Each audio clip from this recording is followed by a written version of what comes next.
what we're doing today. So let's do that. We're going to make sure the phone on the counter is connected to that as well. There we go. Okay. We got it. We got it. Okay. Okay. Oh, Nick, see, I'm reading too much sci-fi. I was like, what is that?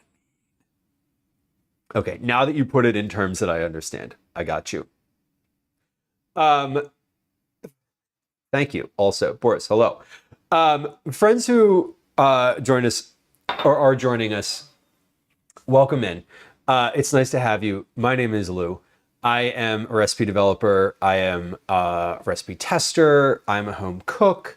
I'm also a dad. I live in Philadelphia. My pronouns are he, they. I'm happy that you're here. Thank you for coming through.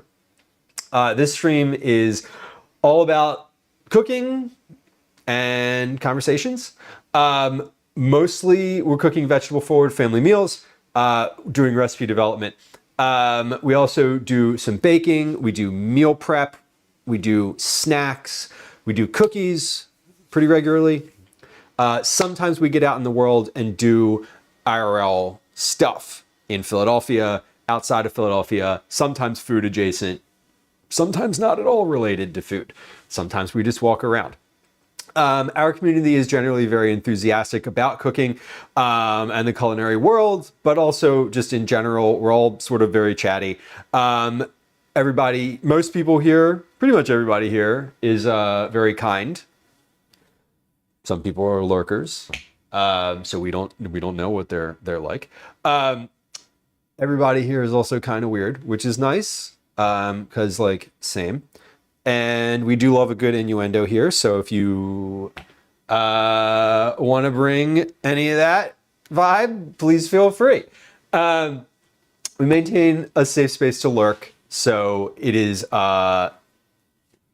You're welcome to lurk. If you hit the follow button on Twitch, if you hit the subscribe button on YouTube, nothing happens. There's no sounds, there's no chat alerts. I'm not going to say hi to you and make a big deal out of it. So just know that lurkers are more than welcome to hang out. But please do hit the follow button. Please do hit the subscribe button. And if you are watching on YouTube, please do hit the like button because it helps the stream get to new people. I'm only responding to chat on Twitch because that's where a lot of folks are. But feel free to chat on either platform if that's your bag. Today we're doing trip prep. We're going to be prepping for a camping trip. I do tent camping on every month or 6 weeks or so. This time around, it is a cold weather trip. It's pretty snowy where we're going to be. But I think the campsites have been cleared out, which I've been told by the park ranger is true. So, hopefully that is true. I am going to bring a snow shovel in addition to my tent. Our agenda today is we have a couple things that we're going to make in their entirety. So things that we're going to make and package like ready to eat foods are grilled cheeses. The grilled cheese sandwiches are going to have ham, 3 types of cheese, and a little bit of mustard on them. I might put pickles on them. I don't know. We're going to make tomato lentil soup. This is a tomato lentil soup that I wrote a recipe for. Command recipes in chat. If you want to find that recipe, that recipe is published. So it is on the website. So we're going to be making tomato soup. We're going to be making homemade Uncrustables because I can't eat regular Uncrustables because they have peanuts and they make me die. So we're going to make our own with banana and honey and fluff and sunflower seed butter, along with white bread.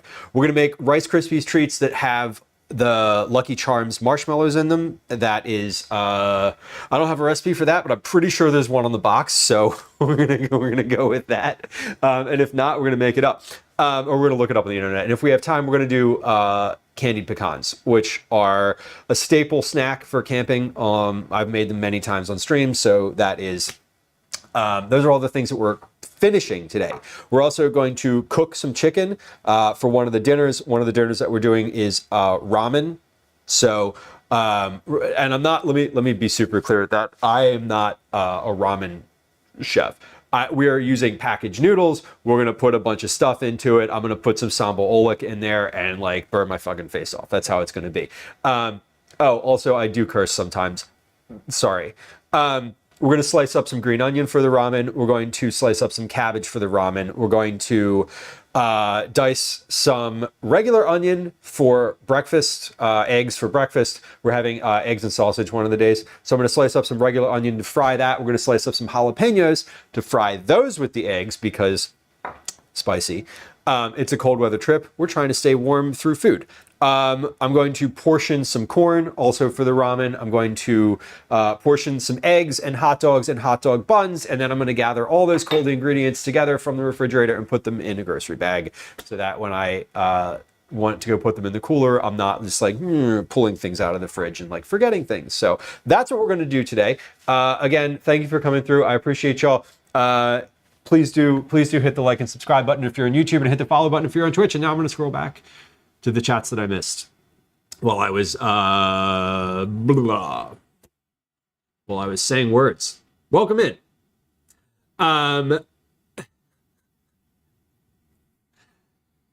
Carol on YouTube, welcome. Good evening. Thank you for coming through. Thank you for saying you love the channel. I appreciate it. I am working for anyone who is watching on YouTube. I am working.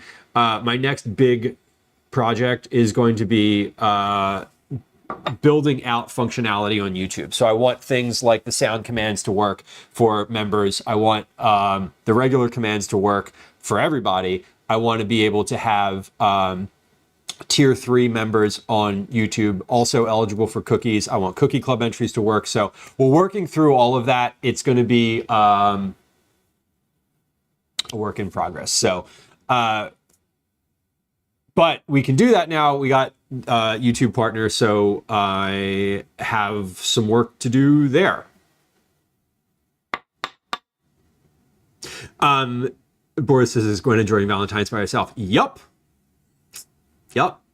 And she will definitely be enjoying it. Nick, I would love to try to make a beet cookie. I have not. I would love that. The most recent the most recent weird cookie that I worked on was roasted garlic, brown butter, roasted garlic, and cayenne pepper sugar cookie. Beets would be great because beets have a ton of sugar in them all on their own, and they are super sweet. Beet cookies would be really fun, actually. I guarantee you there's a recipe for beet cookies somewhere on the internet, but I'm immediately thinking of roasting beets, roasting them and then pureeing them and using the puree in a dough. I'm going to write that down because now I want to make beet cookies. I love weird shit like that. That's like my favorite. Hold on. We should make... And Nick, I'm writing your name next to it because I want to remember where that came from. Okay, cool. So check back in a year. Check back in a year, and I might have some beet cookies for you because that's how long it took me to do the garlic cookies. Yes. Sarah, the lentil soup is a tomato soup, but I'm putting lentils in it because because I wanted to make it more nutritionally dense. I was working on it as a dupe for a duplicate for like pureed tomato soup that you could feed to kids, but it's not just tomato soup, but I wanted it to be red and similar color and similar texture to like canned tomato soups so that kids couldn't tell the difference. That was the goal. So we're gonna probably do that one first, actually, because that takes a little time and then it needs to cool and I want to be able to package it. So there we go. Yes, sunflower seed butter. That's like I have to make my own I have to make my own. So thank you for putting that in the stream dump. I appreciate you. You're already ahead of me. Nick, you're already ahead of me with the roasting them. See, this is what happens when I don't follow chat real time. I have the ideas, and then y'all are already like, listen, we got this. Get to my fucking chat. Mike says there are a few. Okay, cool. When you work on a new recipe, I'll give you a little secret. Most people don't just like start from nothing. They look up like 3, 4, 5 different recipes. They look at all the similarities and the things that they want, and they pick and choose, and they grab little bits and bobs from each one. Like when I started the garlic cookies, I looked at probably 4 different recipes. I made one of them exactly, and then I sort of iterated from there until I got to something that was exactly what I wanted. So, yes.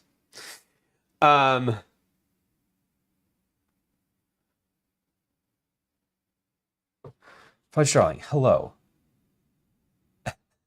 Hi.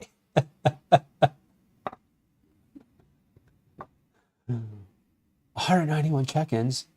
God damn. How many check-ins do I have? I don't know. I never check in. Let's check. I think I have something in like 80 maybe. 86. Look at that.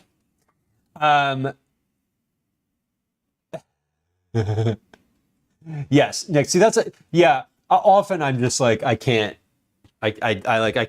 follow chat exactly all the time. It just doesn't work. But Sterling, I'm doing really well. Thank you. I think I'm ready to start cooking. Grace Prime, welcome in. Hello.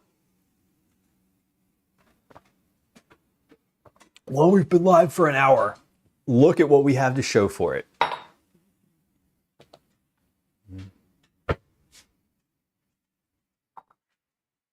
Nothing.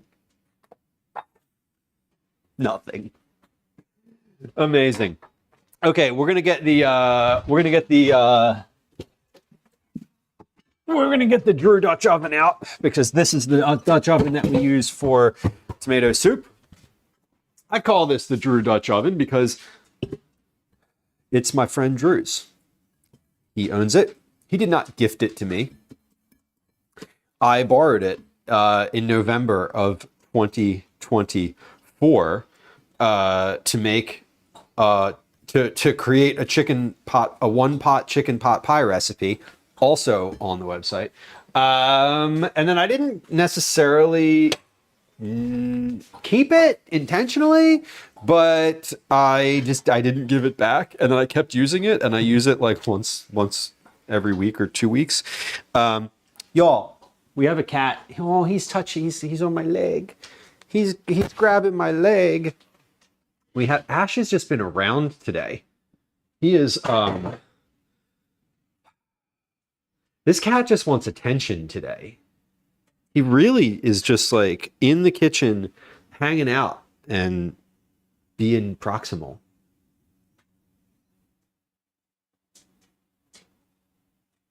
I don't know. What do you want, babe? What are you doing? You gotta let me cook. You gotta let me cook. I want to hold you all afternoon, but like I really genuinely can't. Okay. Drew should come on stream again. Yeah, Drew's he'll be over this evening. I will relay your request.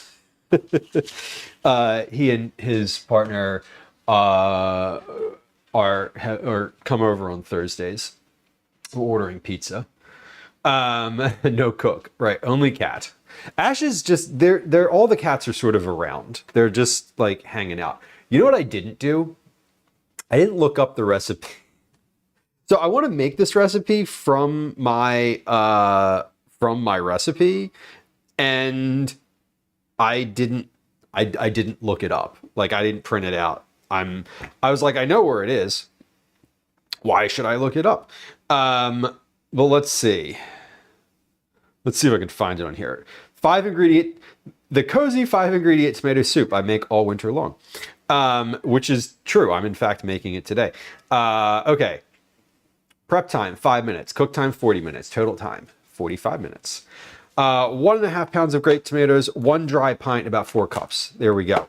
One medium onion, finely diced. So we're going to dice that.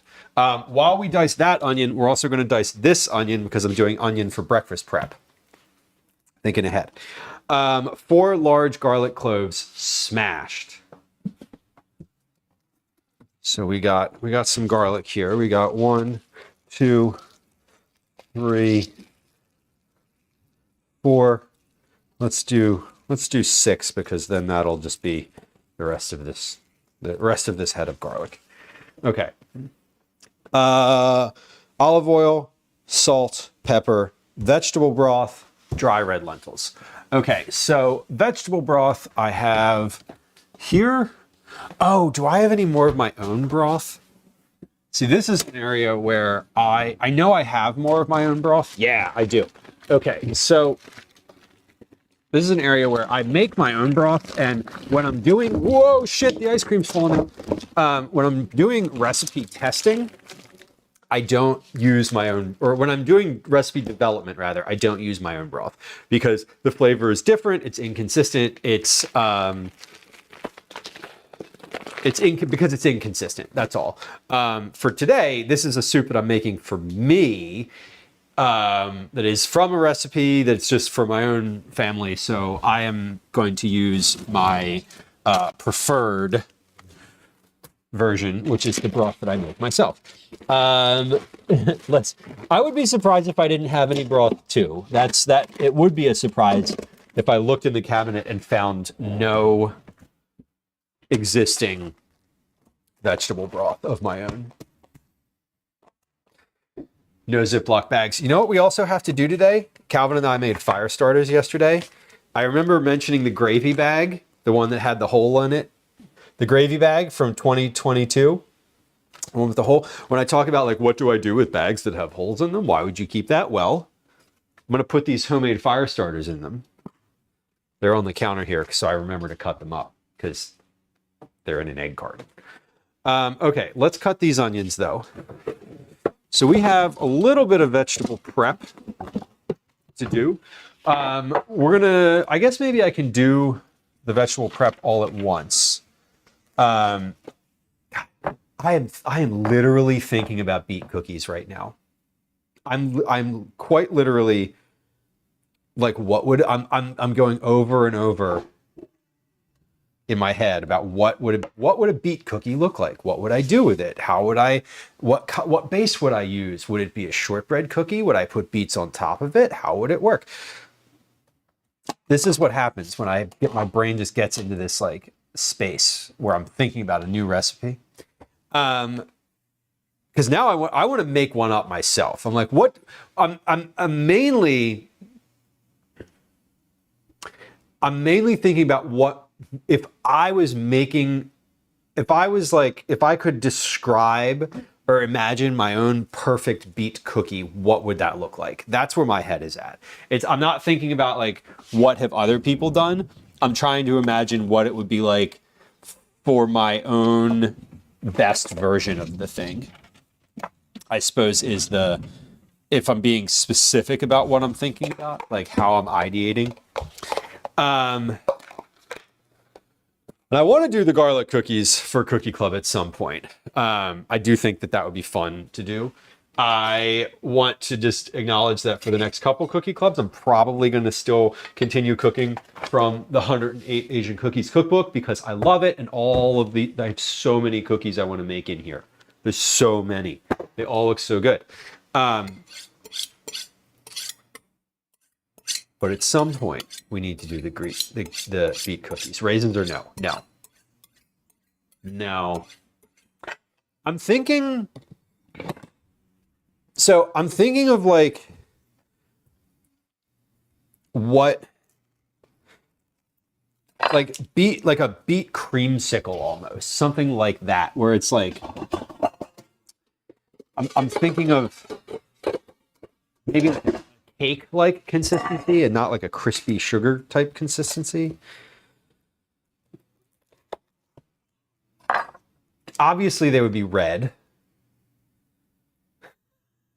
bright red, because there's no way around it. It would have to be a bright red cookie. It would have to be. It would have to use roasted beets, which leads me to they would have to be pureed, or you could do beet fudge. Oh my god! Ooh, that would be good. First, Darling, do you have a recipe for microwave fudge? Like, I have to ask. I'm not trying to call you out, but I'm curious if I have not. I am unfamiliar with whether or not that's possible. I'm imagining that it is, because microwaves, you can make most things in a microwave if you're really dedicated to it. But I'm curious if that's a thing that you have particularly. Marshmallow fluff and chocolate chips. You know what? That's as good a recipe as I can imagine. Melt them down, let them cool. Profit. Oh my God, Sarah, it would be funny. Yeah, I can imagine. Just imagine giving like your partner these cookies for Valentine's Day, and they're like, "Oh, thank you," and they eat them. And they're like, "What the fuck is this? What is this? Is it beets? Is this beets? What's wrong with you?" And you're like, "Oh, they were red. Sorry."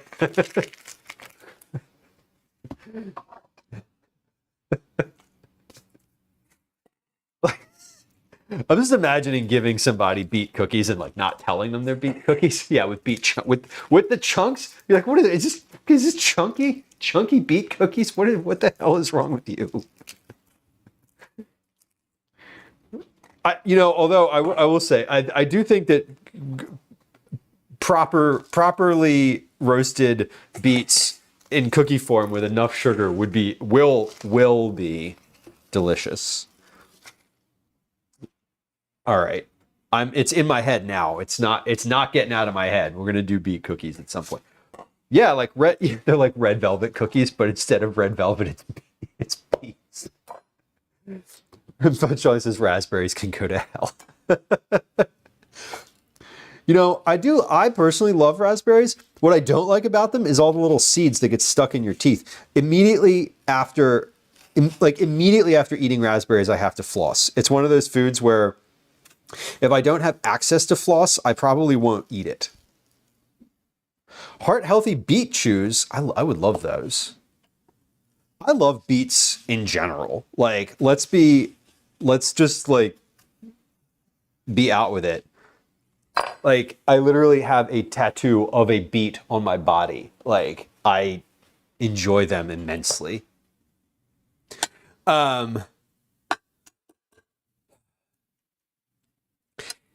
They need to give you a pick or two. Yeah, like it just comes like stapled to the top, right? Like one of those ice creams that you get in a little paper cup that has the wooden spoon on the top of it. Like the berry container should just have like a toothpick on the top. Am I a Dwight Schrute fan? That's The Office, right? No, clearly, I don't want to say no, but I'm unaware. I'm aware of that character name is so, I think, ubiquitous in like the culture that I don't think I can not. I can't be unaware of it, but I'm not. I've only seen The Office non-sequentially, and I've probably only seen 10 episodes lifetime of it. That's I'm not sure of what that means, but I do know that I've seen T-shirts with that like Dwight Schrute beet farm or something on it. So I'm guessing that was like a big plot line in the series. He runs a beet farm. Well, there you go. So yes, true. I do know that there's a lot of folks on the internet, who make The Office their personality, and that's always an interesting red flag for me. Earth to Thean says, I really undervalued beets as a dish until I tried roasted beet hummus for the first time. Hell yeah. Roasted beet hummus is super good. And it's got a great color. Like, one of the things that I love about any sort of beet dish is that it's just red. Unless you make it with golden beets, in which case it's yellow. But when I say beet cookies, by the way, I mean red beets. I don't mean like golden beets. I mean like I want those to be bright red. Oh my god. Oh my god. I'm dying. I'm dying. I'm not actually dying. I'm just being melodramatic. There's a lot of onions being chopped in this moment though. Oh. Okay. We can get through it. We can get through it. Okay, this is going to be breakfast onions. So we'll just portion these into a container. When I say breakfast onions, I mean I'm frying. I'm going to fry these in a cast iron pan, and then just put scrambled eggs on top of them. Oh, so fluff. The goggles would be great. I'm gonna suffer through it though. I'm gonna suffer through it because the goggles would require that I wash my hands first in order to put them on, and I don't want to do that. Velas, is there any chance I might stream from the campsite? I don't think so this time. I am. Calvin's going to be with me, and I don't think so. I might take my stuff with me just to see if there is like an opportunity, but probably not this go round. If I do, it would be on the other channel. It would be on the Out with Dad channel. Because it would not be anything like formal. I haven't planned anything. Does that make sense? Like I don't love going live on this channel if I haven't thought about what I'm doing. Okay, maybe that's not a fair statement. I don't love going live on this channel without a plan for like timing and somewhat of an idea of like what I might want to do on stream. But that other channel, mainly because, and I've thought about this actually, I was thinking about this literally yesterday, mainly because I don't want to have like a weird vibe or like weird energy. Like when I stream on this channel, I want to be sort of ready to go. Does that make sense? And that one I'm more like, all right, whatever. If I don't know what I'm doing, it doesn't matter. It's not even an affiliated channel. It's just like, I don't know. There's no like reputation. Don't worry, I know what I'm doing. I have no Shayna, right? Sometimes I know what I'm doing. But I thought about this the other day. Yesterday, I was like, well, what if instead of doing that, what if I just did any of those style streams, those like one-off, like random. Like what if I did those as like a subscriber only stream as opposed to sort of in full, because there's no metrics for those. They don't count for or against anything. It's like Twitch doesn't think that they exist essentially. But I was also like, I don't know, because it's not really special, right? It's just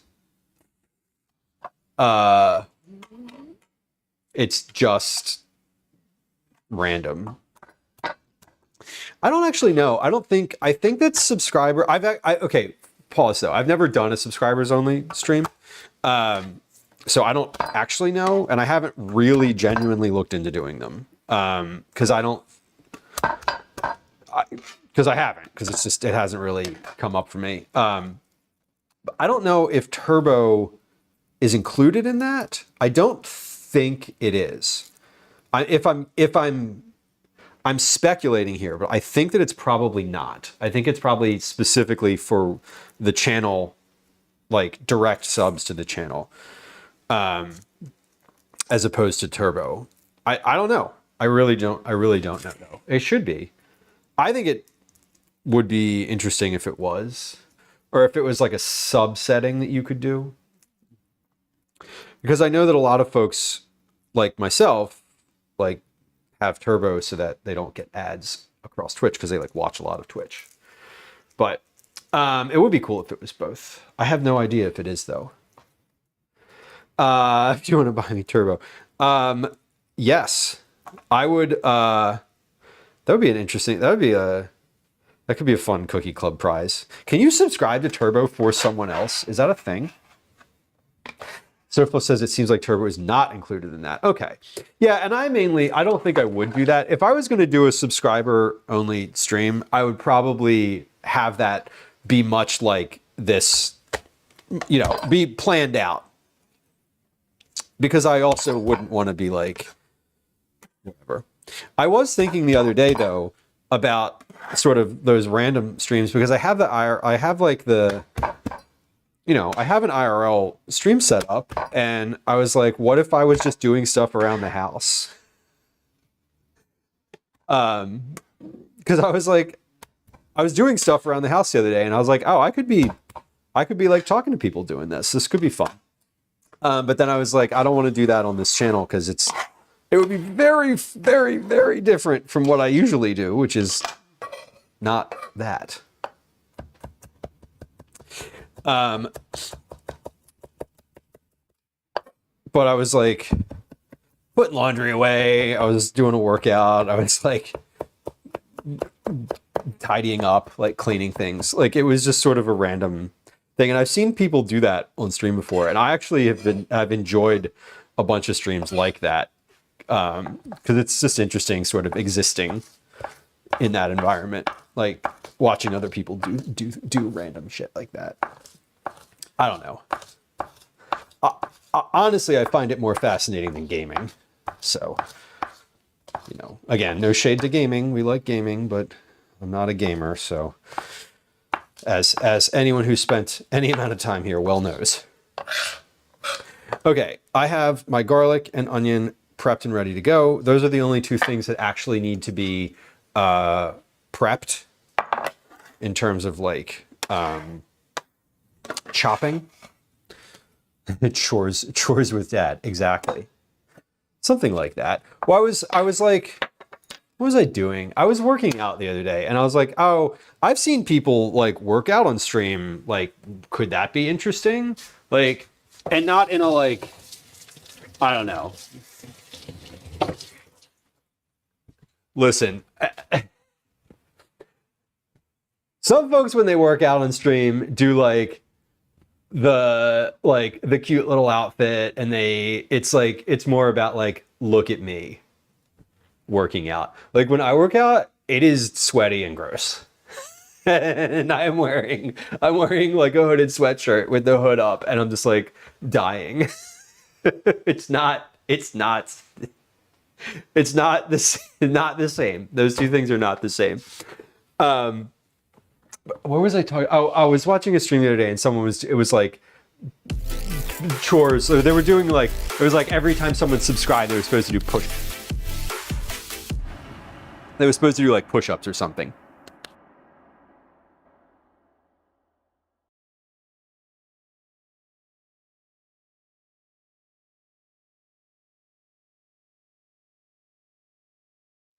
Okay, sorry. It's moving stuff. Speaking of moving stuff around, Darlene on YouTube says, I like gaming. I like gaming too, in the sense of that I support people who do that. I personally don't watch a lot of gaming streams because I'm just like, I don't know. I'm just not as into it. Moms, welcome in.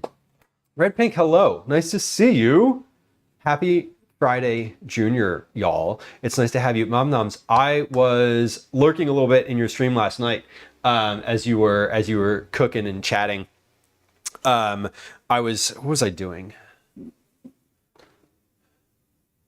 What was I doing? Why was I watching Twitch? Oh, I was watching while I was trying to look up like streamer bot stuff in Discord. So it was nice. I appreciated hanging out a little bit. Although I am remiss in the fact that I basically never chat. And I'm sorry. I'm sorry. I didn't say hi. You were relating, and I won't relate what it was, but it was a point in stream where you were relating a personal story, and I was just like, I felt some understanding. I do love lurkers too. Yes. Okay. Ash, you got it. The cat. My cat. The cat is trying to crawl across the computer today. Ash, this cat wants literally nothing more than to be near and held today. This is what he wants. But Ash, we can't, buddy, I can't do this with just one hand. I could do it with my left hand. He does need a baby sling. Can you imagine?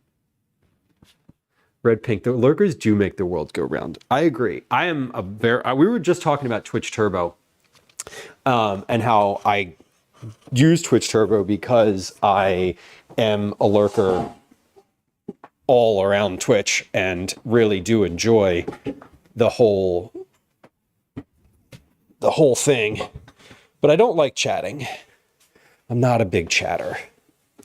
The reason I'm not a big chatter is because I get anxious about having to continue chatting. Okay, bud, can we sit here? Can we just sit here? Is that possible for you today? Okay, we're just going to leave Ash on the chair over here. He clearly wants to be nearby. This is my cat. One of the cats. There are currently 3 cats in the house. All 3 of them are full-time cats. A kitty jolly jumper, Darlene says on YouTube. That would be super cute. Ash is in the lead now. Ash, you jumped into the lead today. You jumped. Today is his day. He's taken over. He really has too. And now I can't put this in the fridge because the stool is in front of it. Okay, I just got out my phone to look at the recipe. Friends who just joined us from Nom Stream, welcome in. It's nice to have you. My name's Lou. I develop recipes. I test recipes. That's what I do for work. I'm a parent. I live in Philadelphia, and my pronouns are he, they. And I'm happy that y'all are here. We do a lot of cooking on the stream. We do some recipe development. Today I'm prepping for a trip. We're going tent camping this coming up, and doing some food for that. So we're making grilled cheese, we're making tomato soup, we're making Uncrustables, making Rice Krispie treats. I'm also making some candied pecans, and we're doing a little bit of additional prep for that. Lurks are lovely, follows are silent. So if you're the type of person who likes lurking, you can hit the follow button both on Twitch or the subscribe button on YouTube, and nothing will happen. There's no chats, there's no alerts, there's no sounds. I'm not gonna like call you out for following. I'm not even gonna mention it. So please enjoy your lurk. Let's make sure I have everything out. So we have our grape tomatoes. I'm using a recipe that I wrote, by the way. This is like, I'm looking at it on the website. Onion, garlic cloves, olive oil, salt, pepper, broth, vegetable broth, and 1 cup of dry red lentils. Let's get our cup of red lentils together. I'm going to, just as I pour these out, we're going to give these sort of the eyeball test. Do they have little rocks in them or not? Ideally not. Possibly so.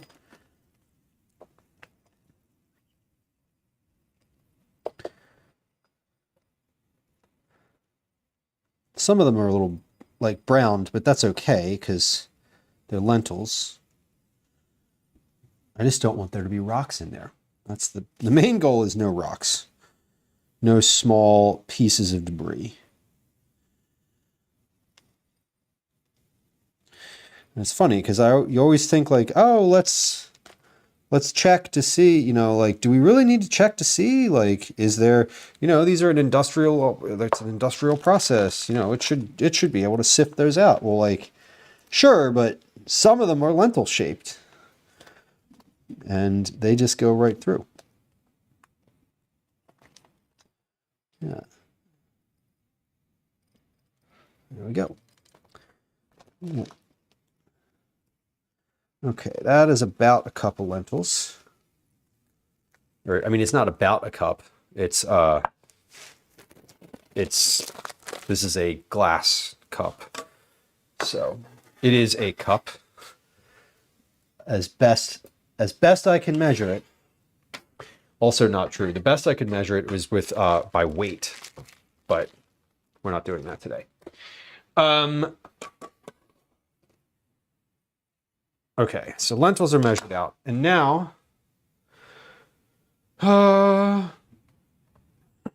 method: pan roast the tomatoes in a Dutch oven, set over medium heat. So let's set over medium heat. Stir together the tomatoes, onions, garlic, oil, salt, and pepper until the vegetables are well coated. Spread the tomatoes into a single layer, cover the pot with a lid, and cook until the tomatoes have burst and softened about 15 minutes. Easy. Okay, so we're going to put all of my ingredients in this pan. All of them except the lentils and broth. So we're heating this up. First, let's see if it works. I'm assuming it doesn't. It does! Holy crap. Sometimes this camera doesn't work right away, and we have to give it a little bit of space. Okay, let's come over to the stove here, and we're going to there we go. And we're going to, this is heating up, so we're going to do what we need. So we're putting the tomatoes, onions, garlic, olive oil, salt, and pepper. So we're putting everything in here. No debris. No debris. No brie in the grilled cheese either, unfortunately, Red Pink. I thought about it. I got sliced cheese this time around. I usually like to sort of slice it myself and get fancy, but I was also trying to keep my financial situation more in control. So we got some sliced cheese today. The debris, we had two. I did have two little lentils that looked suspicious. So, Twinderella, hello. You got your meat order. Yo, man, super fun. Okay, we're just popping these tomatoes in here. Did you process it yet, or are you still sort of staring at it in wonder? Twinderella, one of our lovely moderators, often has recently been ordering significant volumes of meat at once and like processing and packaging it, which I think is really funny. Not funny. It's not funny. It's notable and fascinating. Okay, so we're just basically putting everything in here all at once. We are making sure that everything gets a little layer of oil on it. So we're going to stir. Oh, pre-packaged. Nice.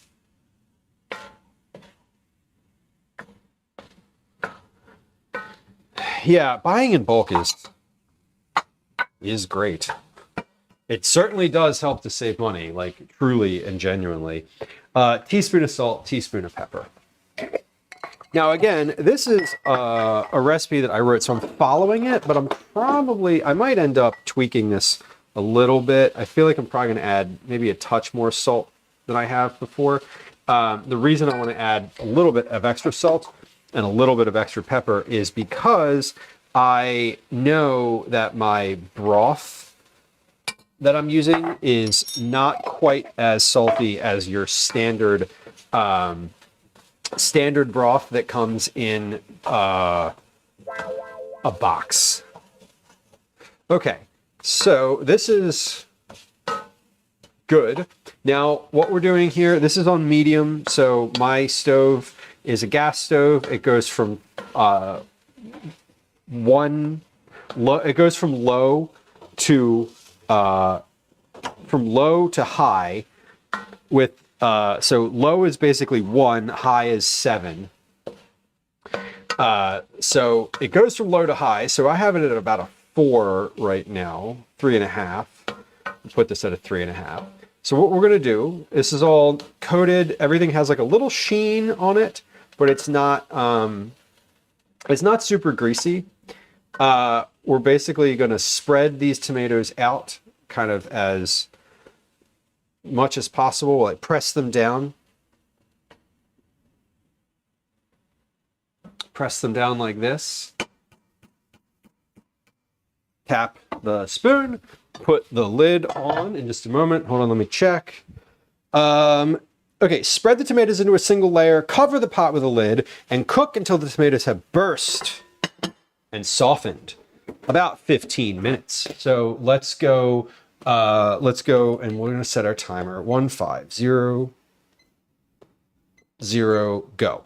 The liquid accumulated in the bottom of the pot will be bubbling rapidly.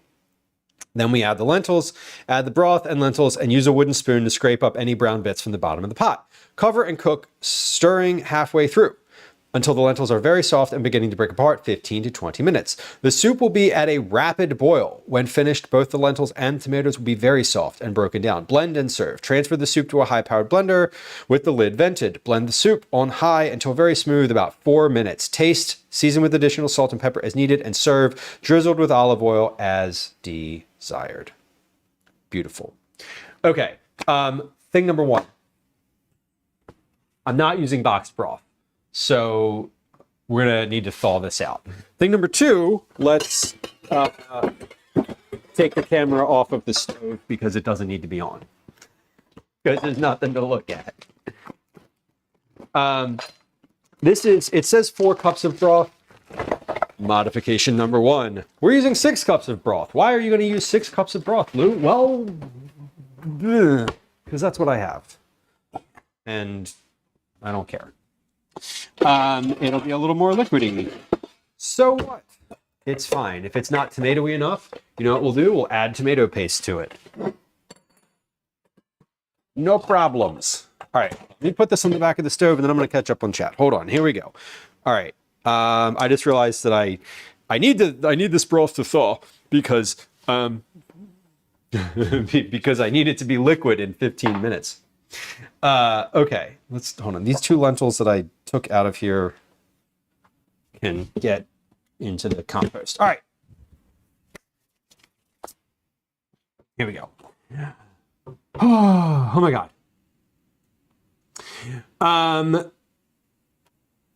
Fellas, the vacuum saver. Yes, the bottom of the freezer steaks. The bottom of the freezer meat, as long as it's been vacuum sealed, is great. I love it. So long as it hasn't turned completely gray, I think you're fine. They're aged. They're cold. You know what we call those, fellas? They're cold aged steaks. Pauline, welcome in. I missed my gas stove. Also, hi, Pauline, fellow food and drink streamer. Started streaming in food and drink recently, maybe a couple weeks roughly ago. Has a great vibe on stream. Good setup. Seems very comfortable chatting. Would encourage y'all to follow if you're not already. We love a new to me food and drink streamer. I love a new to me food and drink streamer, and we love supporting the community. So, Pauline, welcome in. Sarah says, so if my cherry tomatoes are frozen, can I do the same in the Dutch oven thing? Yes. I would probably add an additional 5 minutes to that time, just so that they come down from being frozen. But also because they're frozen, they're already going to be a little bit more broken down, because the freezing process will freeze the cell, it freezes the water in the cells of the tomato, and when you thaw it, the tomatoes are already mushy. Part of what we're doing here is taking the tomatoes from being like firm grape tomatoes to being a mushy, thing, because I want them ultimately to be like a smooth tomato soup. The goal with this recipe initially, when I first wrote it, was to make a roasted tomato soup. I transitioned from having roasted tomatoes to having sort of doing the roasting process in the Dutch oven, as opposed to using like a sheet pan and then putting them in the pot. So we saved a little bit of time and effort on the process. But I would say maybe just the same exact thing, just an extra 5 minutes to let them get from freezing to the part where they would be starting to break down. So because what we're looking for at the end of this first 15 minutes is for the tomatoes to be broken apart. Or like burst. They all should have literally have burst and given up all their juice. Like I didn't put any liquid in that pot. I just put I put a tablespoon of olive oil. So I'm counting on the onions to give up some of their liquid when they're salted, which they do, and I'm counting on the tomatoes to start bursting and letting their juice out. So when we look at this 10 minutes from now, we're going to see, hopefully, we're going to see tomatoes that have burst and are that what's in the pot is like quite a bit more liquidy. $200 haul, 40 pounds of ground beef, 20 pounds of pork, 20 pounds of sockeye salmon, 20 pounds of ribs, and a fucking partridge ready to roast. It's a $225. That is an incredible deal. Like, it seems like a lot of money up front, but like that is $200 worth of beef. 40 pounds of beef in the grocery store would be $200, full stop, without any of that other stuff. That is a hell of a score. Agreed. Getting all the air out of packaging, right? Fellas, getting the air out is the important part, because the air is what messes everything up. Okay, so hold on. We sliced the onion for the eggs, so I can check that off. We're in the process of making the tomato soup. Let's do, I'm going to prep the rest of my vegetables right now, because other things that we have to do today are make grilled cheese, which is a totally separate process. There's no vegetables in the grilled cheese. Make Uncrustables. There's no vegetables in that. I am putting bananas in that, but like, is different. Rice Krispie treats, also totally different. So we're going to stay in our vegetable lane today, right now, and finish our vegetable prep. I should also, while I'm doing this, I should have the chicken in the oven. Because I can just put a tray of chicken in the oven, cook that for a bunch of minutes while the timer is going, and then it's totally like, it'll just come out on the counter and cool. The chicken is for the ramen, so I'm not doing anything with the cooked chicken today. I'm cooking it, I'm slicing it, and then I'm putting it in a container for later use. And then I'm labeling that container, much like I'm going to label these onions right now, so that I don't forget what they're for and use them for something else, which I might. I probably wouldn't. I don't have any. This particular trip is an easy. I don't have overlapping ingredients. Sometimes I have like 2 to 3 containers of the same ingredient, and I'll like miss one or mess one up. But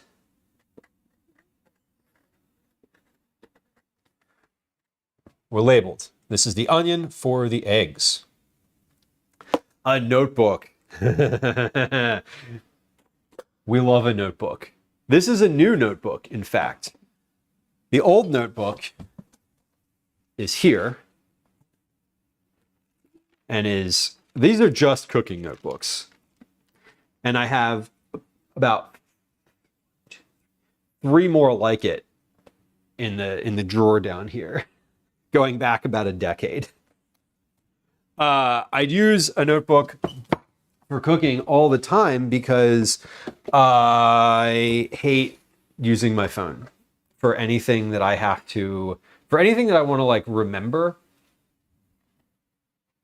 or like have a quick reference for food related, it just goes in the notebook. And when I want to look back at it, I have it. I number the pages and I make an index too in the back. I'm like, oh, if I wrote a recipe in the notebook or like wrote a process of how to do something specifically, I'll go in the back and I'll just like write it down and put the page number on it.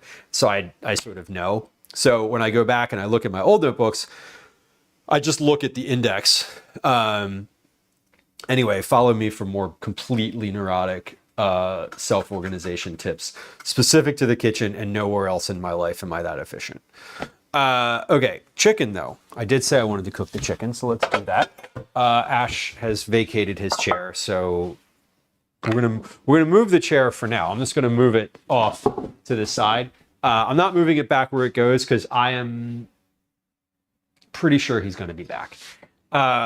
Because he has been around. So I said we're going to do a bunch of stuff with the vegetables, so let's get some raw meat out, right? The chicken is chicken thighs. So what I'm going to do with this is I'm going to put some of these in a bowl. I'm going to put the ones that I am cooking. We're going to throw some seasoning, spices, whatever, on here. I'm not sure what because I haven't looked in the fridge yet.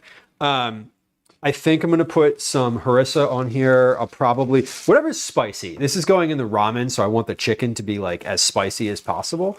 So I'm thinking, I'm wondering if I should chop this up first and then toss it with the spices, or if I should just cook it whole and then chop it and mix it with the spices later.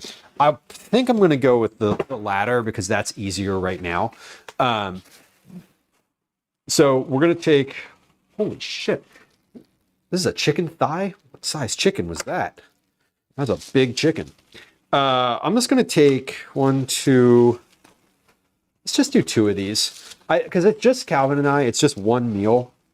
So I think we'll do 2 of these because there's a bunch of other ingredients. So that's fine. And then what I'm going to do with the rest of these is I'm going to put them on a sheet pan and freeze them because I'm not going to eat them. I might eat them soon. I might eat them with enough time to leave them in the oven and have that be fine. But leave them in the oven. Leave them in the refrigerator. But I don't think I'm going to. So we're just going to freeze the rest of them and then use them later. Beth, welcome in. Happy Friday, Junior, to you. But I got these chicken thighs at Reading Terminal Market at Godshall's Poultry. Favorite poultry place. It's where I get pretty much all of my chicken. They're pretty great. Okay, these are good. I'm separating them, and we'll pop these in the freezer. I'm keeping this hand chickeny, so I can just use it again. Let's pop these in the back.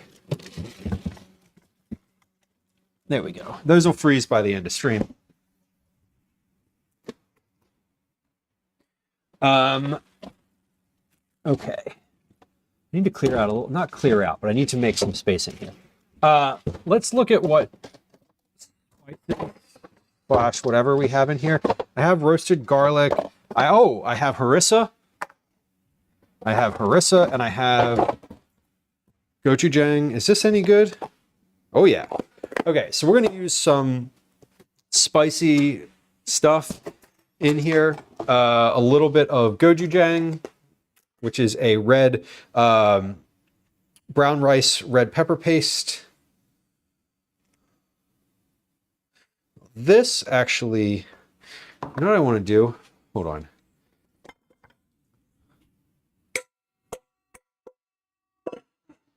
I want to mix this in this bowl first because the gochujang is very solid. It's been in the refrigerator. Gucci gang. Everything's Gucci. We know this to be true. Um, but like, to be fair, everything is clearly not Gucci anymore. Okay, we're just going to use a bunch of this. I don't know how much is too much. I forget how spicy this particular version is.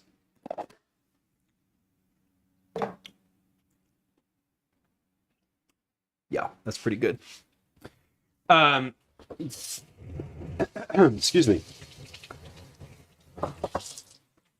So let's get that. Where's my towel? Do I have a towel?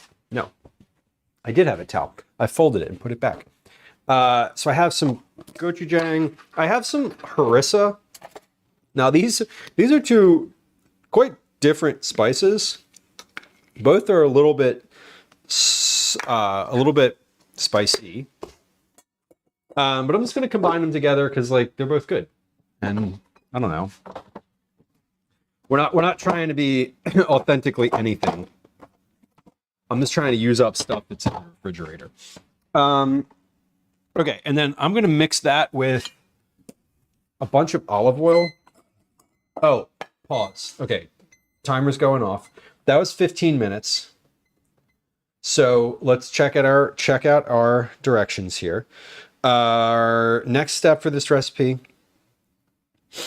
add the broth and the lentils and use a wooden spoon to scrape up any brown bits from the bottom of the pot.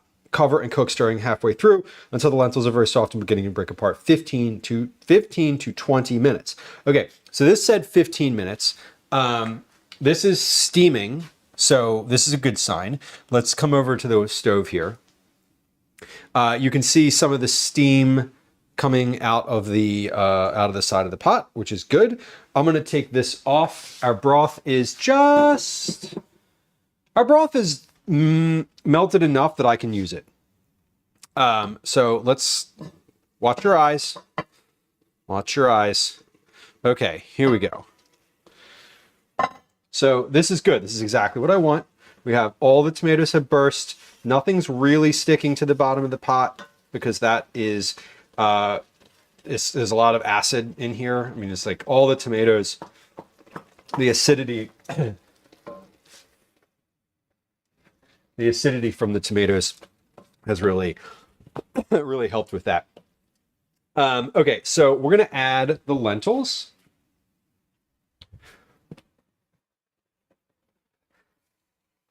There we go. There's our lentils. So our steam is gonna go away because we just dropped the heat inside the pot. So the lentils are incorporated now. Now we're gonna add the broth.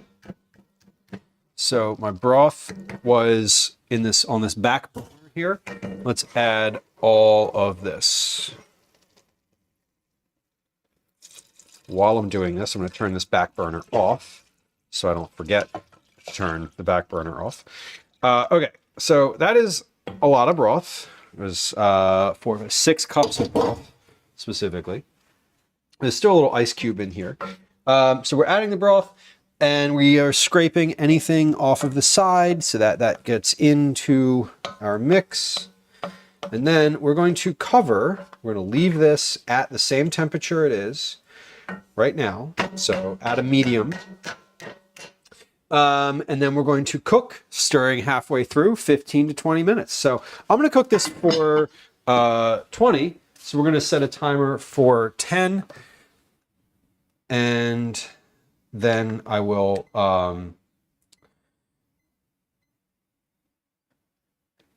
give it a stir.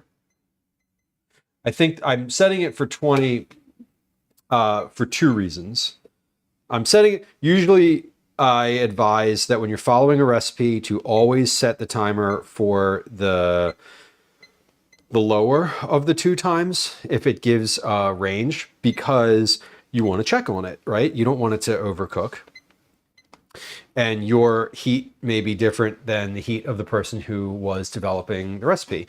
That said, in this moment, I am really pretty confident that it's going to take 20 minutes, because when I put the broth in there, for two reasons. One, there was still an ice cube in the broth, and there was more of it. So it's going to take a few moments longer to come up to be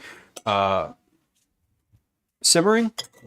Although, now that I'm saying that out loud, I had the broth on heat already, so maybe it won't. I don't know. We'll check it at 10 and we'll see where it is. The point is that we need the lentils to cook. Caretaker says, chicken is versatile and easy to cook. My nutrition guru had me make crock pot chicken 3 ways for meal prep. Chicken in the slow cooker for 4 hours in chicken broth, and it's a blank canvas. That is super accurate. I love the blank canvas idea. Like, I think meal prep is a lot of that. Like, good meal prep is a lot of just like, how can I use something multiple ways, multiple times, right? Gochujang creature. Gochujang creature sounds lovely and delicious. That's really funny, Nick. Gwen has been watching a lot of like K-drama, a lot of like murder movies, basically, for lack of a better term. Korean murder movies. All right, so we're just stirring this. I added a little olive oil to this, and I'm basically just making a sauce out of this instead of because the gochujang is very very thick. It's a little old, so it's a little dried out from, you know, when I purchased it. I actually don't know when I bought it, but the nice thing about gochujang is it keeps for a very long time. So I don't need to like, I just need to like rehydrate it with a little oil. So that's what we're doing now.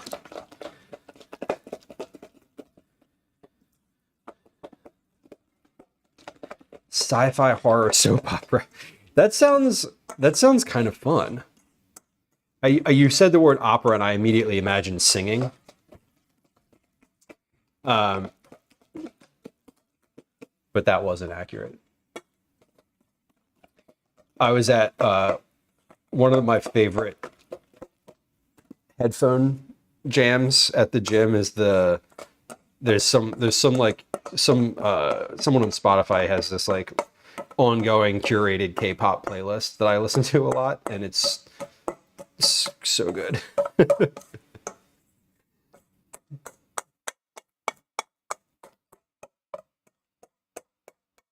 There we go. All right, this is like a thicker paste at this point, which is great.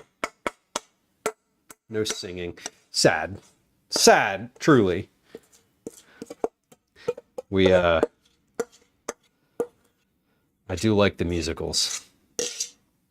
I was saying the other day, we instead of watching the Super Bowl on Sunday, we watched Les Mis, and it was better for me and my mental health than watching the Super Bowl. Did I set that timer for that chicken? I did. Have I seen Schmigadoon? No. I don't watch a lot, to be honest. Let me rephrase that. I watch so little that, generally speaking, the answer to have you watched this is no.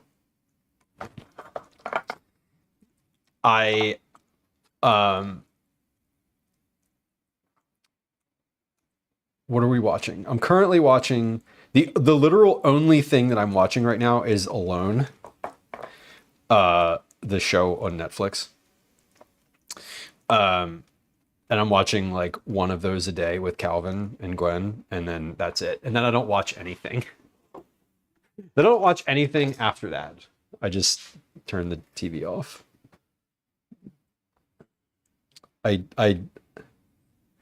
What was the last thing that I opted to watch myself independently? I watched the whole series of The Expanse, the sci-fi show, and I'm reading the next book after that. So I'm reading a book that is past what the show showed, which is kind of nice. I am for that, or the last movie that I watched was the new Frankenstein movie. I like watched that of my own accord. Okay, let me set a separate timer for the chicken. The oven's at 350, so chicken thighs should take about 30 minutes. You can cook chicken thighs anywhere between 300 degrees and like 1,000 degrees, and it doesn't matter at all.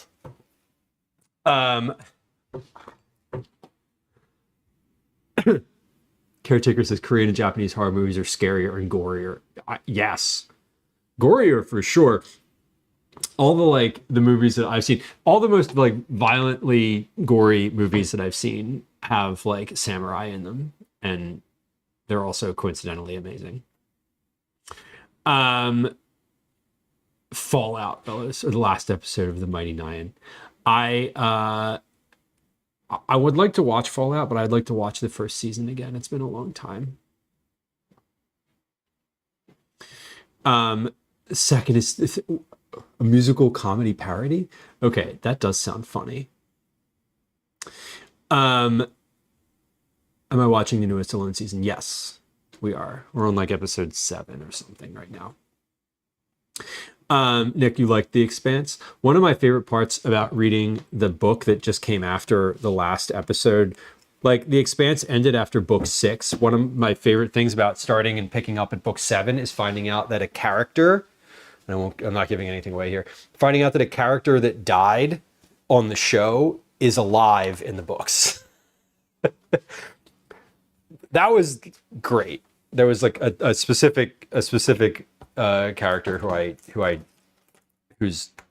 liked in the show, and I was like, oh, they didn't actually die in the book. That's awesome. Bella says, I think The Expanse started off slow and I disliked the ending. I enjoyed the show. I enjoyed the show enough to pick up the books.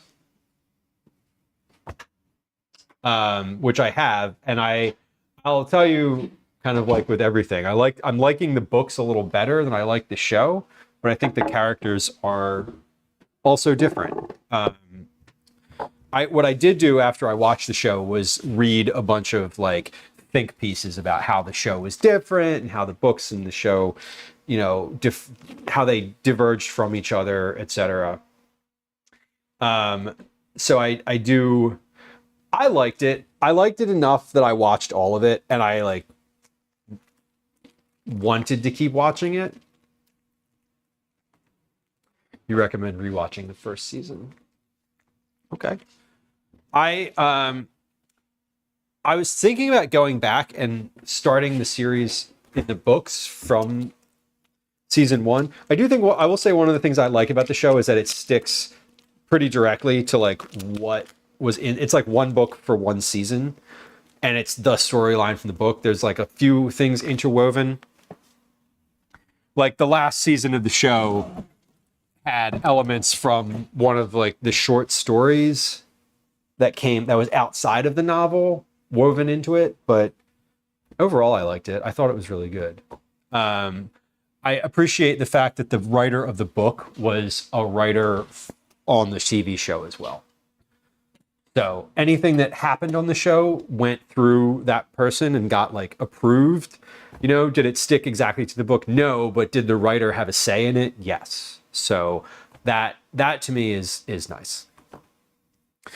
Enough to watch all of it. Yeah, I mean, for me, if like a show is good, like if I like something and I want to keep watching it, like I will. I don't pick up new shows very often, so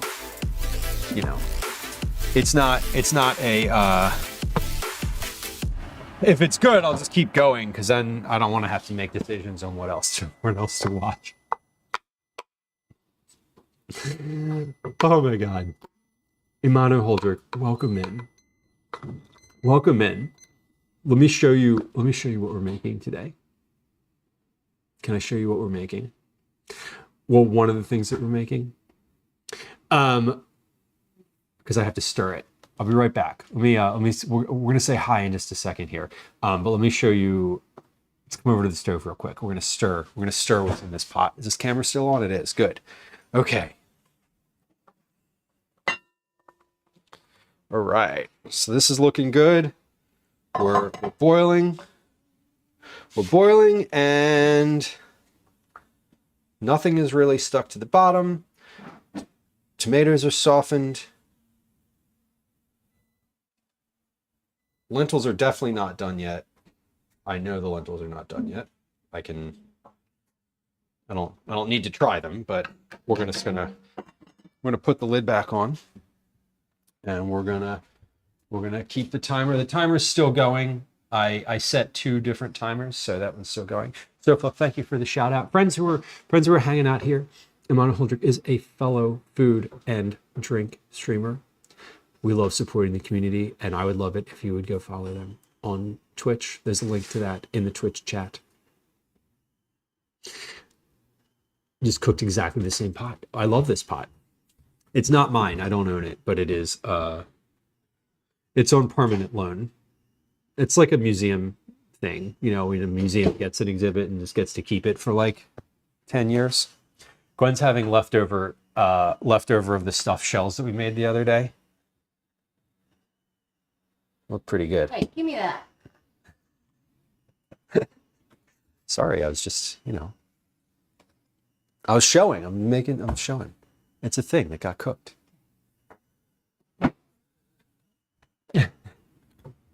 But friends who just joined us, welcome in. It's nice to have you. We're doing some trip prep today. This is also a food and drink stream. We do pretty much exclusively food here. I do usually drink a coffee at the beginning of stream, and occasionally throughout stream I will drink other things, but we don't make drinks here. Anyway, not really pertinent to the conversation. Welcome in. My name's Lou. I'm a home cook. I'm a recipe developer. I also test recipes. I'm a parent. I live in Philadelphia, and my pronouns are he, they. We do a lot of cooking here. We do vegetable forward food often. We do recipe development on stream. I do meal prep on stream. We do some baking occasionally. We do cooking. Cookies. We cook cookies. And we have a pretty culinarily enthusiastic community. We love lurkers here. So if you are a lurker, know that you're welcome here to just hang out. Follows are silent. There's no chats, there's no sounds, there's no alerts. I'm not going to say hi to you if you hit the follow button unless you say hi first in chat. So welcome in. We're doing some trip prep today. I'm going camping this weekend. We're doing tomato soup on the stove right now. That's what I just showed you. We're going to be making some grilled cheese. We're going to make some homemade Uncrustables. We're going to make Rice Krispies treats. We're going to do some candied pecans. And currently I'm in the middle of doing some vegetable prep for other stuff. We have some sort of vegetable things that I want to make and prepare that go to other meals. So that's what we're doing. That's what we're doing right now. And yeah, welcome in. I have not heard of an African dish called Africana. What inspired you to cook it? How did it turn out? What inspired you to cook it? And is this part of like a larger effort to do like cultural dishes, or are you cooking from a specific cookbook? Like where did the idea come from? And what is it? Okay, so we're cooking the chicken. We need to package the chicken. We're gonna need to package the chicken. Let's get a container out for that. So, container for the chicken. Let me get some containers out here. We need chicken, onion, cabbage, and jalapeno. Jalapeno can actually go in the same container as the eggs, or the onion eggs, because they're going in the same pan at the same time. So we need chicken. Green onion is a small container. Cabbage is going to be a large container. So let's get those out. Cabbage, green onion, and 2 lids. Okay. We have soup on the stove. We're going to finish our vegetable prep, and then we're going to move on and make, I think we're going to do the Rice Krispies treats next because those need to cool for a while before I can package them. And I'd love to be able to package them on stream today. That's always kind of part of the goal of doing a trip prep stream, is being able to get through all of the packaging. Part of the goal of a trip prep stream is that when I'm finished, I'm finished. I don't have any more processing to do. Everything's just in the fridge, ready to go. So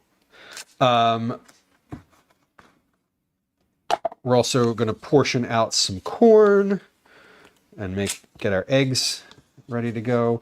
Let me actually get a container for the corn too while I'm doing this. My pot here is at a boil. I can see all of the steam coming out the side, which is good. I want that to be at a rolling boil for about 15 minutes or so. The goal, it's a tomato soup, but the goal is to break down all the tomato skin as well as all of the lentils that are in there.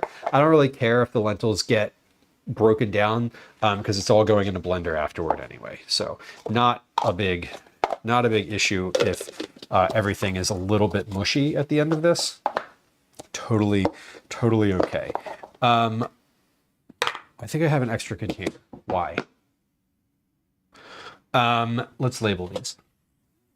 Imana says, I cooked it for a friend who loves African dishes, and it's a dish that I ate a lot in my younger years with my family. I love that. So did you use a recipe for it? Or I'm assuming it's something that you've cooked. I'm assuming this is something you've cooked before. Cooking something specifically for a friend who you know is going to love it is such a really nice, it's such a really like wholesome, gratifying thing to do. I appreciate, I hope that they appreciate it. I don't know if they were there with you today or not. Lady Lyra, welcome in. Twindrella, thank you for the shout out. Lady Lyra, software game development. What were you working on today? Those are the types of streams that I love. I'm not a developer. I'm not a gamer and I'm not a developer. So I appreciate folks who do that.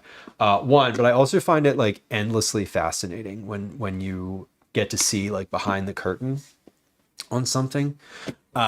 It's super fun to be able to like see how people do that. To me, it's kind of like watching magic, like literal like magic tricks. So friends who are hanging out here, I'd encourage you to go follow Lady Lyra and check out CSS and HTML and sometimes OBS related stuff. Oh, so I know what those acronyms stand for. I know that my experience trying to do anything with CSS has been like it's deeply frustrating. And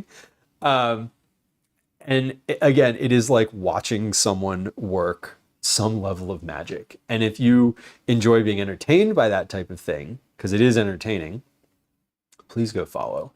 Friend who joined us from Lady Lyra's stream, it is nice to have you. I'm glad that you love the show. Cooking is is up there for me too.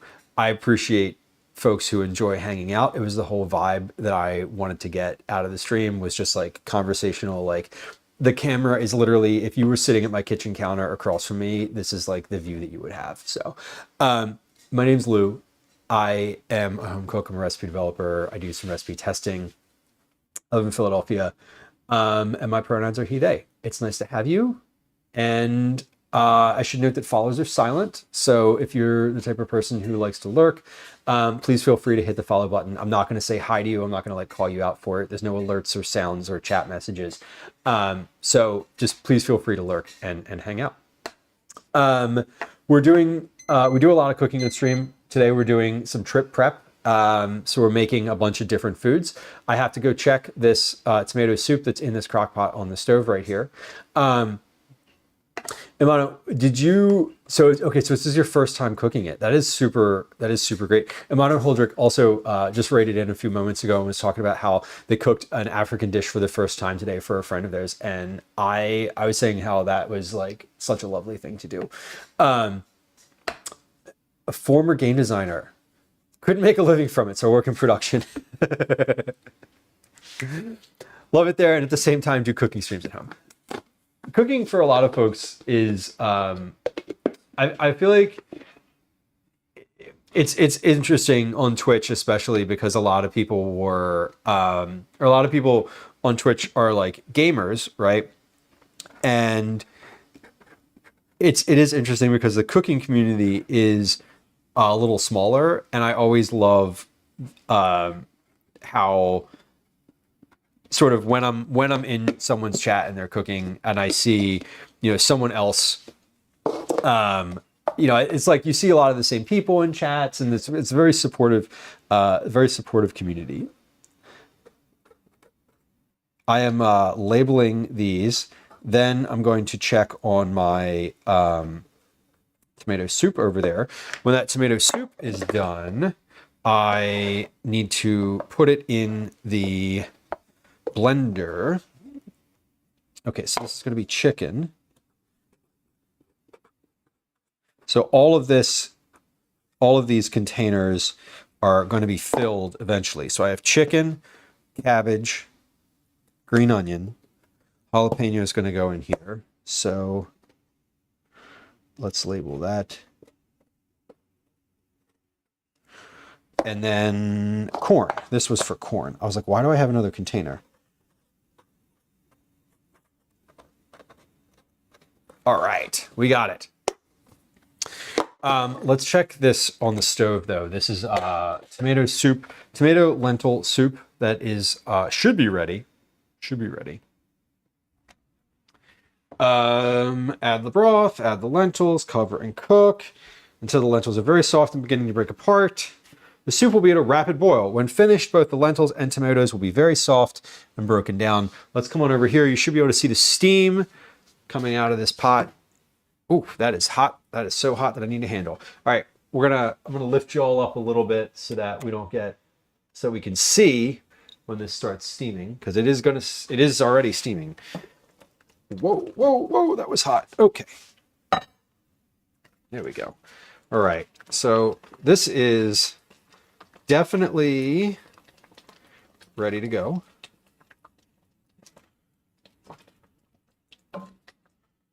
So I think, I say definitely, but like, let me check these lentils here. Let me check these lentils.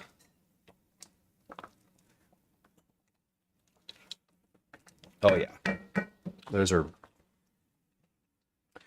very soft. Okay, this is ready.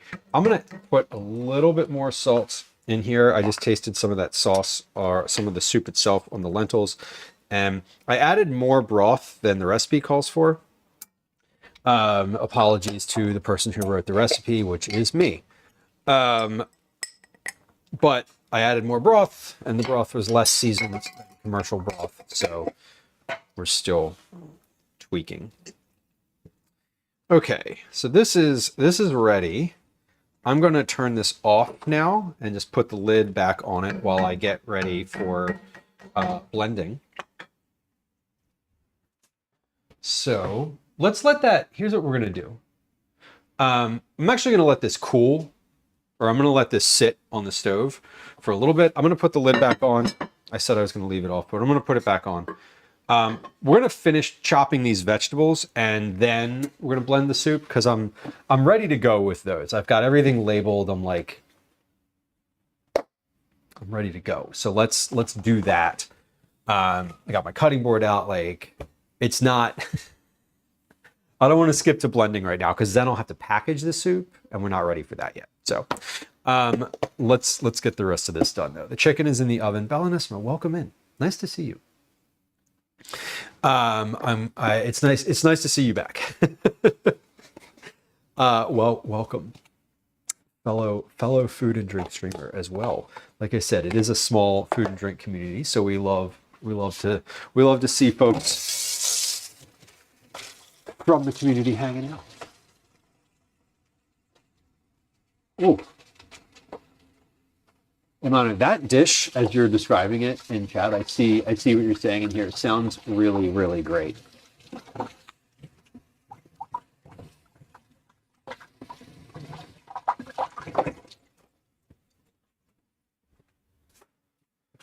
Okay, we have, so thank you for the shout out. We love supporting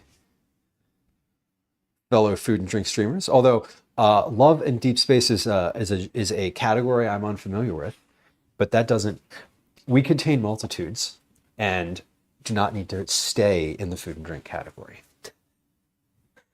Okay, we're cooking the chicken, onion, cabbage, jalapenos. Let's get those things out. So I have a cabbage in here. I'm only going to slice half of this cabbage because, like, this is a big cabbage. I couldn't get a smaller one. And I didn't want to get a package of, like, pre-packaged cabbage. Because that's, I didn't want a pre-packaged cabbage. So we're going to slice half of this. We're going to wrap the, we're going to wrap the rest of it in plastic, and then we're going to get, we're going to chop the rest of it. I'm making, so all of this is for a ramen. This is not an authentic, no ramen that I make is going to be an authentic ramen, but this is an especially inauthentic version. We're just using like the packaged dried noodles, and the broth is going to be sort of seasoned with just like some spicy stuff from the refrigerator, sambal olik, and probably a little gochujang. And then the broth is going to be just like frozen vegetable broth that I made myself. So nothing fancy or time consuming. But I am trying to make it somewhat hearty. So we're adding some chicken to it, and chicken, corn, cabbage, green onion, and then a bunch of different like seasonings. That's the goal today. Fellas, you can't find a big one. Yeah, this is, I mean, when I say small, I mean this is like, I don't know, maybe the size of a volleyball, a little smaller than a volleyball.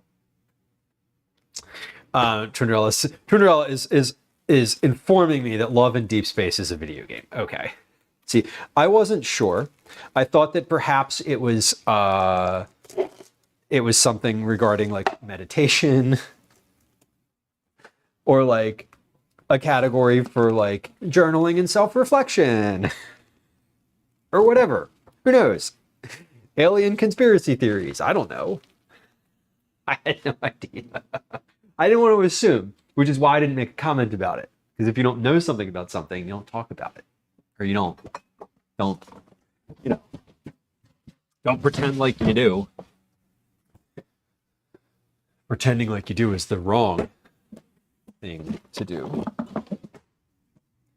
Okay, pause. Timers. I have 6 minutes left of my chicken. That is to say, I have 6 minutes until I want to check that chicken. I don't think the chicken will be completely finished yet, but I don't know. We might be. Tundrella assumes correctly that whenever it's a game or a show of some kind, that I probably don't know what it is, which is a very accurate assumption, because I don't generally know what it is. Sometimes I've heard of it, and sometimes I might have heard the name, but I still probably don't know actually what it is. Bell says there are journals you can decorate and sort of alien stuff. Well, I mean, Love and Deep Space seemed to go together in those two capacities. So good. I'm glad I was at least somewhere in the neighborhood, if not anywhere near the actual thing. So we're slicing this cabbage pretty thin, and I might end up saving more of the cabbage than just that half. I'm slicing this now. The noodles that are gonna be in here are the regular like dry packet ramen noodles. So I'm trying to cut these so that they sort of will be able to blend in with those. Now it's going to be cold. It's not going to be as cold as it was when we went in December. So at least there's that. But it is going to be cold. So I'm trying to make kind of my focus with the food this weekend is sort of twofold. One, that it is all warm food with the exception of the Uncrustables, which are for lunch and we'll be like hiking, I think. So we'll be somewhere where the lunch won't need to be warm, but the ramen, we're going to do ramen. We're doing like grilled cheese and tomato soup. So all of that is sort of aimed at being a warming element to each meal. All right, that is enough cabbage, I think. So I'm just going to save the other half of this, the other quarter of this too. I know this is going to cook down a lot thinner or a lot smaller. It'll cook down a bit, but I also know that I'm putting a bunch of other stuff in there. So it's not, I don't want it to be too cabbagey. I just want it to be an element of it. Okay. So let's wrap this. I know I just put my plastic away, but let's get it out again. Let's wrap this other piece. I'm going to wrap these separately so I don't have to unwrap that first one. I'm very good at guessing. I had no idea what it was, but as I said, I thought it was just like, I don't know, there's some categories that are funny. I'm trying to think of the one that there's an example, but I can't think of it. It's like, it's sort of a weird name, but like as soon as you're told exactly what it is, it's like, oh, that makes sense. There's some weird categories on Twitch like that. I'm not making much sense right now, and I'm sorry. All right, so this is good. Oh, I have some leftover chicken in the fridge too. I should probably just toss that in with the rest of this. I'm not going to put the cabbage in my freezer stock bag because, oh wait, no. I should have. Should I? I forget. I don't remember if cabbage is good in freezer stock or not. I don't think so. Anyway. I know that jalapenos are not something I want in my freezer stock bag, so we're not going to put those in there. I don't want this to be super spicy. I just want some like flavor from the jalapeno, so we're not going to include the seeds in here. I'm going to scrape that and I'm going to scrape the guts out of here.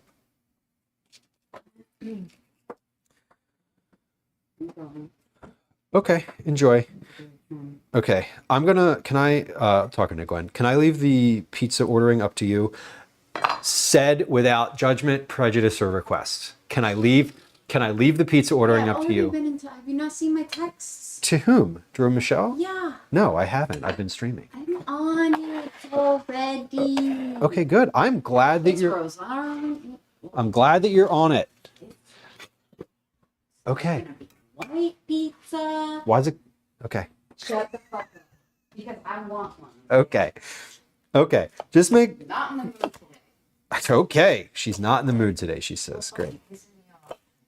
Okay. Well, I will try not to do that, and I hope that your appointment doesn't do that either. Okay. I did just Amazon a spare computer charger for myself overnight though, because Okay. I cannot go to the office yet.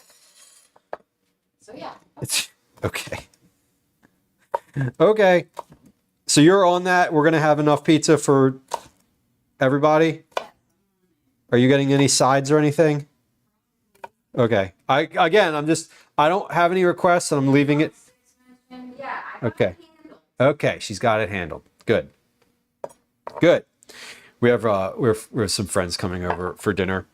We have some friends coming over later, and now I'm talking to the internet. Sorry if that wasn't clear. I've transitioned back to speaking to folks online. I know it's always weird when I'm like, I have an aside and it's like, whatever. Anyway, we have friends coming over this evening, and they like to order pizza. So last time they come over on Thursdays. Last time they were like, oh, we should order pizza. I was like, okay. I was like, do you want to order that? Do you want to have pizza like with Calvin? Like, do you want to invite Calvin to have pizza, or should we like wait until he's in bed? And they were like, obviously we're gonna like have pizza with Calvin. Like, for those of y'all who are new, my son's name is Calvin. He's 10. He goes to bed around 8:30 p.m. They were like, obviously we're gonna have pizza with Calvin. Like, what are you, a monster? Like, would you really exclude him from having pizza with us? And I was like, yes. Like, we have adult friends coming over to hang out like well after he goes to bed. Like, yeah, I would exclude him from that. Like, why wouldn't I? I'll just feed him. I'll feed him like something from the freezer, and we'll just get him to bed early, and then we can enjoy pizza together. Anyway, they were like, no, you're a monster. Like, invite your 10-year-old child to have pizza with us, please. So we did. Anyway, they ordered pizza last time. We don't order every week. Just like whenever one of our friends, when they come over, they usually they're closing at work and can't come over until like 9 p.m. But today they're not closing, and they were like, okay, we can come over sort of whenever. So anyway, they're going to come over and we're going to have pizza probably at 7:30 or so. Once Calvin gets back from karate. Anyway, monster is a strong word. Well, I mean, they're not parents, and they don't know. They've known Calvin since he was literally born. He's known them, like, they have a great relationship. Like, they're cool. They don't have kids, so they enjoy the company of children, generally speaking, when it's presented to them as an opportunity, and they're like, oh, Calvin's funny and he's articulate, and like, we like him, we like hanging out with him. And me, I'm like, I spend a lot of time with Calvin, and I don't spend as much time with my adult friends. So it's not weird to me to be like, hey, other adults, would you like to hang out without a child? Because plenty of my adult friends who have children, if I was like, hey, you want to, like, I don't know, hang out like without the kids around? They're like, hell yes, I do. So they get it, right? But these friends are great friends. I've known Drew since forever. I've known Michelle since forever too.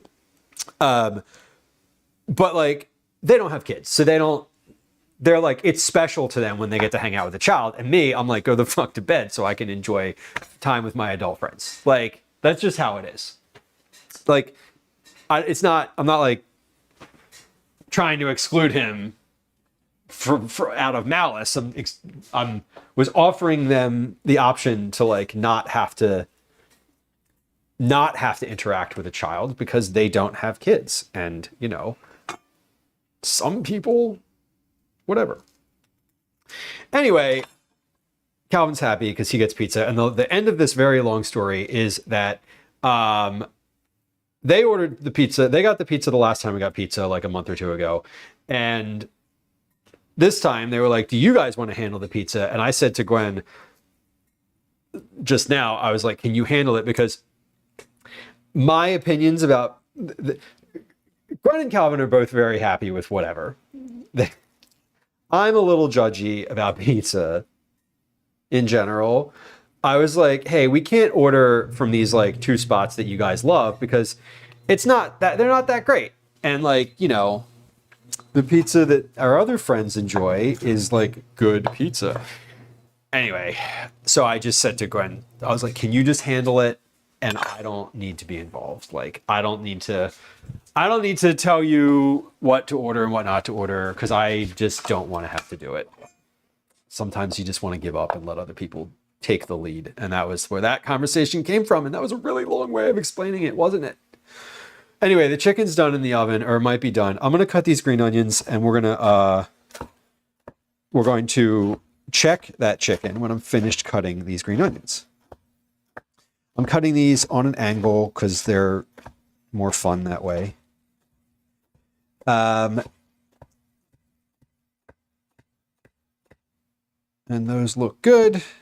All right, those look good. I'm going to pop these little stems back in that same container. And then let's put these in their package, and we'll check on the chicken. The only other thing that I want to get is the corn, which is frozen. So it's not like, not hard. It is just need to get it out and put it in a little container. I don't need to separate the green onions by hand, because I can just do this. All right, I'm gonna get I said that chicken's probably not finished yet. I'm gonna get the corn out and do that now, so that that's just handled. Am I gonna get the corn out? Where is the corn? Holy shit. Where'd that corn go? Where'd that corn at? All right, oh, the other thing that I wanna get is broth for the ramen. I just want the broth to be accessible, so up top here is ideal. Where did I put that corn? Oh, there it is. We don't need to order pizza. We got frozen pizza in the freezer. It's from Costco, and it's cheap. And not all that great, but cheap. You get 6 pizzas from Costco for the cost of like 2 slices. Bella says, I don't want the Little Caesar cheapo pizza. Right. We want... And it's not like... There's a time and a place. When Calvin and I go camping, Gwen orders like Domino's. Right. I don't really want Domino's. That's not my vibe. And I don't mean that in a way of like Domino's is awful. I just like a little more, I want a little less industrial processing of my pizza, right? That's really the net of it.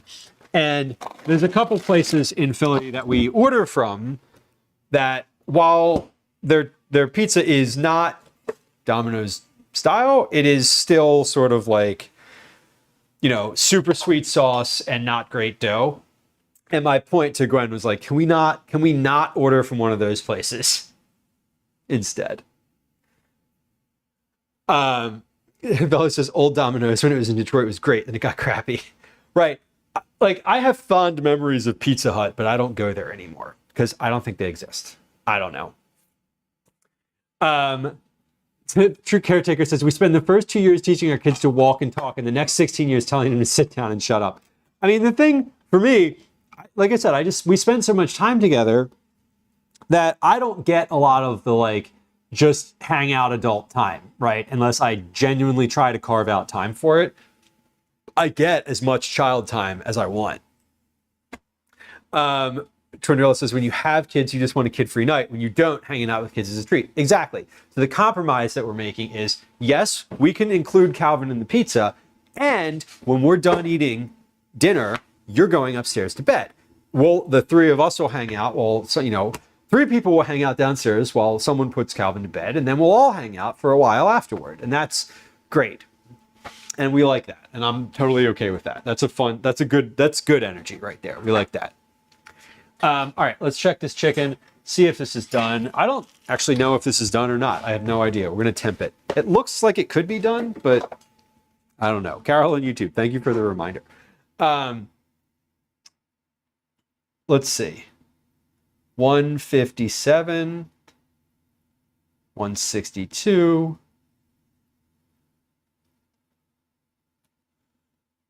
All right, this is there anywhere here that comes up as less than 160? No. No. Okay, so this is finished.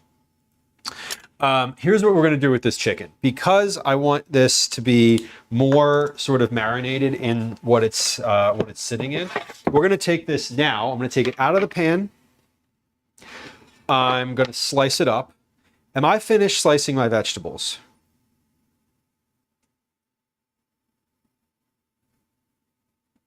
Yes, I'm finished with the vegetables. So I can just use the same cutting board I've been using. This is the last thing for this cutting board. Okay, so pause. Let's, chicken is cooked, onion is sliced, cabbage is sliced, jalapenos are sliced, corn is packaged. Okay, we're checking things off the list here. What I haven't done is any of the like making of things yet. The tomato soup is finished, so we're almost like, the tomato soup was the big one. That was the one that requires like cooking, right? Grilled cheese is assembly and grilling on the grill. Uncrustables are all on the counter. There's no cooking there. Rice Krispie treats, there's a little bit of cooking, the marshmallow and the butter in the pot, and then pouring it together. But all that will just cool out on the counter. Candied pecans, that is actually cooking too. Okay, so let's finish with the chicken, then we'll finish with the chicken, then we'll do the Rice Krispies treats. No, we'll finish with the chicken, then we'll do the tomato soup, then we'll do the Rice Krispies crispy treats, then we'll do the grilled cheese, then we'll candy the pecans, and then we'll package throughout that time. Sound good? Good. Glad we cleared that up. Domino's at least figured out it was kind of crappy, and it's better now. It's still not my preferred place, but I'll eat it. Exactly. And sometimes Gwen will be like, I want pizza, but I want Domino's. And I'll be like, fine. Fine. That's okay. Like, order Domino's, right? And I will eat an entire Domino's pizza, and I will not feel good about it physically. And then it'll be like 5-6 months before eating the next one. And that's okay. Let's slice this up. Liz had grilled cheese for breakfast. We love it. Grilled cheese for breakfast is great. It is a breakfast food. I mean, plenty of breakfast foods have cheese in them, and plenty of breakfast foods have toasted bread, and lots of them have butter. So like, it's kind of the same thing, right? Digital Drummer, I love the organization. Thank you. I appreciate that statement. I am not many things. There are many things I am not, but organized is something that I generally try to be, because it keeps me it keeps me sane. It keeps me from feeling lost. A whole pizza. Yes, Shart, a whole pizza. They're small. That's the thing with the Domino's pizzas, is they're like, you get a large pizza from like a hometown pizza place, right? And it's like big. There's a pizza place in Philly that if you get their extra large pizza, I remember this when the apartment that I lived in right out of university, we got a pizza from there, and you could not fit the pizza box through the door. Like, that's a large. Domino's large is like a small to medium, like anywhere else. So yeah, I mean, maybe I don't need a whole pizza all the time, but I know that I have the capacity to. And I know that when I do, I don't feel great about it. Like, I don't feel emotionally bad about it. I mean, like, physically bad. Emotionally, I am prepared to eat it. If I'm eating a Domino's pizza, I'm already emotionally prepared for whatever comes next. Like, that's just how it is. Whatever tragedy might befall my gastrointestinal tract is, I come into it with eyes open. You know what I mean? But that is how it goes. let's get this into the pan. So what I'm doing with this chicken is I'm putting it back in the pan I just cooked it in. I'm going to take as much of the drippings off the cutting board as I can. And then we're going to take the cutting board and the knife and move those over to the counter for cleaning / processing, which we'll do it in a minute, in a little bit here. At some point, we're going to take a quick break so I can do some dishes here because we're going to start building up a bit of, we're building up a queue of dishes here. And I am going to want to have these done before the end of stream. So we're finished with our cutting board today. So I'm going to put that away. Am I finished with the oven though? No, I need the oven for the grilled cheese. Why do you need the oven for the grilled cheese? Because that's my process. We'll get there and you'll see what I mean. Cinderella, you had your hot and sour soup. That is not a surprise, but that is also a great breakfast, it seems like. Fudge Darling, adding grilled cheese to your list. Add that grilled cheese. What's your favorite bread to make grilled cheese with? General question. I go back and forth. I love a classic like white bread grilled cheese. This time I got a sourdough loaf and I'm gonna make like a nice grilled cheese, like a sourdough. I don't know if it's gonna be thick sliced, but I got ham and some different kinds of cheese, so I got like nice bread too, you know? Mars says, I was AFK and apparently came into the raid and come back to, if I order pizza, I'm already emotionally prepared for what comes next. What did the pizza do? Oh, the pizza, Mars, there's just a lot of pizza. We're specifically talking about ordering Domino's as opposed to or ordering sort of the differences in delivery pizza. And I was saying that like Domino's is not my preferred pizza, but I'll eat it. And when I do eat it, I'm sort of like, uh-oh. Like I know that there might be issues afterward. What does the mat that was under the cutting board do? Digital Drummer, I will tell you, and I'll demonstrate for you momentarily here if you'd like. But that is one of those mats that you find pretty much in any grocery store. That I'm going to put this chicken in a larger container. Sorry. The mat is one of those like sticky, grippy mats that's meant to be a drawer liner. To keep things in place. But I use it. You can buy them. Usually they sell them in the grocery store. They're in like a roll and you sort of cut it to fit your drawer. I got it for under the cutting board because that was the right call with this container, by the way. Great. I got it for under the cutting board because when you have something wooden on a stone counter like this, if you have it sitting on just the counter and you're like chopping, the board kind of does this. The board does this. It's easy to spin on a stone counter. If you have one of these, it's just one of these like mesh mats, right? It's sort of like rubbery. It's a grippy mat. So in this situation, like it's not going to spin. And if you put just a little tiny bit of pressure on it, it'll stick where it is. So if I've had an emergency butter run to the grocery store, I know that feeling. I get it from Costco and it comes in like four packs now. So it comes in like 16 sticks at once. Mars says, my preferred takeout pizza is Papa Patron. I've never heard of that.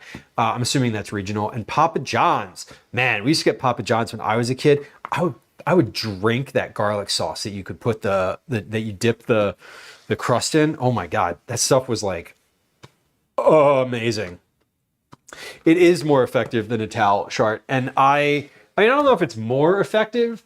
I like that method because it doesn't wet my cutting board. It doesn't make the underside of the cutting board wet, because if you use a towel, you usually wet the towel and then put it down because like the water on it creates the friction. And I don't love that. I don't love adding additional moisture to my cutting board for a long term like that.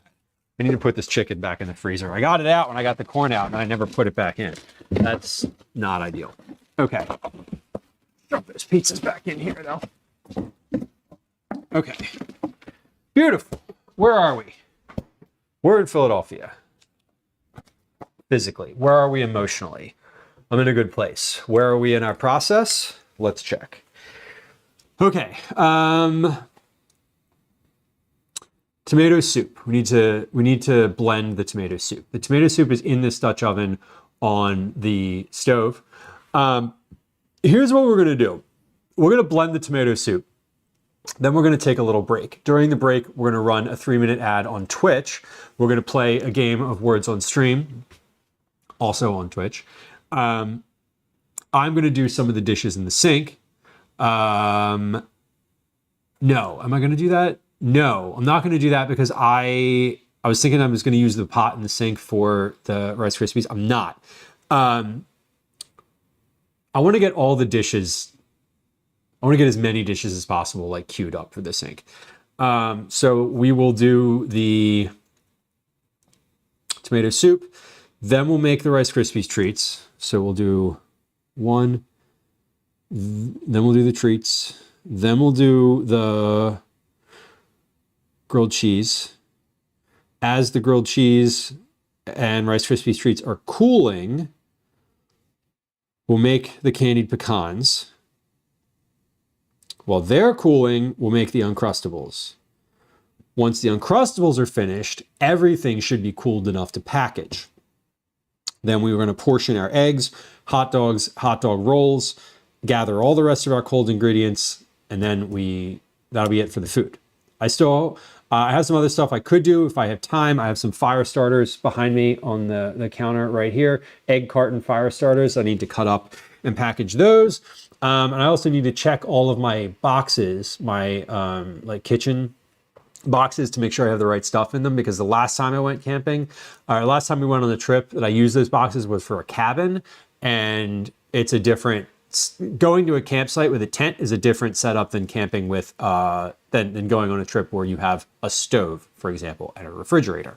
Like, I don't need my ice trays in there because I don't have any place to freeze them, although they would probably freeze outside because it's going to be below freezing.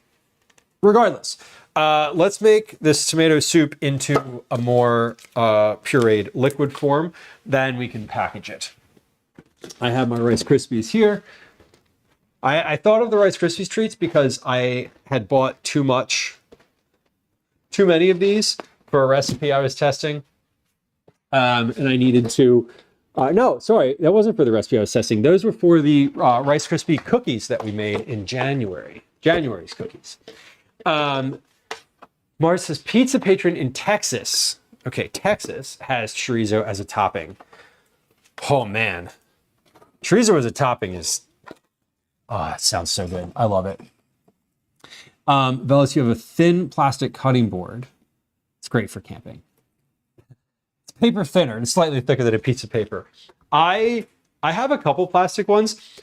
My issue with the really thin plastic ones is the last time I sharpened my knives and used one of the plastic cutting boards, it sliced through the cutting board. So it didn't work. Oh wait, it was locked. Now it's locked. Okay. Bellis, they don't let me in the camping cabins. The camping cabin, my camping cabin that caught on fire was that was a private cabin. That was off grid. I'm pretty sure if I burned down a cabin at a state park, they might not let me in though. Although to be fair, the cabins at the state park don't have a fireplace. You can't. Well, I was going to say you can't burn them down, but like, yeah, you absolutely could. You could, there are plenty of ways that you can cause an electrical short or something like that. Okay, so we are going to blend this tomato soup. Disclaimer. I am using a blender that is fine to put hot liquids in. So for anyone who's concerned at this moment, this is the blender that I have multiple times blended liquids directly from the stove in this blender. It will be fine. There is precedent and recent history of doing this. So I just want to be super, super, super clear. If you're wondering why there is cause for concern, Sofluff has posted a clip, 2 clips in chat that will tell you, that will illuminate for you what happens when you put hot liquids in a blender that's not supposed to have hot liquids in it. Fudge drawing, yeah, don't put soup in a glass blender either. Hot soup, the heat will affect that. This is a plastic blender, so we are not worried about this blender. Now, normally, if I made this recipe the way that it was written, which I did not, this would all fit in here. Now, I added some extra liquid to this, and it is not all going to fit in here. I'm putting about 6.5 cups worth of liquid in this blender. And we, having experience blending this soup before, are going to do this. I'm going to open the vent, but I'm going to put a towel over it. Because when I opened the vent before, I just left it open like this. And when I looked later, there was soup, like a spray of soup that all came off the edge here. So we're venting it, but we're venting it, we're putting a towel over it. So let's turn this on. We're just going to do a couple pulses to make sure that it's okay. Get it started. Pulse, pulse, pulse. Okay, it's not coming all the way up to the top. So here's what we're gonna do. Because you're gonna hear this on stream if I don't mute, or rather the sound is gonna get weird if I don't mute the sound. So I'm gonna blend this. This is a great time to take our words on stream break. You know why? Because this needs to blend for 4 minutes. Words on stream is about 3 minutes. So let's actually just do that now. Okay. I am going to take my camera and we'll put it over at the sink so you can see like what I'm doing during that break time. I'm going to let the blender run during our break. And I'm going to do the dishes that are over at the sink because why not? Or rather, I'm going to, yeah, we're gonna manage the dishes while we're in the sink. We're gonna do this again. I have more soup in here. I have a little more soup, but I can only fit this in here. So let's play a little game of words on stream. If you're new to stream, by the way, we play a game of words on stream every time we do an ad. We run a 3-minute ad on Twitch. If you're watching on YouTube, there is no ads on YouTube. If you'd like to watch or like continue to see, there's a link to that in chat. Now, I usually talk throughout the break, but I'm going to mute my microphone because we're going to have a blender on. It's loud. So I don't know, go subscribe on YouTube anyway. Okay. During the ad, let's make sure this works. Is that working? It is. Look at that. The camera stayed working. I'm going to do these dishes over here at the sink, and we will be back. Hold on. Why is that camera not staying where it goes? There it is. Okay. And we'll be back here in just a few moments. Let's start a game of words on stream. If you're not familiar with words on stream, there are some letters at the top, and you have you put your guesses in chat. For those of y'all who are watching on YouTube, sorry, we don't have words on stream set up yet for our YouTube stream. Okay, running a 3-minute ad on Twitch. I'm going to turn the blender on. I'm going to mute the mic, and we'll be back in about 4 minutes.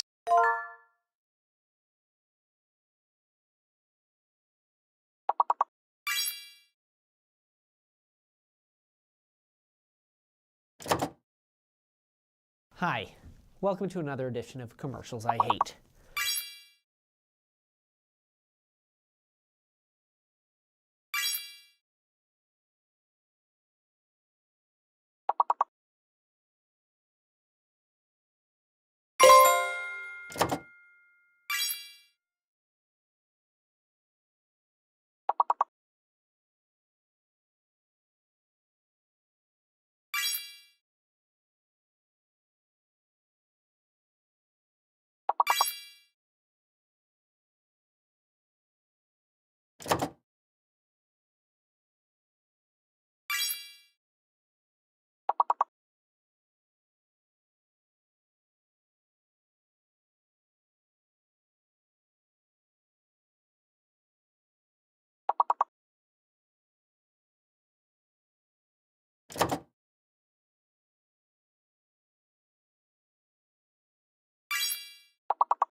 It's over!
Okay, soup is finished blending. I'm going to put that in some containers here, and we're going to pop that next round of soup directly back into the blender and blend that as well. So we're going to keep the words going for another couple minutes here as I do that. So thank you all for your patience. Blending is loud and not something I think is great for like having on the stream. So we're going to, like I said, just let this We're gonna finish blending the rest of the soup that is in this Dutch oven, and just keep words going for another few moments here, and then we'll be back. So thanks for your continued patience as we do this. Congrats on the boards that I saw are board singular. Maybe it was a second one if I missed it. We're into the hard mode now, I see. Always fun. But let's do this. We're going to pop this back onto the blender again for about another 3 to 4 minutes. And I'm going to finish those dishes that are at the sink, and we'll be right back. We're going to finish this round. I'll start the next one, and then we will remain on a words on stream break for another couple minutes here. All right. Whoa, very close with that round. That was great. Okay, we have our timer started. Let's start another game of words on stream. I'm going to mute the mic, and we'll be back here momentarily.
All right, blender is off.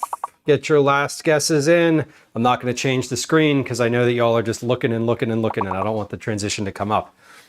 But y'all have been great. This is so close, so close. Oh my God, so close with that last one.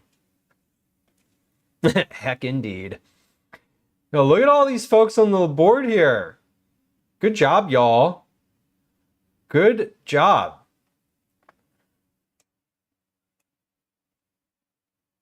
Love to see it.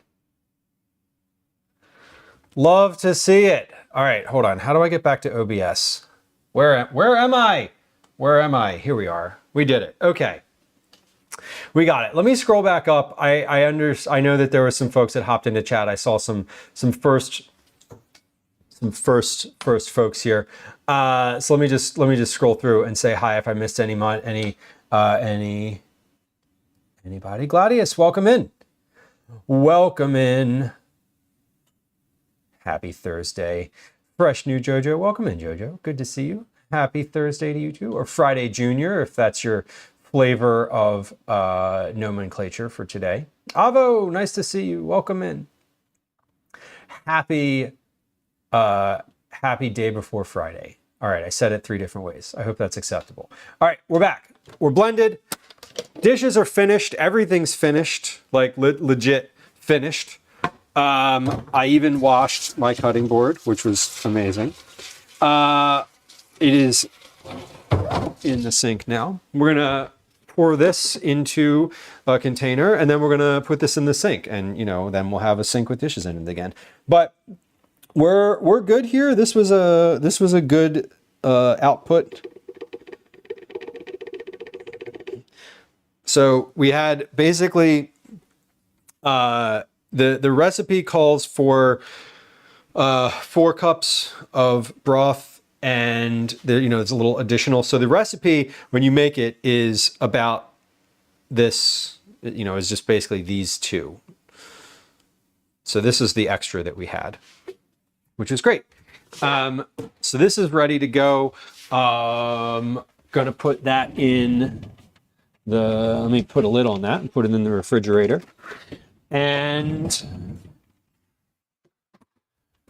I love this particular tomato soup. I'm a big fan of because it has a ton of lentils in it. So nutritionally, it is denser than your regular boxed tomato soup, and it also has no sugar in it, unlike your regular boxed tomato soup.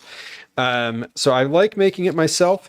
It was great. One of the times that we went camping in the fall, I made this for a large group, which I did on stream. If you were here during that time, I made it in a much larger volume than this. I think I made it in the massive stock pot that I have, and it was great because I fed it to a whole group of kids who were in 4th grade at the time, and a few who were younger than that, like younger siblings, and they were all like, "This tomato soup is really good," and I was like, "It's got lentils in it, suckers!" Ha ha ha ha.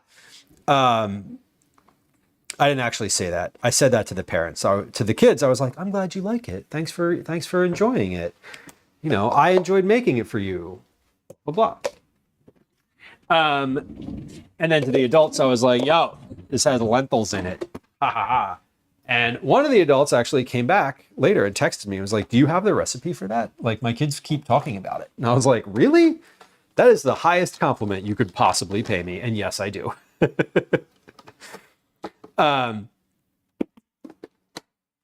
Okay, we're finished with the blender though. That's all done. Trickery, not in getting exactly. I mean, I don't feel like I was intentionally tricking them. I do think that it was intentional, but I wasn't like trying to trick them, Also, not in Getty, congrats on, I see your message, your 500th message. Congrats on your Cookie Club entry. I forgot to taste this. which I should probably do for like seasoning purposes. Now, that said, I'm not going to change the seasoning in this because I already packaged it. But I do want to know. I do want to know if this is any. I want to know what it tastes like. So, well, tastes great. Damn, that is so good.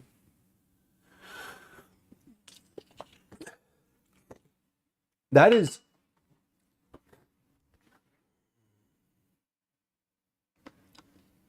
my favorite tomato soup. Man.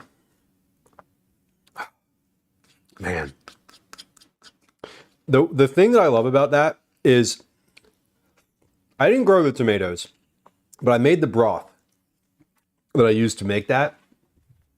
And it tastes it's a little different from using box broth from like the recipe. And it's good. That was satisfying. Okay. Let's put this in the fridge. I'm going to go ahead and put all 3 of these in the fridge, although I'm going to freeze one of them.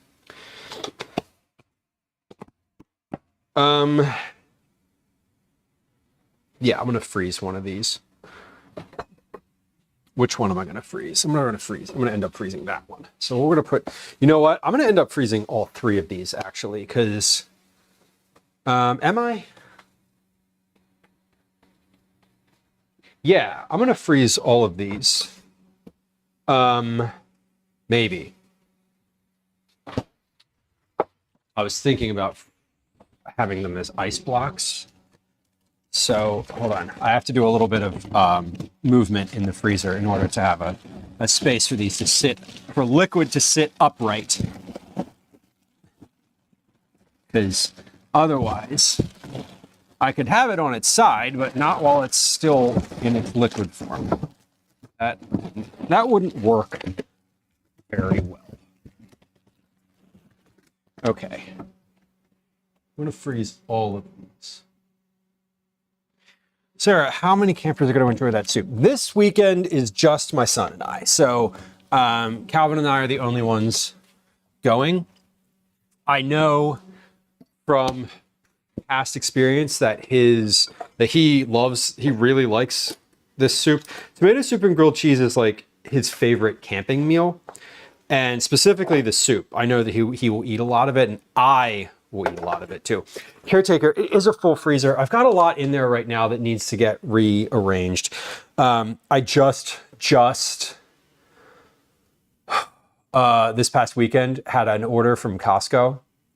And so I have a lot of stuff that's like in there that I just threw in the freezer without managing it in any way.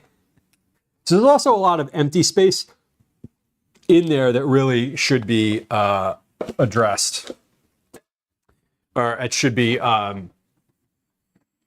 accounted for. Okay. Pause. What did I want to do? Okay. Shit. I just did something silly. I just stuck my stock bag for my freezer stock like all the way in the back here. Let me see if I can get that out real quick before I get too far in, because I'm finished with cutting and I'm finished with all of my vegetable management. I don't have any vegetables in the grilled cheese, nothing in the Uncrustables, nothing in the Rice Krispie treats, nothing in the pecans. Okay. And I prepped everything else. So we're going to take my stock bowl and put that in the stock bag in the freezer. And like, I also have several bags of this type of thing now that need to get made into stock. Like for example, like I ordered ice cream and like, so I have a gallon of ice cream in here that could go in the basement freezer. I have a bunch of pizzas in here. I have a loaf of bread in here. I have fish. It's got a bunch of stuff that doesn't actually live in that freezer full time. Usually. Okay, next is the Rice Krispie treats. So we want to do that. Let me look at the box, which I believe has a recipe on it. 3 simple ingredients: 3 tablespoons of butter, 40 large marshmallows, 5.5 cups of mini Jet Puff marshmallows. Okay, so I have mini marshmallows. 6 cups of Kellogg's Rice Krispies cereal. In a large saucepan, melt the butter over low heat, add the marshmallows and stir until completely melted, remove from heat. Add the Rice Krispie cereal, stir until well coated. Using a buttered spatula or wax paper, evenly press the mixture into a 13 by 9 by 2 inch pan coated with cooking spray. Cool, cut, serve, and decorate. Wow, that seems super easy. Okay, not only do I have Rice Krispies, brand, not sponsored. I have, so hold on, this is the bag of things I need to use on stream today. Sarah, it is going to be just the two of us. It is nice. I enjoy when he and I have, I enjoy when he has friends, and I enjoy when he's able to bring friends, and I enjoy when it's just he and I. When they're completely different camping experiences. They're in no way the same. Like literally, I mean, there's some things that are the same, but generally speaking, they are wildly different experiences, and I like both of them sort of equally. Okay, 9 by 13 baking dish. Let's use this one. Okay, so this needs to get buttered, coated with cooking spray.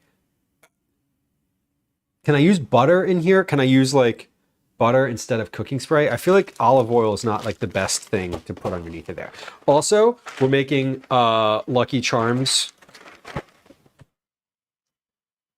Rice Krispies treats today because I found these at Reading Terminal when I was there, and I was like, hell yeah.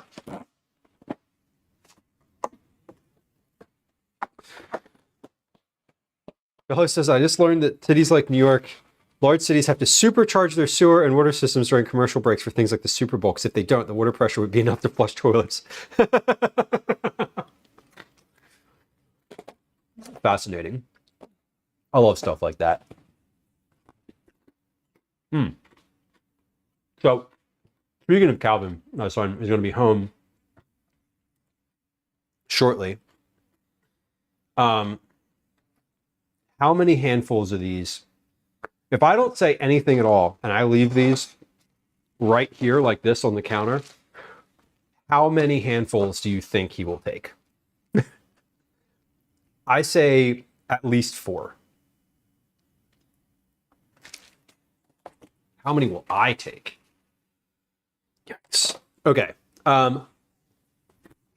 I'm not using all of these. So, to be fair, I'm not going to use all of them. DJ Harley, welcome in. Happy Thursday. Happy Friday, Junior. Speaking of, we weren't speaking of it at all, but I'm going to wash my hands.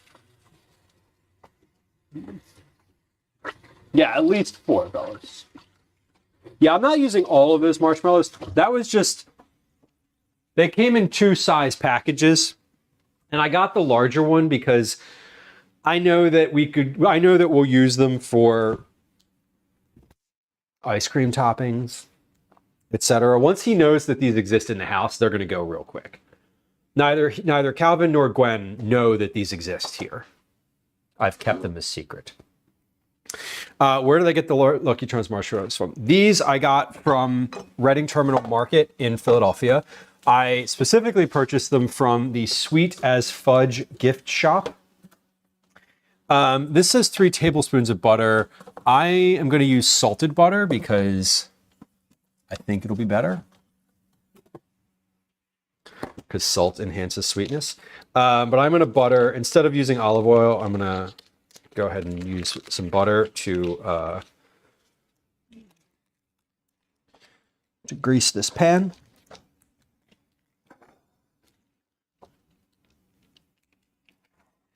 Yes, so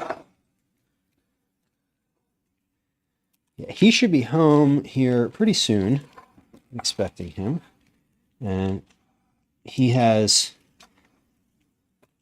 an after-school assignment, which he knows about. So we'll see if he remembers it when he comes in. So a little disclaimer, as I sometimes occasionally give if I remember to before it happens, but I have a 10-year-old son who comes home from school around 4 p.m. He will come in, he'll say hi, he will hang around a little bit. But when he comes in, I am not completely and fully responsive to chat. I like to give him a little bit of presence of mind when he comes in first thing. So just an FYI, I'm a little, I like to, I say the word distracted, but really I'm intentionally just giving him, you know, a little bit more focus when he comes in than I'm giving the chat. So he's here now. I think I just heard him. At least I heard the door. Heard something downstairs. Oh, you. Yes, you.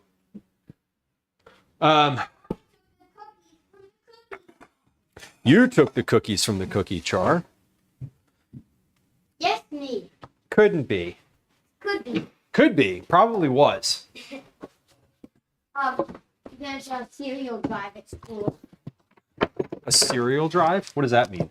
Or stocks. Stock drive. That's very different than a cereal drive. Yes, both of them. Socks and cereal? Okay, that's an interesting combination. You bring home, you bring to school any pairs of, 3 Socks. tablespoons of butter.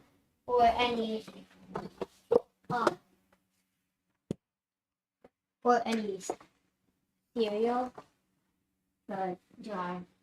Yeah. And Okay. it's going to a nearby homeless community. Cool. Socks and cereal drive sounds fun. Well, you've got a cat following you up the steps. Look at him. Look at how stately he looks over there. Yeah, I got these. I got these from Reading Terminal. They were in bulk. I got them from the Swedish Fudge gift shop, but I also you could get them at Reading Terminal. You could also get them from the Head Nut, which is another preferred shopping scenario. We have an OB cat. Zach, welcome in. Howdy. Howdy. Sofa, thank you for the shout out for Zach. Zach is a friend of the stream. Possibly going live at some point shortly. I would encourage you to check them out. Some commentary. A lovely community. We like Zach's stream a lot. The cat, Ash has taken the lead. the cat count has come up today. Ash went from 68 to 73. He's been all over. Today? Yeah, that's why the chair's over there. He was chilling earlier. Okay. Say hi to Dad. Hi, Obi. Hi. Hi. Oh, he's purring. He's purring. Is he, or is he He just was. like- I heard a purr. Is he just shaking? He might just be shaking. Who knows? I think he was just stretching. Okay, 2 questions. Well, 1 question. Were you able to get a library book today? Yes. Yes. Okay. Will you still run those books over to the library to return them that are in the hallway? I was kind of counting on that, honestly. I did think you were gonna ask that. You did think he did think I was going to ask that. He was right. Not. You would rather not. Do need to do my Imagine Math. You need to do your Imagine Math. Okay. You need to do your Imagine Math and what else? Anything else? No, we had Okay. study hall in the ELA teacher's room. Okay. Cool. So you So- got your rest of your homework's finished? Mhm. Awesome.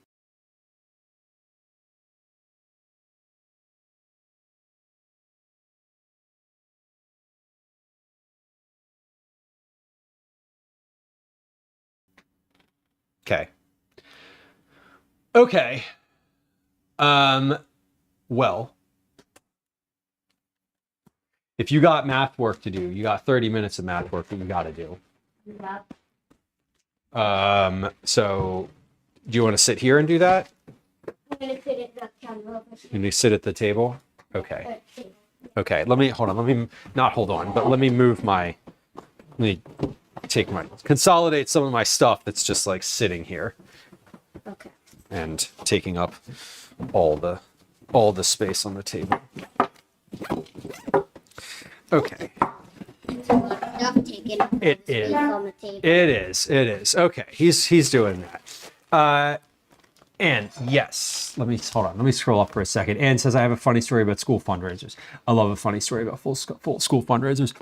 The cats did get big. I mean, they're almost 10 months at this point. Wait, April, May, June, July, August, September, October, November, December, January, February. They're 10 months. 10 months this weekend, actually. So funny story about fundraisers. Anne says, my brother is 16 years younger than me. So my parents were quite old when he was in school. He came home from school talking about pennies or patients. My dad didn't hear so well and was really confused, asking who are the patients and why do they want my panties?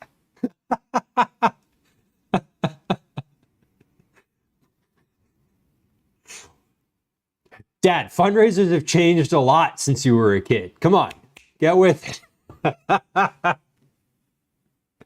We're more progressive now, don't you know? That is funny. Communication skills, Sarah. Yeah, he said, I'd rather not. He didn't say no. He didn't decline. Sarah in chat is telling you that you have good communication skills. I saw that. He didn't just say no. He said, I'd rather not. He left open the option that it needed to happen and was mandatory. And I would also rather. And he let me know that he doesn't really want to, but he did leave the option open that if it had to happen, I probably wouldn't have to argue about it. I also would rather not it have to happen. Yeah. It doesn't have to happen because our public library system doesn't have fines. So all the shit's overdue. So by like a long time. But he did read all the books. There's that. If he hadn't read them at all and they were overdue, I'd probably still make him return them. But he did read them, except the one that he didn't read. He got a little ways through it and was like, I don't really like this, so we stopped. I believe it. You're like, Dad, come on. What are you talking about? That is really funny. Okay, we're gonna make these Rice Krispies. So if I can renew the books online too, I just haven't. That's not true. I did. It's just they're overdue again. So they've been overdue for a while. Hey, y'all remember that last time we prepped for a trip to go camping? We got the books to go on that trip. So at least a month. I could still renew them online right now. I just haven't done it. All right. Melt the butter over the low heat. Add the marshmallows and stir until completely melted. Remove. Add the Kellogg's Rice Krispies. Stir until well coated.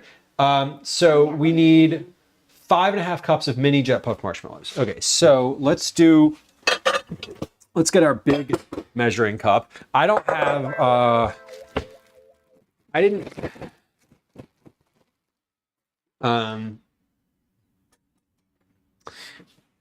know how much marshmallow is in here. It's not, I don't know what the volume of marshmallows in here is.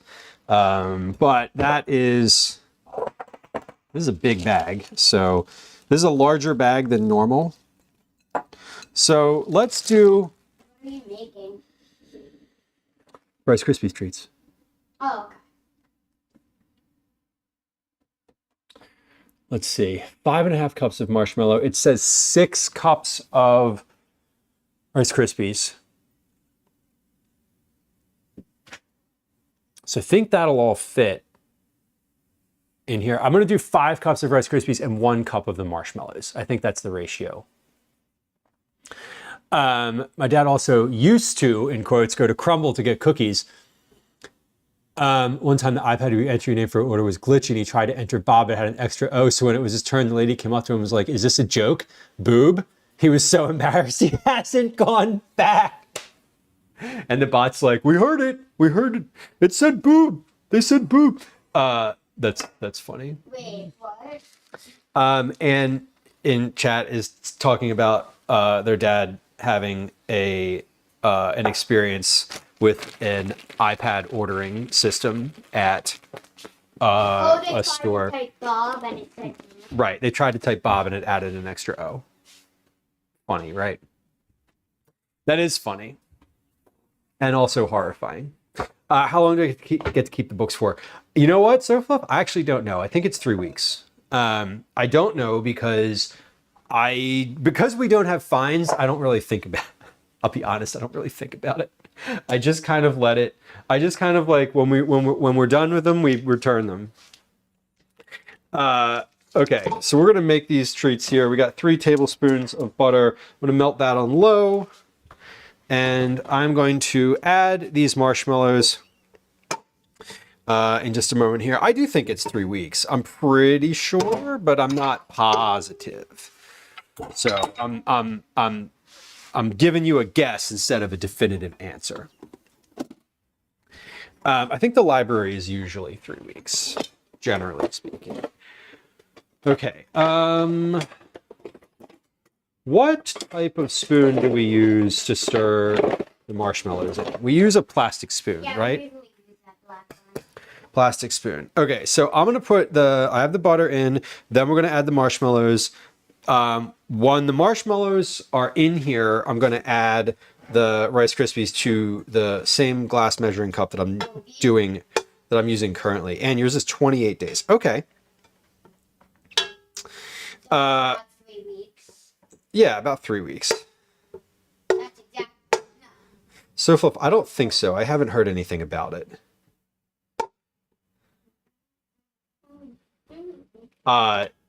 If yes, I have not been involved. And I'm pretty sure not, because I probably would have been involved. Obi. It is, they do, No, Daisy. they sent home the list of names for everyone so that it could be like spelled correctly, but I did, there was no ask about that. There was no request for anything to happen there, so I didn't bother. Oh, also at school there's this Valentine's Day thing tomorrow. Yeah? I didn't know we were supposed to do it. There's a Valentine's Day thing tomorrow at school? Tell me about it. Well, we don't have to do anything, but it's a thing. I don't think the subtlety worked. Yes? Where,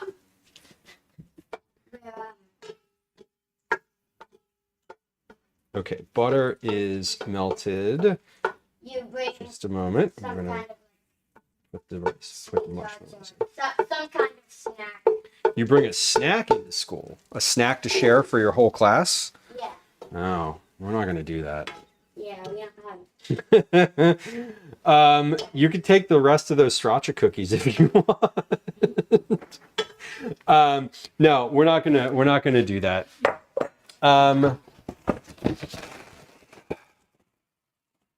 Unless you want to give your schoolmates these marshmallow chocolate chips, or these chocolate chip Rice Krispies. You want them? Yeah, I want them too. I don't want you to give your schoolmates these Rice Krispie treats. I'm looking forward to them. Okay, cool. So you're just gonna not do that, and that'll be fine. Okay, so we got the Rice Krispies here. We got the marshmallows. That is almost 6 cups. Am I supposed to stir these continuously? I don't think so. Obi, get down. Nope, get down. Obi's trying to knock the light over. Obi has been really persistently trying to mess with all of the streaming stuff. Sure. Yes, his school does allow homemade stuff for class things. That They actually just had a whole like potluck thing that was like mostly homemade food, Oh, which was really interesting. Yeah, for the winter, it was a winter solstice feast. I could see why not. Like, I could see why that might be not allowed. I could totally see why that would happen.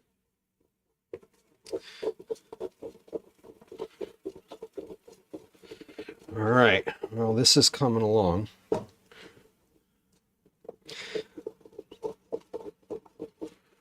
We're melting.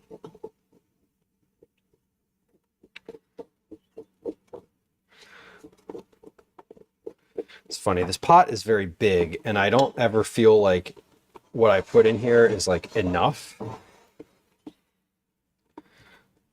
But it always ends up being more than I think it is.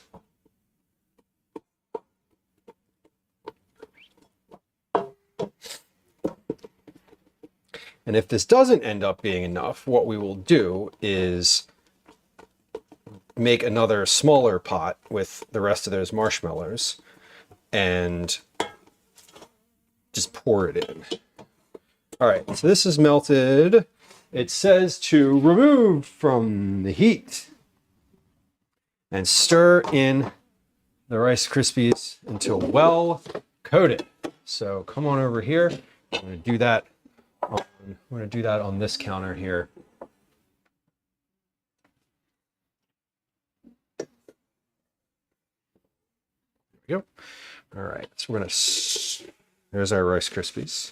And we're going to stir these in until well coated, as it says.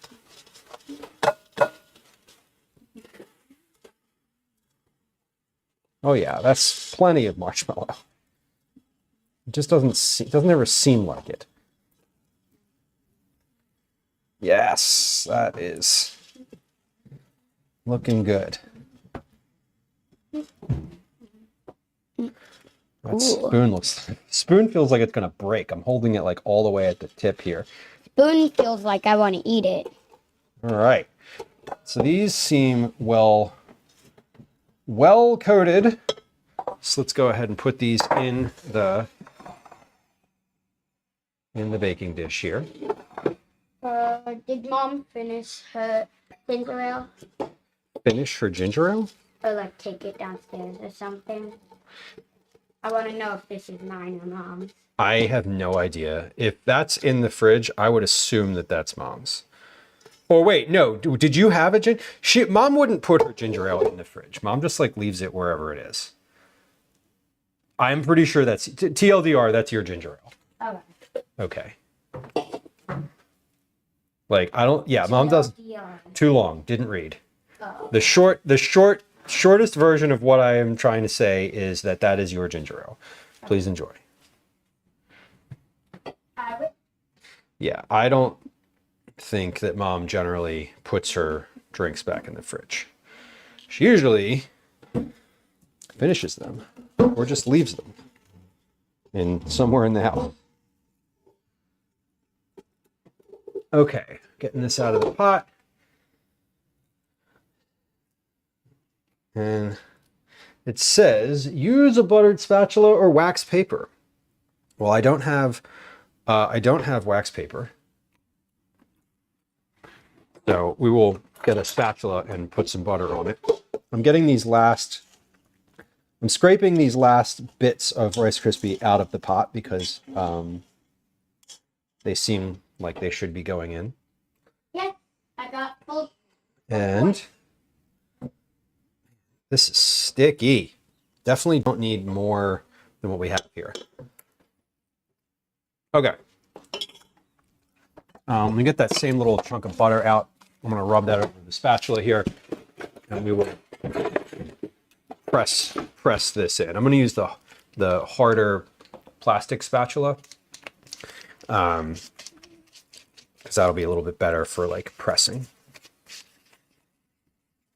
Silicone spatulas work well. Yeah, I have some of those. If this doesn't quite go the way I want it to, we'll switch to one of those. This seems to be working though. And I'm gonna go ahead and like use my fingertips a little bit too. Mish, welcome in. Good to see you. Happy Friday, Junior. All right, so these are good, looking good. I'm gonna go ahead and pour some more of these marshmallows on top and just press them in so that it's more of a like decorative thing.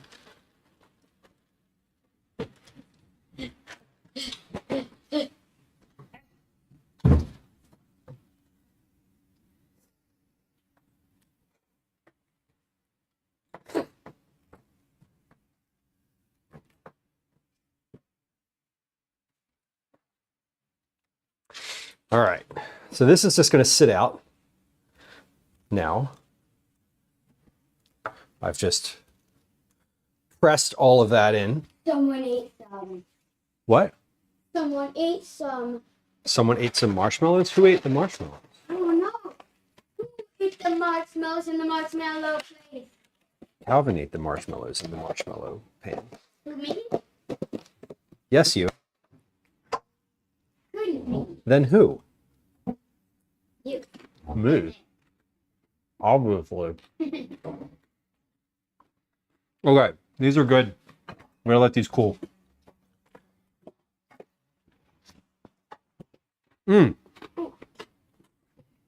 Marshmallows are great. Yeah. Blame Ash. Yeah, Always gotta blame the ash. always. Man. Well, I forgot how good these are. Okay, I'm gonna put this pot in the sink and put some water in it so I can some water and some dish soap so it can soak because it is sticky and yeah, it's sticky. End of story. This I don't need to leave this full box in the cabinet. I can just put these wrap this up in a little rubber band, saved rubber band. And then we're going to move along to the next thing. I forget what the next thing was, but that's why I made the list and numbered them so I didn't have to remember. I did the thought and the processing of that thought already. Now I just need to follow the agenda. Okay, these are good. We're gonna leave these out on the counter, ready to go. Honestly, I think these are a little thin. I think these are a little bit thin for I think you're. what I would like. You think I'm a little thin? Thanks, I think. Unless you mean like unhealthily thin. I mean, like as thin as one of those people on the road. I think I'm almost tempted to make another batch of this and just do another batch right on top. Now that I know that this dish, though, now that I know that that dish could hold a double batch, I will probably make these. I like thin Rice Krispies treats too. Don't get me wrong. I like all Rice Krispie treat versions no matter what. I would probably prefer them to be this same size as the tray, but also the depth of the tray. But I'm not going to complain about it. Of course. Okay. Rice Krispie treats are finished. Okay, let's make the grilled cheese next because the grilled cheese is super easy to assemble and is also something that can be that needs to cool a little bit before I can package it. So I'm gonna put these marshmallows up in the cabinet where the marshmallows go. And then we're gonna make grilled cheese. We're gonna use sourdough, this loaf of sourdough for the grilled cheese. I don't think I'm gonna use the whole loaf. So I'm gonna make basically like two. What is that noise that your computer's making? Oh, I have Chrome VOX on, which is spoken English. Interesting. Okay. We're gonna take this sourdough loaf. I'm gonna slice it in half. And then we're going to make like 3 or 4 like large sandwiches, and then I'm just going to cut those in half. So like each half of that is a regular size piece of bread, essentially. Catastrophe says, I make it a point not to push my Rice Krispies treats down much because I like them soft and pulley apart. Yeah, I haven't made Rice. I haven't made Rice Krispies treats in a while. I'm not as like adept a Rice Krispies treat maker. So I certainly like pushed those down quite a bit. So I think to your point, I probably could have not done as much pushing on them as I did, and they would be more voluminous. How do I want to slice this? I think I want to slice this in half this way. This is just slightly oblong. So I'm sort of like, I'm committing to it now. That's for sure. All right, this is a sourdough loaf. This looks really nice inside. The interior of this is relatively dense. Pretty happy with the look of that. Sometimes I get frustrated when I get like a big loaf of bread like this and you like cut it in half and it has a huge air bubble inside of it, which is fine. Like, you know, good bread has that sometimes. But I do love when you get like a piece of bread that's just dense throughout. Have I tried brown butter Rice Krispie treats? Yes, but I have not made them. I mean, I assume that all you would do to make those is just continue cooking the butter after you've melted it, and then make them with like basically just continue cooking the butter until it's browned after you've finished making it. Is that your take as well? All right, so I'm gonna cut another slice from here. I'm gonna cut 2 slices from the center, and we'll do sandwiches, and then I'll save this other end along with the rest of this loaf. So we're gonna basically cut the heart out of this bread. So we have 1, 2, 3, sort of enough for 3 very large sandwiches, which we'll make, and then I'm going to cut those in half. So this is essentially like 6 half sandwiches. Only brown the butter now. Now that you're saying it, I'm like, I want it, you know? Catastrophe, I use salted butter on mine today too. So I prefer salted butter for everything. Electrifying Radio, welcome in. Happy to have you. Face control. Okay, we have our bread ready. Now, I don't need to slice the cheese. There's no cheese slicing needed because I already got sliced cheese at the market. What we're going to do here is we're going to stage these sandwiches on a sheet pan with a little bit of parchment paper. I'm going to put them in the oven to pre-melt them. And then we're going to cook them on the griddle, on the stove. And you know what? I can actually cook. I think I might be able to fit all 3 of these in my large pan here as opposed to in the griddle, which would be amazing if I could. Let's see. 1, 2, 3. No, we're gonna cook them on the griddle because it's flatter and it'll be easier to flip them on the griddle. It's easier to get under them. In that pan, they're like bunched real close together. So they can all fit, but it's not going to be as easy to manage. So we're going to start warming up the griddle. We're going to turn that on and just turn it on really low, just to pre-warm it. Make sure both my burners are actually on and we're not just venting gas into the house. Okay, they're on real low. Okay, we're good. Hey, tell Mom nice haircut.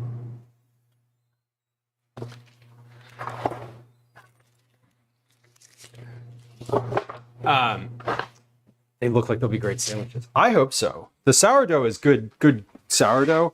I got it from a bakery that I like, and it's thick. It's not that like sort of, I don't know, sourdough. This is a sourdough like sandwich loaf as opposed to the like harder versions of sourdough that get they're like this is very soft. It's a soft type.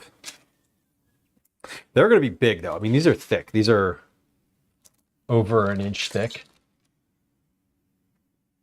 Yeah, I mean, this is 2 inches of bread right here. Each of these slices is almost an inch thick. One of them's a little thicker than the other.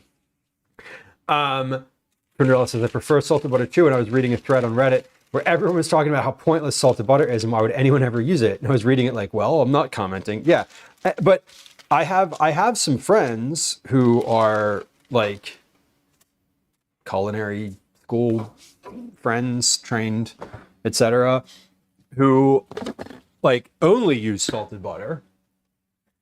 And then see, like most things, the amount of salt that you're adding to it is so marginal. Like the amount of salt that you're putting in the thing is quite, you know, you're gonna salt it anyway. Just put like 1/2 a pinch less of your like regular salt and you're fine. All right, here's what we're gonna do first. We're gonna mayo the outside of this bread. We're going to mayo the outside of the bread, and then we're gonna assemble the sandwiches. So kind of easy. There's no cheese slicing happening this time, so that's makes it quite easier. Salted butter is best, Sir Fluff. I agree. I stopped buying unsalted butter unless I'm like doing testing a recipe that calls for it. If I'm testing a recipe, I'm gonna use the exact ingredients called for. So that's really the only time I use unsalted butter. Okay, so we are mayoing our bread. Shart says Reddit threads can be echo chambers because nobody wants to comment in disagreement and then get downvoted to hell. Yeah. I love Reddit. I look at it all the time, but I also like don't participate in the conversation. I'll participate in like a Discord conversation every once in a while in like, you know, a company or whatever product Discord. But Reddit is sort of like the Wild West of commenters at this point. I mean, at any point, Reddit's been like that forever.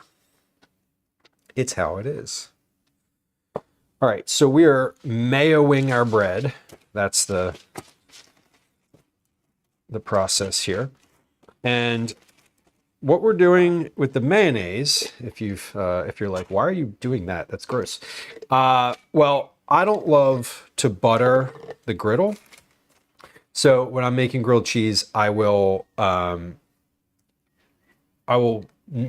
butter the griddle. I will spray it with like a really light layer of nonstick oil or like just a little bit of olive oil. But the mayonnaise, because it's oil-based, is in place of using butter for these.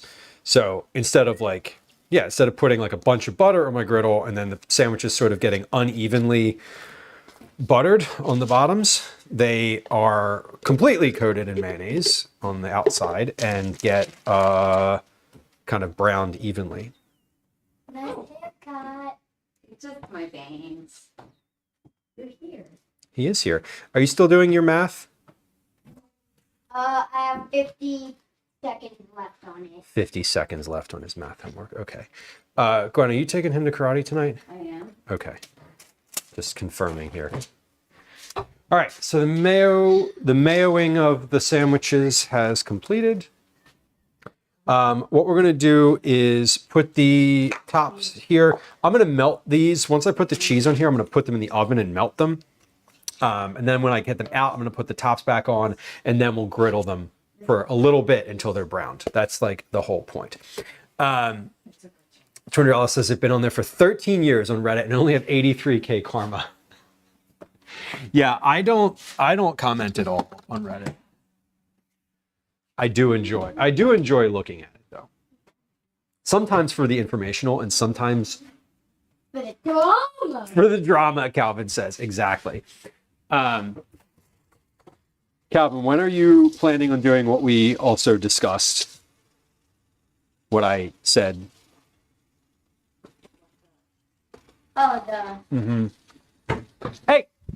God damn it. My hands are covered in soap. after coloring. Okay, we're having pizza after that. You're going to come home and do that quickly Yeah. and immediately? Yes. Did you get a new sticker on your computer? I don't know. Okay. Like a moon winking or something. A winking moon on my sticker on my computer? What sticker? Yeah, I got that after we were at Grandpop's this summer. I don't know. It's been on there for a while, but it is the newest of the stickers on the computer. God, fucking cat. The cat was just up here. Cats are cool. What's what? He'll tell you. Cats are He was saying. Okay, we're also going to put a little bit of mustard on here. This is like whole grain mustard. So this is I have ham and a couple different cheeses. I'm going to add a little bit of this whole grain mustard because there's only a little bit left in this jar. So it's like, I'm not going to use it for a recipe. Yeah, the cats have been, the best way to say it, bolder. As they're getting larger, they're getting into places and into things that they haven't yet gotten. So, at 10 months now, they're a little more than halfway grown. And every day is a new adventure. All right, these are use it up sandwiches. Love it. Yeah, as I was saying, I said this earlier in stream, but like Obi has been hanging from this camera. I came into the kitchen the other day and he had both of his paws around it and he was like standing on his back legs on the counter, like hugging the thing that this camera sits on. And I was like, get the fuck off the counter, what are you doing? Yeah, but if you would like, I can take a couple pieces off and you can have them. Not for tonight. No, those are not for tonight. They're not for tonight. Stop giving me that look. And I'm not talking to Ash. That was directed at Gwen. All right, so we're putting ham on here. I'm just gonna put like a layer, like a thin layer or two of ham on these. Like I'll do ham, cheese, ham, cheese, ham. Or no, ham, cheese, ham, something like that. I want to keep this pretty thin though, because the cheese is just like regular sliced cheese. One of the things that I like about going to not a grocery store, going to like Reading Terminal, is they have, you can just order sort of as you want things, like the way that you want them. Like the guy who was working at the deli, I was like, can you just give me a big handful of ham? And he was like, sure. Like wasn't weird. I've tried to order like similarly at the grocery store, and they're like, do you want a quarter pound? Do you want like a half pound? Like, what do you mean? And I'm just like, I just want you to slice a handful of ham. That's it. Doesn't have to be complicated. I don't care what it weighs. And I was like, can you just give me like 10 slices each of these cheeses? And he was like, sure. That's also one of the nice things about being like, one, being a regular somewhere, and two, going at a time of day when there's no one there. Like Reading Terminal opens their doors to customers at 8 a.m. And when I go there to go shopping, I am at the door at 8 a.m. Like I am waiting at the door. Like I'm watching the person unlock the door and then walking in. So usually when I go in, some of the vendors aren't even open yet. They're just like, you know, they're like just rolling up the front of their shops. So it is nice. You probably couldn't order and have the same experience like midday when the place is a zoo. It wouldn't be the same. All right, so we got 1, 2, 3, 4, 5, 6. What kinds of cheese did I get? I forget. This is Gouda. I have Gouda and pepper jack and provolone. So we just have like 3 different cheeses on here. I just picked, these were pre-sliced, so I just picked the pre-sliced cheeses that they had that that were like the meltiest type of cheese that you could get. I didn't pick them for flavor. I just was like, all right, which ones of these are going to melt, are going to get the most melty? So what we're doing today, by the way, is fully making these grilled cheeses. Like, to the point where if we were having these for dinner would be ready. Then we're going to freeze them. So we're going to take the grilled cheese, completely cooked, and freeze them. From there, 2, 4, 6. From there, we will wrap them up and then put them in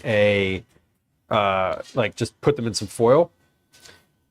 When I cook them at the campsite, I will just take them out and put them on the griddle, and all I have to do is like literally warm them up. That's the goal. Like the cheese will already be melted. What I usually do with these is I put them in a foil chafing dish, like a grill dish, and just put them on the back rack of the fire, just behind everything, so that they are warming, but not like directly over the fire. So look, what clip is that? So, is that Ash jumping on the counter? I'm like, what just happened? God, fucking cat. It's got to be a clip of Ash. It is. Okay, good. I was like, what horrifying thing did I say that I didn't realize? Okay. So I'm just adding some more pieces of ham here. And then I'm going to add the rest of the cheese. So I got enough cheese to make like some large grilled cheese sandwiches. That was the goal. And enough ham left over that it can be just like eaten as a sandwich. Or, with just straight out of the bag if you really wanted to. in case anyone needs a replay. Yeah, the cats are just getting bolder. That's all. They're just, you know, they're testing their boundaries. That's what they're doing. Ash is like, well, what happens if I jump up on the counter and try to eat the food while he's still standing directly there? What happens?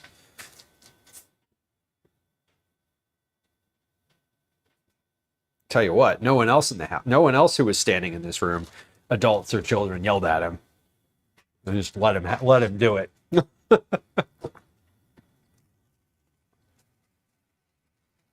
Meanwhile, I panicked. Okay, we got a couple slices left over here. And I've done mostly, the overlap for these has all been in the middle. So in order to kind of keep them as even as possible, I'm putting some slices on the outside. The cute tacks. I know. These cats get away with so much because they are cute. And yeah, and they're cats. What are you going to do? Don't yell at them. I'm like, okay. I'm like, but maybe they don't need to be on the counter with the food.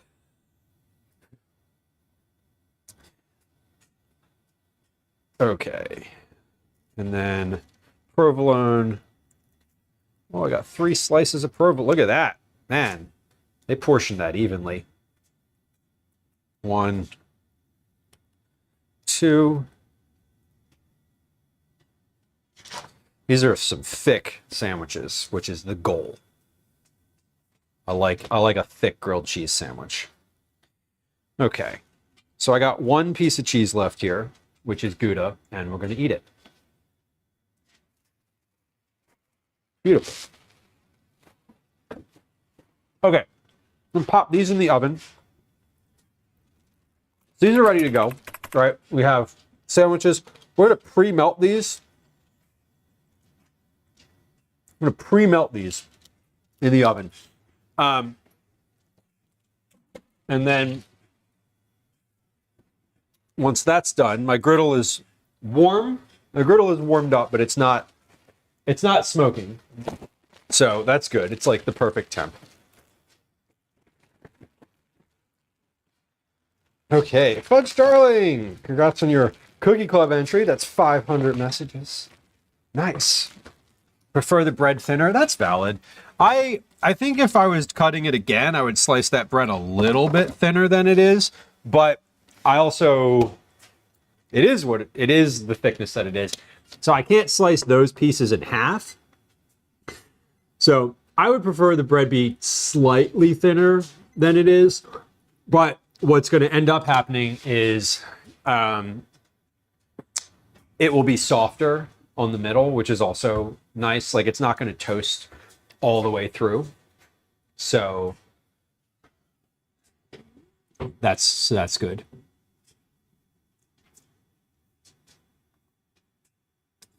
Fudge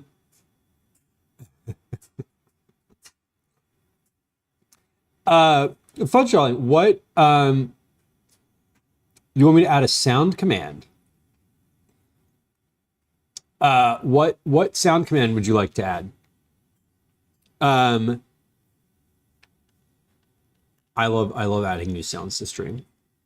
Unless that is a sound that I'm a popular drop.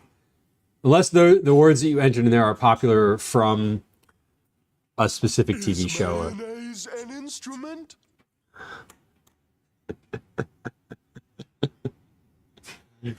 Cookie Monster.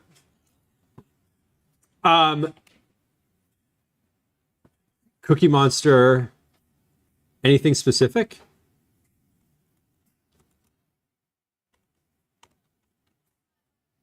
Just saying cookies. Okay. We can do that.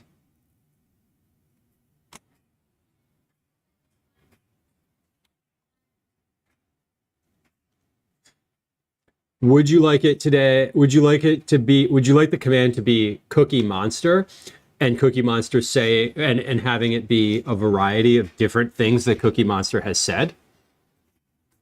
Like the command could be like Cookie Monster. or something of that nature. Or it could just be those two things. Cool. I'm going to make a note of that by putting it in Stream Dump. There we go. Carly, welcome in. Did I even check in today? Yes, you did, just there. So far, 400k channel points. Oh my god. So I have a couple things that I like really want to get done on stream, and some of it's like I'm backed up on a lot of them, and I feel like I need a stream I need a stream admin day where I like dedicate 6 to 8 hours to like doing a bunch of the stuff that I want to do, because I haven't done that in a while. Okay, while those are cooking, let's get our candied pecans ready to go. The candied pecans are, I'm not going to cook those yet, just like so we're clear. I am going to get them ready to go and get them in. What happened to my channel points? Well, how many do you have though? Highly distracted, fudge drawing. I did. Join the club. Or were you talking to me? Welcome to the club, I should say. Okay, we need pecans. We need maple syrup.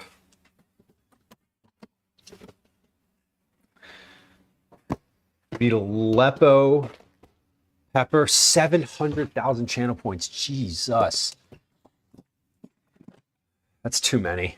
I mean, that's a lot. I don't have that many on anyone's channel. I know that for sure. Okay, what is my ratio? 1 cup to a quarter cup to a tablespoon. That's the ratio here. So, depending on how many cups of pecans I want to make. The cookie dinner. There you go. And you got some chat messages to go along with it. Probably more than that historically, but we only started counting in November. Very nice. I love hearing the little clicky click thing. That's so funny. Let's do 3 cups this time around. 2, 3. I'm not going to use all these pecans, but I will use 3 cups. There we go. All right, time is going off to check that grilled cheese. Now, I don't know if that grilled cheese, if the cheese is going to be completely melted yet, but we're going to check. It is. I'm going to give it literally one more minute. It's almost there. It's super close. So just enough time to. Let me move this chair. I'm going to move some things around over here because I need to start. I need to have somewhere to put these. I have somewhere to put these after I'm finished. Okay, one second. Da, da, da, da.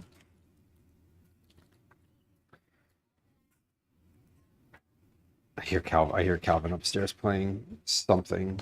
He's in Roblox and he's like talking to his friends. Okay. Oh. These can go in the baking cabinet.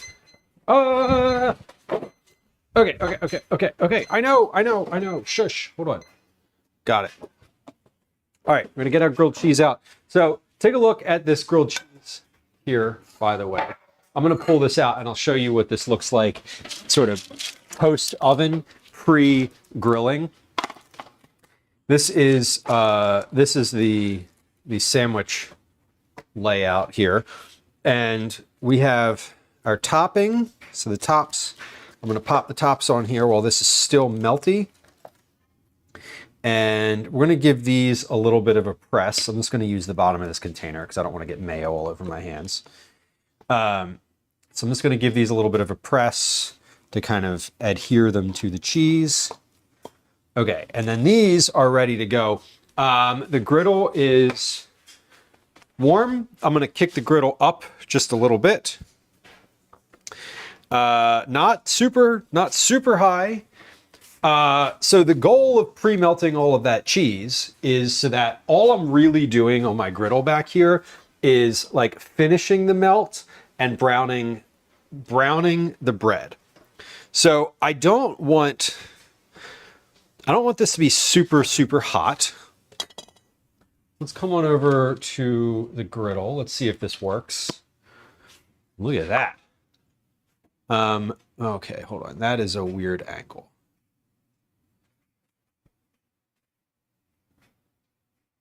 There we go. Okay, we're gonna spray this with like a little light spray of cooking of oil. Now we're getting a little smoke coming off of there because it is hot, and that's to be expected. So these were on low, like super low. They are thick sandwiches. I'm excited for them though. They are like the right thickness. IMO. That's in my opinion for shorthand. So I'm gonna flip these. I'm going to flip these and we're going to turn that griddle down just a little bit. So it's at 2 of 7, just like for a note on like where my actual heat is at. And we put this here, and then we're going to pop this other one, right here in the middle. Now there's no burner in the middle.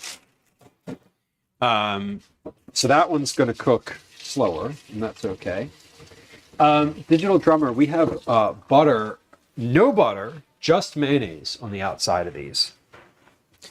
So these are cooking just mayo on the outside. I've got a little bit of a spillover meat situation. Is mayonnaise an instrument? Speaking of custom sound commands, that was a custom sound command from a while ago. Now, I'm just kind of like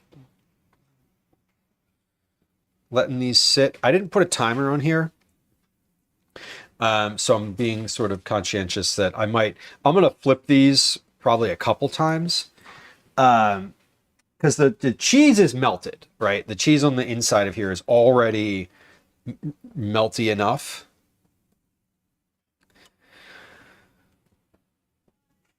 Oh, this...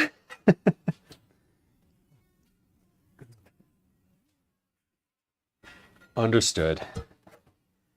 We've got some browning happening. So I'm flipping these. Now this one's not as brown. My burner in my back must have been just a touch hotter. Or maybe it was over the burner more. I don't know. We'll see. But this middle one is definitely not going to be as brown. So let's flip this one. This should not be brown at all. Yeah. Nope. Not brown at all because there's no burner in the middle. But we have these on really low heat because I don't want them to scorch. I want the cheese to like finish melting and the bread to brown relatively evenly, or as evenly as possible. So in a moment, I'm going to rotate these too so that they have different parts touching the main section of burner. Isn't he sneaky? He was like right up in it. And I had soap. He like waited until I had soap all over my hands. Okay, I'm going to turn this front burner up just a little bit because it's not cooking. But this back burner is definitely moving a little faster. So I'm going to turn... Whoa, that one's trying to run away. Don't do that. We're going to leave that one. We're trying to turn it. There we go. That's what I want. He does. All the cats know They know what I'm doing. When I go to wash my hands at the sink, they know that I'm not looking at them.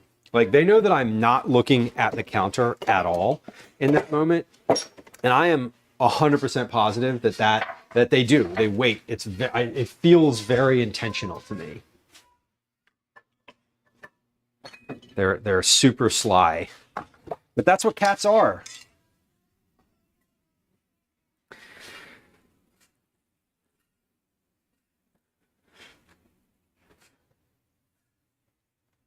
Oh, there's the millennial. Yes. There's a demographic of people who've been really sad for the past 24 hours. And there's a whole other demographic of people that are like, what do you mean? What are you talking about?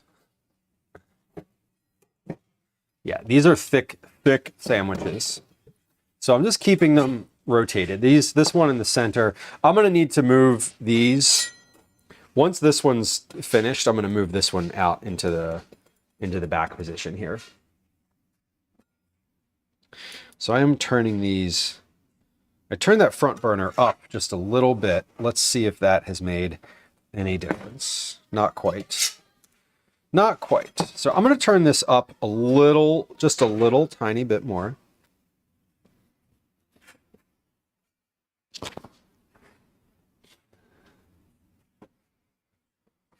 Huh, Liz, seriously though, like, not a great, yeah, like, yes, you spend all of your money trying to, like, not die. That doesn't work. And then, yeah, and then, like, the support system that your family had is gone. Yes, America. America.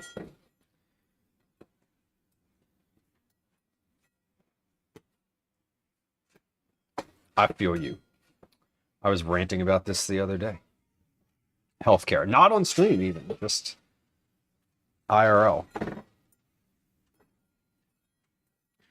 Okay, I'm turning both of these burners up a little bit because these are hot now. Like, I feel like my griddle has stabilized in heat. I'm going to turn these up just a touch because I want them to brown a little bit quicker than they are. Like I said, we're not trying to melt the cheese here. The cheese is, like, pretty much melted already. We're just trying to brown and then lightly finish melting the cheese. All right, what are we doing after this? I haven't checked. The pecans, then the Uncrustables. Got it. America the Expensive. Darlene on YouTube says, my cat was peeing on my slippers when I was eating my food. Yes, cats are awful. Cats just wait. They just wait. They know when you are unoccupied, and they will take full advantage of that. Yes, the pecans. Pecans indeed. We're candying pecans today. We haven't candied pecans in a long time, actually. Now that I'm like thinking about when the last time I did that was. I've thought about it for several trips in a row, but I just haven't done it. Liz says, what's for dinner? Pizza is for dinner tonight. We are ordering pizza tonight. We have some friends. Our friends Drew and Michelle are coming over this evening. Calvin has karate, and then we're ordering pizza to arrive like right around when he's finished karate. So it is a pizza night. I have no dinner obligations tonight. I just have to finish our food. Am I a Valentine's Day celebrator? No, absolutely not. I have strong opinions about Valentine's Day. But the short answer to that question is no. I am not, nor have I ever been, not a monster. No, I'm not a monster, I don't think. I just don't buy into it. It was just a holiday that was created to sell shit. It wasn't like... All right. I don't need much time to think about it, Liz. At really genuinely at all. I Liz has redeemed the "Don't even get me started" redeem, which is basically asking to rant about something,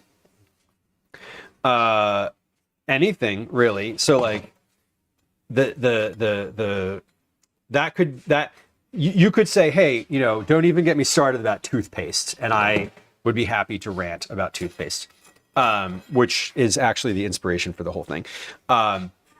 It's a fun party game. Anyway, Sarah says, if you add a slice of ham in your grilled cheese, is it still a grilled cheese or a sandwich? Well, I mean, technically it's a grilled sandwich, right? I guess it could be a grilled sandwich. But Valentine's Day, so let's get started on Valentine's Day, because Valentine's Day is kind of bullshit. I think that it was created as a holiday explicitly to sell things. I don't know the like history of it specifically. Like, I don't know when it got started, but I am positive that the current iteration of Valentine's Day, the only value that it has is commercial.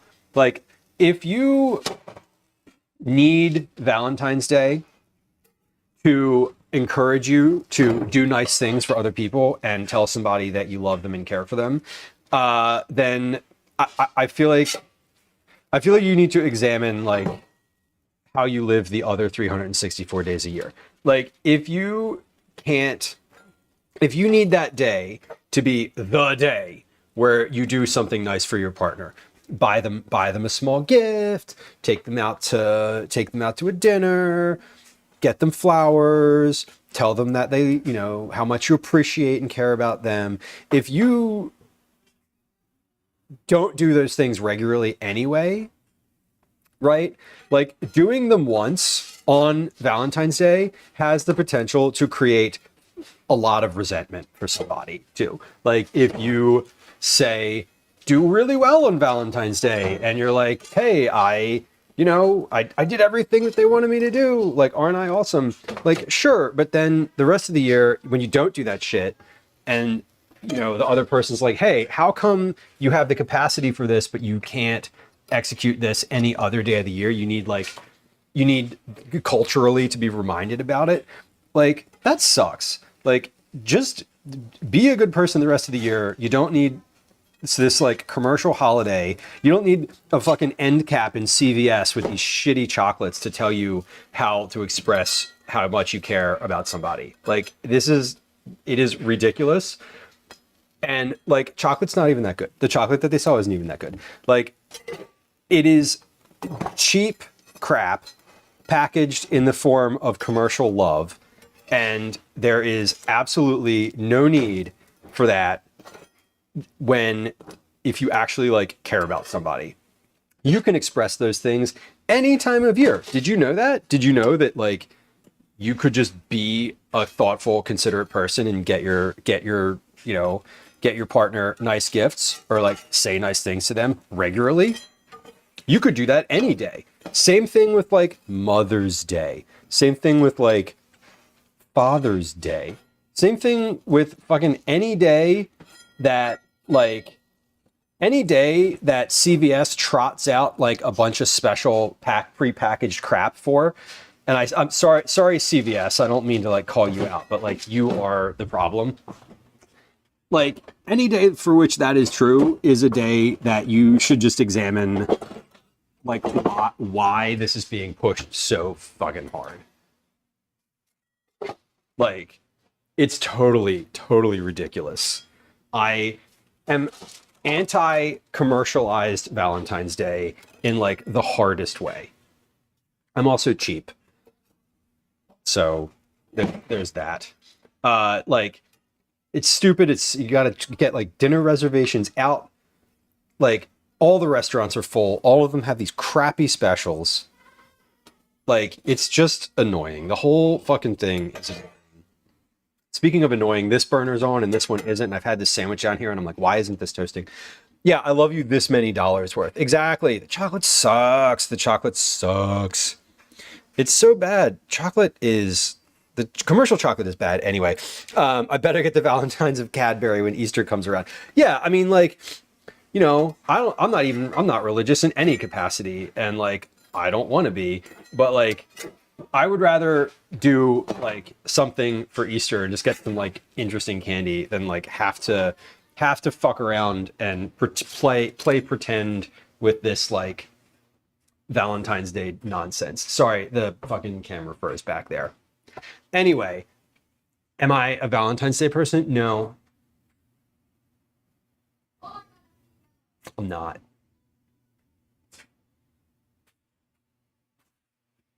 Sorry. I'm not sorry. I'm not at all sorry, actually. I don't see why it needs to. It's just pointless. Cadbury eggs are the best. Sarah, you and Gwen. Gwen likes Cadbury eggs. Calvin likes Cadbury eggs. I don't like Cadbury eggs. They're too sweet for me. I'm not a big like sweets person. I like sort of a savory in with my sweet, and Cadbury eggs are just like aggressively sweet. I get why people like them though. I would like to try one deep fried. I don't know why I just thought about that. Toasties. Yeah, these are Toasties. That is true. Do we also not celebrate Mother and Father's Day as parents or for your parents? I like call my parents on those days, but we don't do anything otherwise. Mother's Day and Father's Day, we just get donuts, and usually one of the person whose day it is supposed to be gets to pick like what kind of dinner we have, usually carry out. And that's kind of it, honestly. We don't do a lot of like big stuff. Usually for Father's Day, Gwen takes Calvin and they like do something, and I'm just like, get the fuck out of the house. Like, get out of the house. Allow me to like allow me to be in peace for a little while. Yeah, Easter's great for the candy. Valentine's Day candy is just annoying. Chocolate onions. I do not like chocolate onions. This is factually incorrect. Okay. I was thinking about this. I think that the ratio is one cup of pecans, 2 tablespoons, 1 teaspoon Aleppo. So I have 3 cups in here. That's 6 tablespoons. That's a cup, or no, that's a quarter. 4 tablespoons is a quarter cup. So we have a quarter cup, and an eighth of a cup.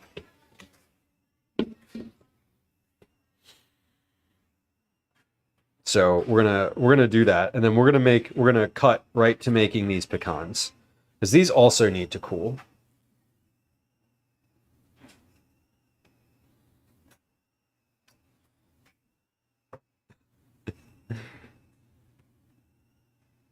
And once we're done this, we're gonna make some Uncrustables, like homemade Uncrustables, with banana and sun butter and fluff and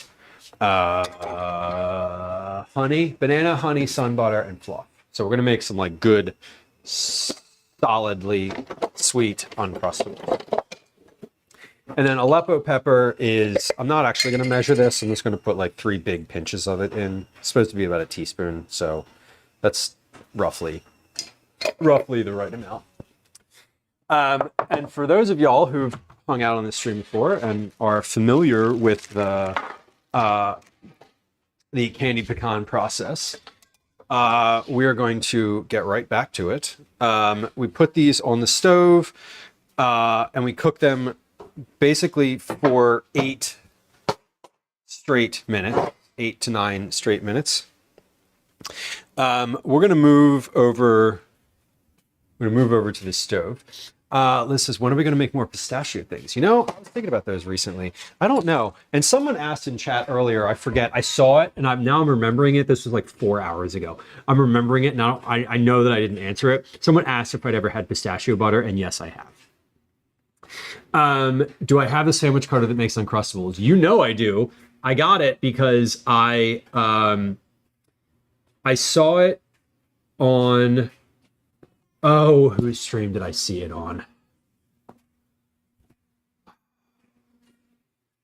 I saw the Uncrustable cutter on Lil Miss Nikki's stream. She has not streamed in like 2, maybe even 3 years. But I saw it on her stream, and I was like, I have to have it.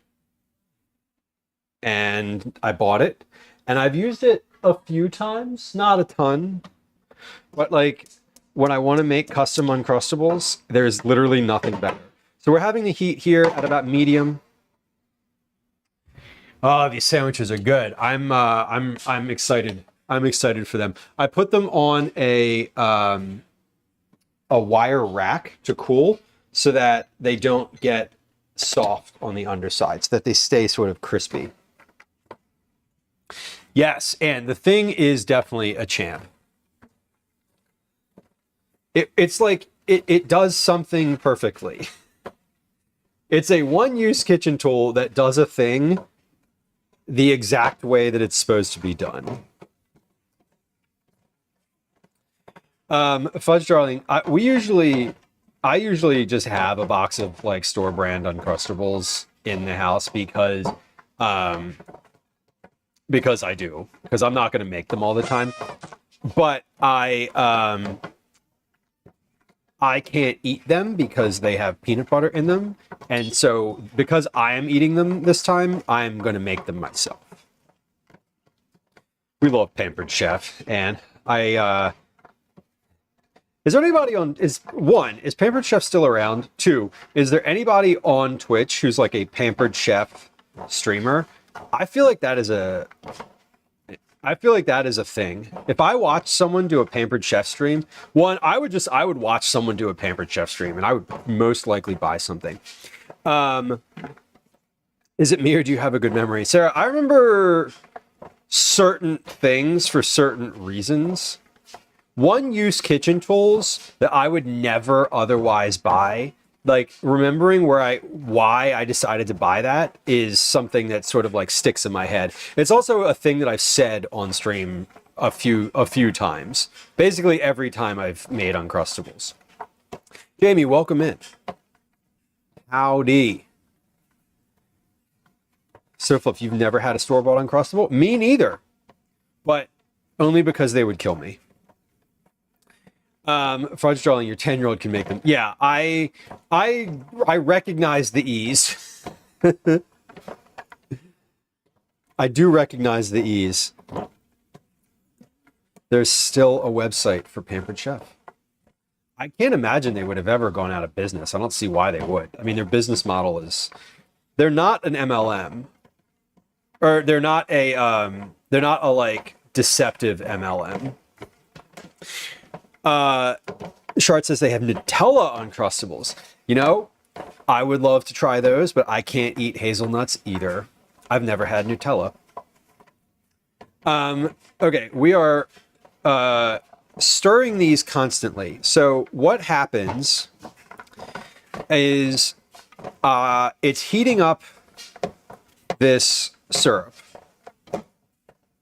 and taking all of the liquid out of it eventually. So we're seeing some steam come off here now, and the liquid, so you can see there's like liquid syrup in the bottom of this pan still, right?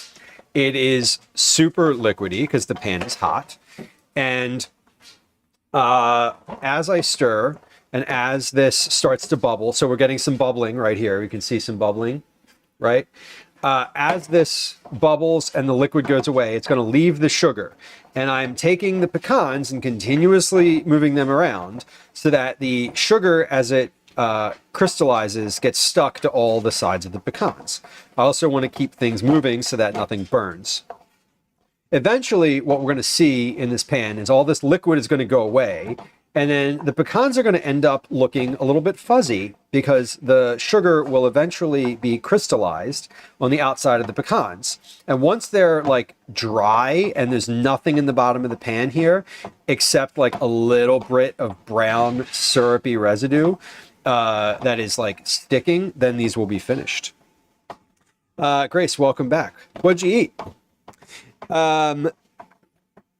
Yeah, it is a tragedy. I can't have hazelnuts, or I can't eat peanuts, almonds, Brazil nuts, hazelnuts, almonds,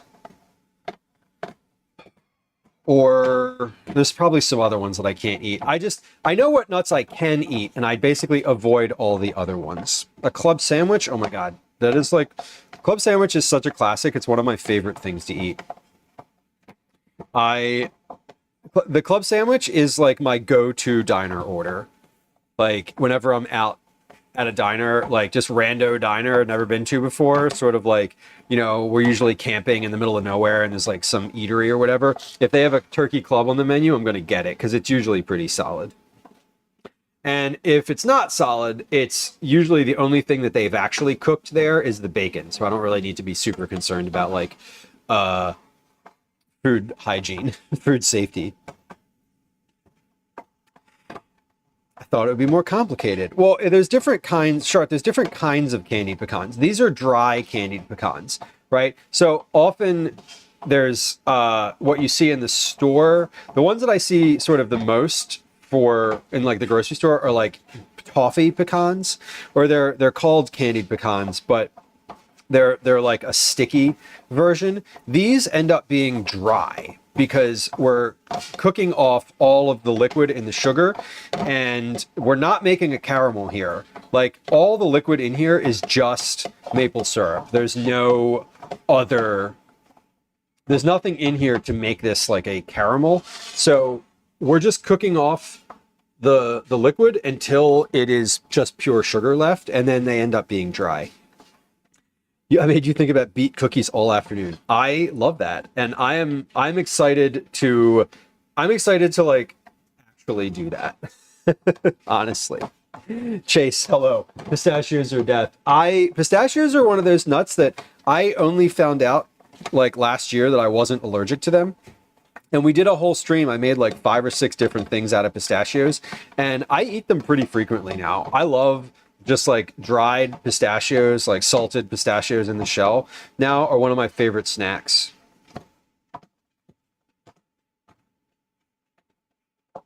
The doc said you can't make these. That is sad, Mike. These are relatively, healthy is not the right word, but I like making these like if you ate all of these, right, it would be the sugar from just over 1/3 a cup of maple syrup, which is about what you'd pour on like a big stack of pancakes, you know? So, and the rest of it is just pecans. So you can see the pan here, how the pan is like drying, right? There's no more liquid, and we're starting to look a little fuzzy. So these are almost there. We're at 7 minutes and 20 seconds since I turned the heat on, and they're getting to the point where they're about to be finished. Once this pan starts smoking a little bit, we'll know that these are pretty much done.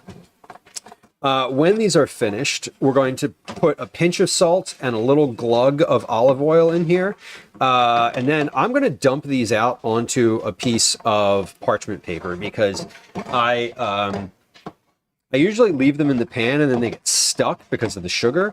I'd like them to not have that happen today. So you can see these are fuzzy now. Like, I think fuzzy is the appropriate description for these. The sugar has almost completely crystallized.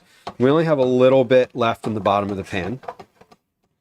And it is stuck all over the outside of these pecans. You can do this exact process that I'm doing with with pecans. I'm assuming you could do it with peanuts. I know that you can do it with walnuts because I've done that. But these are now perfectly candied pecans, ready to go. I don't know if you can hear how they sound. being shaken around in the pan. Okay, so we're going to add a pinch of salt. Maybe another little pinch of salt. We're going to add a glug of olive oil, about a tablespoon.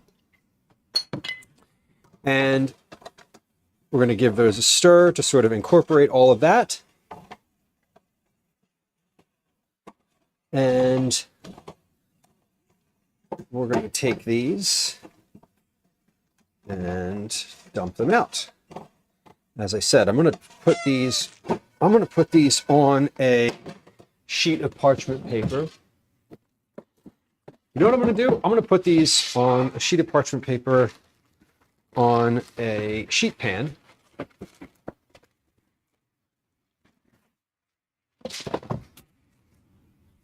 That way I can dump them easier. All right, so these are ready to go. Gracie says you can smell these. They do smell good. I mean, it smells like they smell like warm roasted nuts. I know I missed a couple chats back there. Let me scroll back up here in just a moment. The pecan cooking process can get slightly intense with needing to be focused. And you can't stop stirring them. Okay, these are done. And I just tossed my pan in the sink to get soaked. I'm just filling it up with some soapy water here.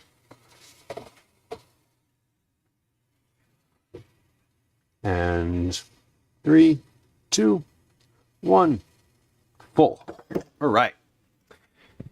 All right, pecans are done. These are cooling. They're so good. I forgot how good these are. These might not make it to tomorrow, honestly. Okay, we've got our pecans. Pecans are cooling. Grilled cheese is still cooling. These are still warm to the touch. So we're not moving these yet. The goal is to let both of these dry out or cool down completely before packaging. So that when I put the grilled cheese in the freezer, there's no steam. There's no steam happening with those. The pecans are just going to go on this tray and they're ready to go.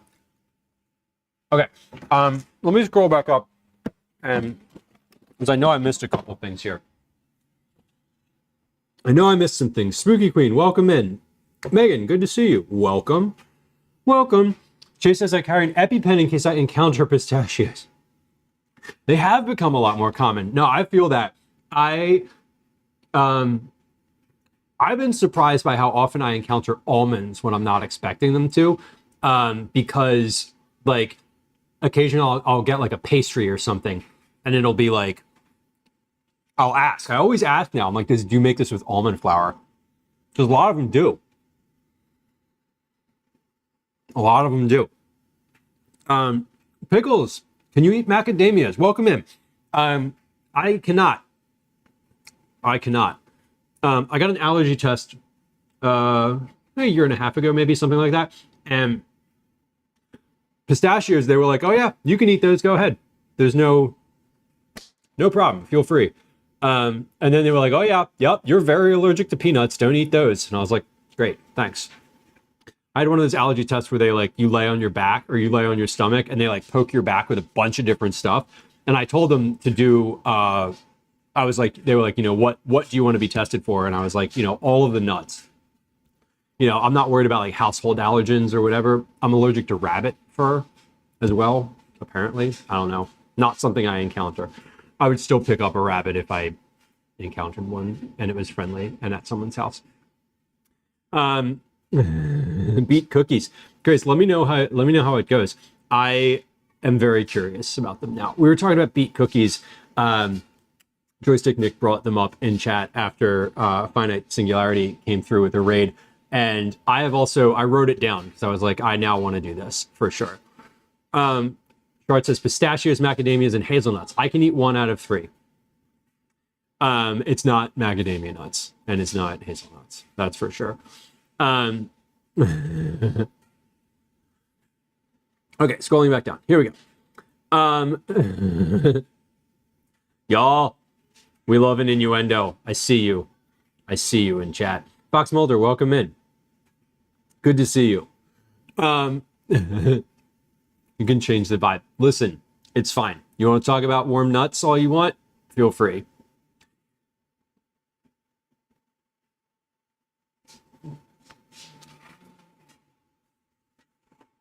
I know that you're talking about these nuts, though. What else could you be talking about? Cashew allergies. Yeah, vegan stuff. Oh my God. I'm not allergic to cashews. I'm thankful I'm not allergic to cashews. Okay. Chase, missed the start of the pecan dish. The pecans are just pecan halves, raw pecan halves. The ratio is 1 cup of pecans, 2 tablespoons of maple syrup, 1 teaspoon of seasoning, spice. I use Aleppo pepper. You could use cinnamon. You could use nutmeg.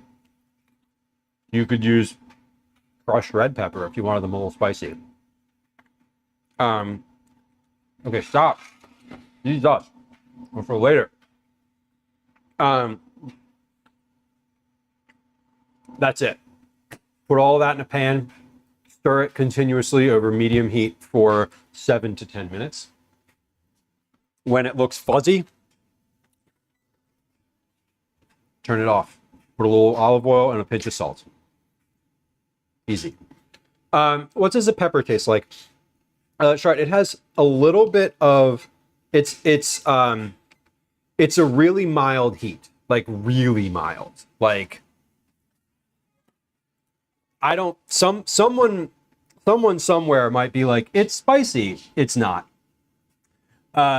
It is not spicy. It is it gives off the idea that it has heat. That's it. Just the idea of heat.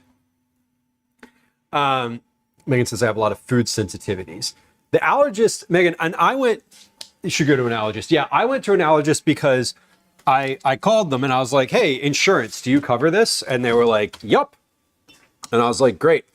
And then I did.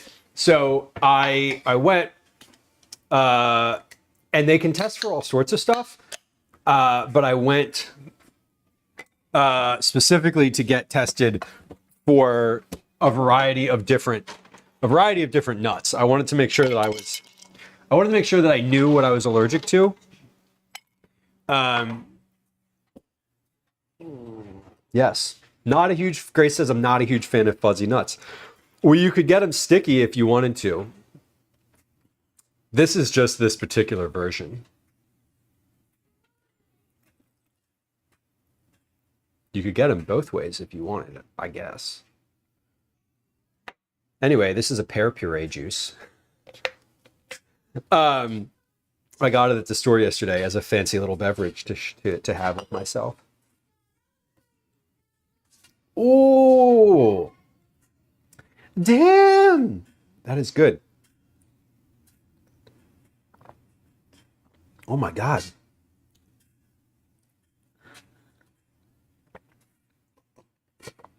Ah. Oh. Okay. I want a lot more of that. This is something I could make myself. Who knows what's in it? It's in Japanese. No idea what's in this, but it's tasty all the same. The only English on here is it says pear puree, 12%. This one's 12% juice. It's pretty good. Yeah, everything else is unintelligible to me, the American who does not read kanji. Grace, check please is a command on the stream. Check please is what I put in chat at the end of stream it has all the social media stuff behind it, but I think only moderators and me can use it. It is in fact a command. Google Translate it. You know what? I have one of these apps that you can do the thing where it does the automatic translation.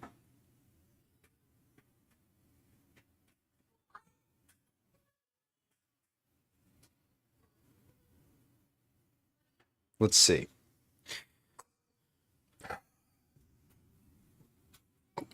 Beverage.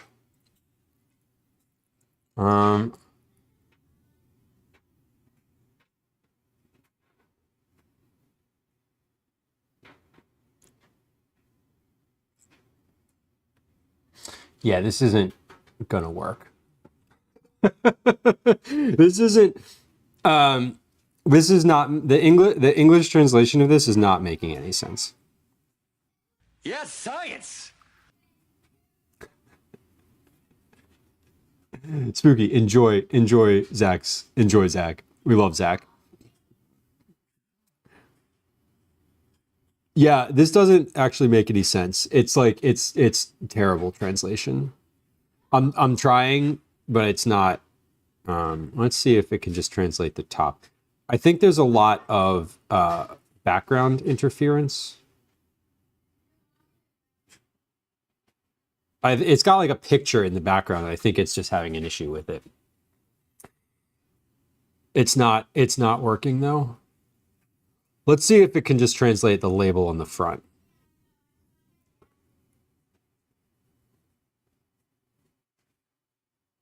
Contains pear puree. Great. It says, I only changed. I'm hungry. That's how it's translating it. This one's not working. It is unfortunate. It is delicious though. Okay.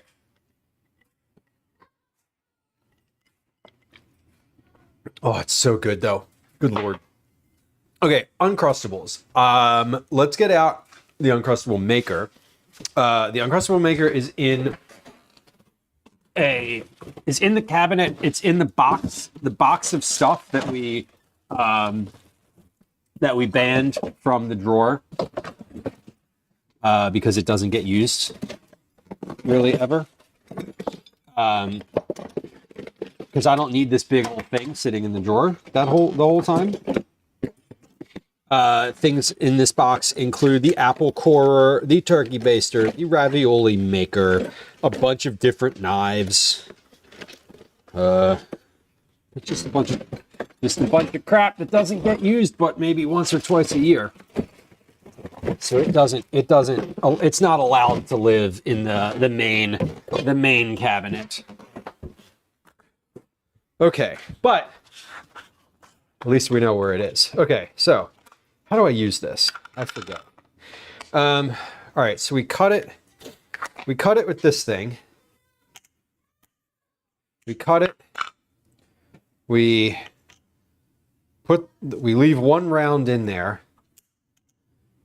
We fill it, and then we press the other round on top. Yeah, that's it. Easy. Right? And then this is just the smaller version of the same thing. Okay. Yeah, I'm just like, haven't used it in a while. I know that it's super simple, but like when you don't use it regularly, it takes a second to refigure it out. Okay. I said that we weren't going to use this big cutting board again, and I was right. I'm going to use the other one. I'm going to use the medium cutting board because I'm only making like one of these at a time. I think I'm going to make 4 of these, maybe 6. Depends on how successful they are. I'm gonna wash my hands though, and we're gonna get started with the processing. So I remember the last time I made these was, God, it was definitely years ago. I remember I had like an issue or two with them like being overly full in some situations.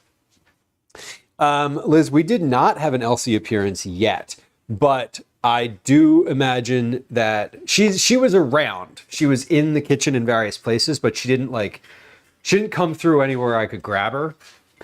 I am expecting she will be back because once Calvin and Gwen leave to go to karate in like 10 minutes, I will once again be the most interesting thing in the house. Currently, I am somewhere between, I'm somewhere in last place. Which, normal. Just giving a wipe out to the inside of these. Okay. Sun butter, fluff, honey, banana. Let's just start with, I'm going to start with one banana. Yeah, no Elsie appearance today. We had Ash a bunch of times and Obi 2, maybe 3 times. Okay, how do I want to cut these? I think I want to make these into rounds. Usually for a sandwich, I like to cut these lengthwise. But since this is an Uncrustable, it is a different vibe. So I'm going to make a couple.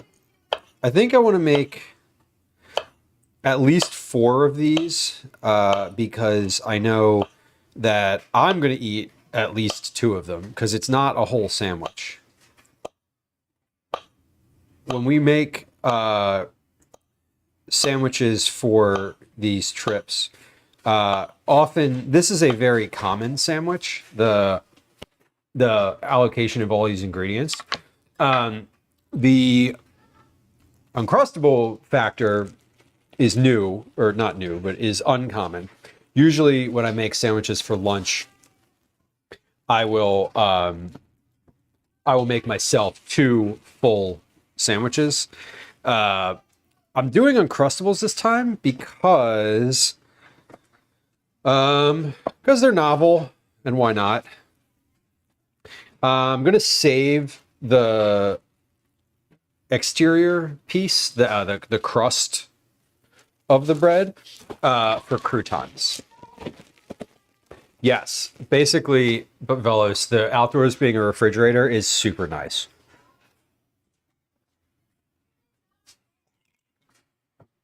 I definitely agree with you. Being able to like not worry about having the ice in my cooler, knowing that the block of ice that I have, or the cooler brick that I have, is going to be like just fine without any additions. I don't need to like go buy ice. So much nicer. So much nicer. Okay, you know what? I actually I kind of just remembered something here. I remembered that one of the things I think, so I'm going to try this one way, and then if this sort of hits the way I think it's going to, we're going to try it a different way. So we're going to take these crusts, and I'm actually just going to go ahead and like cut these up now before I freeze them, because we're going to make croutons out of these with some bacon fat or chicken fat, probably a month or maybe 3 from now, whenever I have enough bread to do that. So here's what my thought was. My thought was with cutting these, that cutting the one like this, filling it, and then putting another piece on top just like that, and not in a round. I feel like that was the move before. But we're gonna try it. We're gonna try it both ways, and then see which one works better.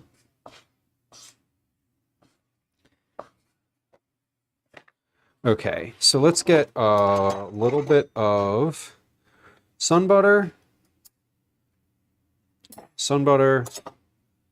fluff, honey. I don't need anything for bananas. I don't need anything. Okay. This is all very, very straightforward. Hopefully. I think I need to microwave this fluff for like 10 seconds or so it's like a little bit softer. Fluff fudge. Does this have anything on here? I know you're not. Do not microwave container. Keep from heat. Are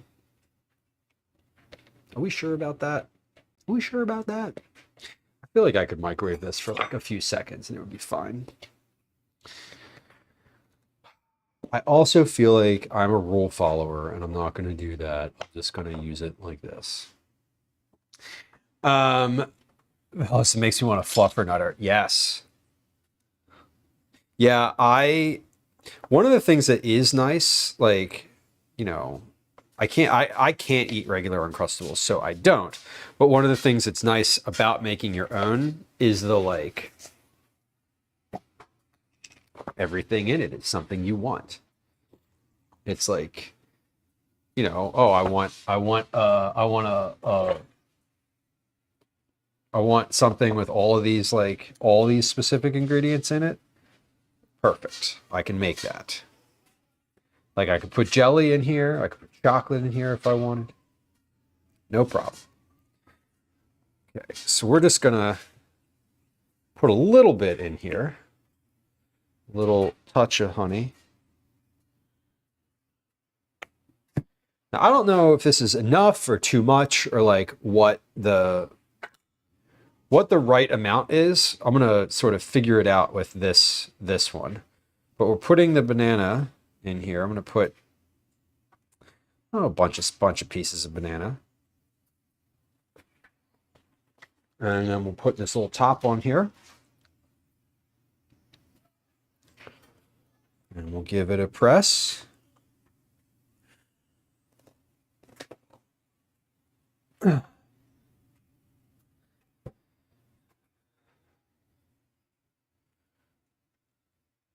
going to press it around the bottom with my thumbs too, so that it's really sealed.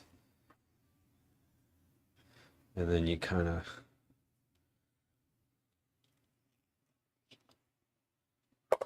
pop it out.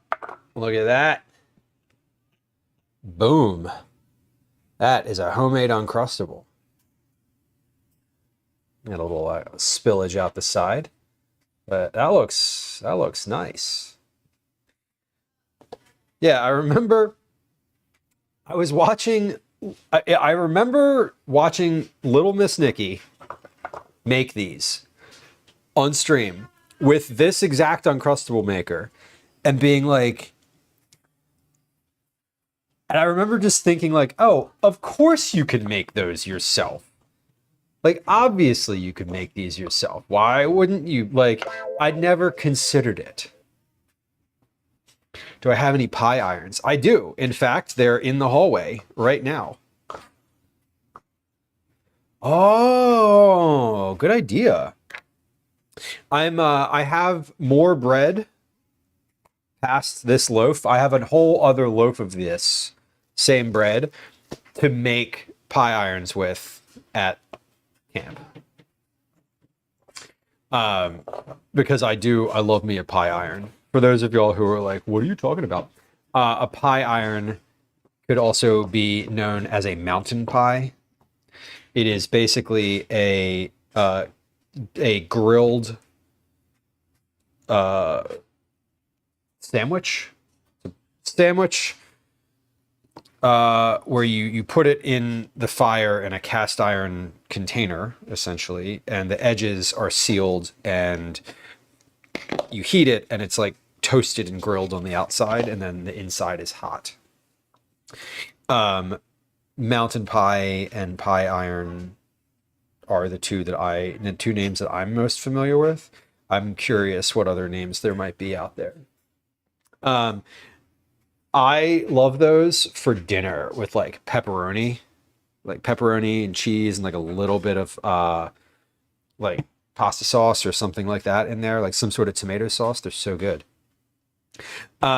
Yeah, they would not take very long to cook. I usually make them with all the same ingredients that I do s'mores with. When I bring the pie irons to camp and I get a loaf of bread, I use like the same chocolate bars and I'll put like some mini marshmallows in there or something. That usually works really well. Okay, we got another one here. We're pressing. Oh, croissant dough. That's a great idea. My issue with pie irons is if your bread is not large enough, they don't seal.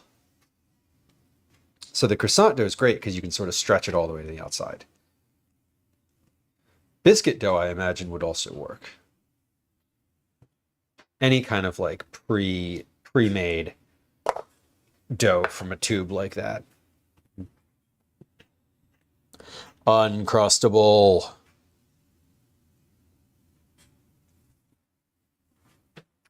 Oh yeah, it does fluff. Well, it's good point. Good point. This one got sun butter. This one had a blowout like a baby diaper. It got sun butter all up the inside. Maybe that was a terrible analogy. I'm sorry if that was like, if that was retch inducing for you, but that was the first thing I thought of as a parent. So, Velos, no worries. I haven't ever made them with anything that wasn't bread. I'm not positive if that. I have biscuits in there. I should probably bring a tube and just try it. It's worth experimenting. All right, this bread is a little bit narrow, so I'm going to pull it. I'm stretching it just a little bit. Okay, that works. So I'm going to make, I got 1, 2, 3, 4, 1, 2, 3, 4, 5. I'll make a couple. I'm going to make a couple more of these. Because the thing is that they're not going to go bad. If I make extras and we don't eat them, it's not like I can't just bring them home. The hot dog thing is great. I love cooking hot dogs. Hot dogs over a campfire are amazing. The croissant dough, though, that like triangular croissant dough that you like just pull out of the tube. I've seen so many like camping recipes that use that for a whole variety of different things. I feel like it's one of those things that it's not like the first thing that comes to mind, but I really should. I feel like I could enter my like croissant dough era pretty soon. All right. So we have a bunch of sandwiches here, but also this is why you just make the sandwiches, right? Because this isn't waste, but like if you don't know what to do with all of that, that's so much leftover bread. Okay, I'm prepping the bread here so I can sort of get into a assembly line here for these couple. Because stopping to cut the bread in the middle is a different action than the filling. I want to do all of one thing and then all of the other. I don't love this bread. I wish I knew a brand of bread that was like the large size, like the biggest piece of bread. So specifically for the pie irons, because when they don't fit completely in the cast iron thing, it's a little annoying when you can't get them to go all the way to the side. Yeah, the croissant stuff is easy to transport. Like I feel like when I was a kid and I was in like scouts, we used to do a lot of stuff like that. And as an adult, I sort of got away from the easy cooking stuff and moved more into the like, let's do a lot of prep and then just like heat things at camp. Whereas the like croissant dough stuff is like, okay, you take the hot dog, you wrap it in croissant dough, you grill it over the fire, and it's done. Like, no problem. It makes it easy, but I think for me, I've been in an age of like, I want to make it nice as opposed to like easy, but like fun is part of the experience too. And that would be more fun, especially for like kids, I think. I forget what brand pie irons I have. I think they're Rome. This slice of bread is a little small. It came from closer to the end. This one is the right size. There we go. Okay, good. So we got all of our circles cut out for our sandwiches. So I'm going to make the rest of these. Once I've finished these, we're going to start packaging things. Because I've got pecans here. I've got Rice Krispie treats here. I have those grilled cheese sandwiches that are ready to get packaged. So I've got a lot sort of in the queue ready to go. And then, well, we're going to clean up. We're going to clean up things. We're going to package things. I'm going to package and then clean up. And I have a couple other things on my list to prep. I need to get my eggs together, get my hot dogs and rolls together. And then we'll be pretty well underway. I have a bag back here that has bread already in it for my bread ends. So let's get this. This is the crouton bag. This is different than the. It's different than the stock bag. This one is. We have several bags in the freezer that are just for like future making of things.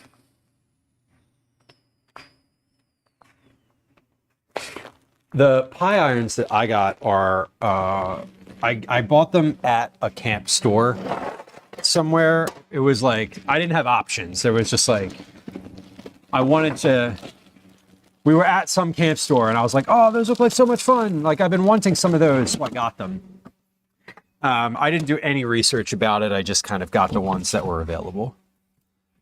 Okay, Calvin says he doesn't like the watermelon poppies, so I'm going to have one of those instead of the other ones. I finished my pear juice. It was delicious. I'm going to move on to a poppy here.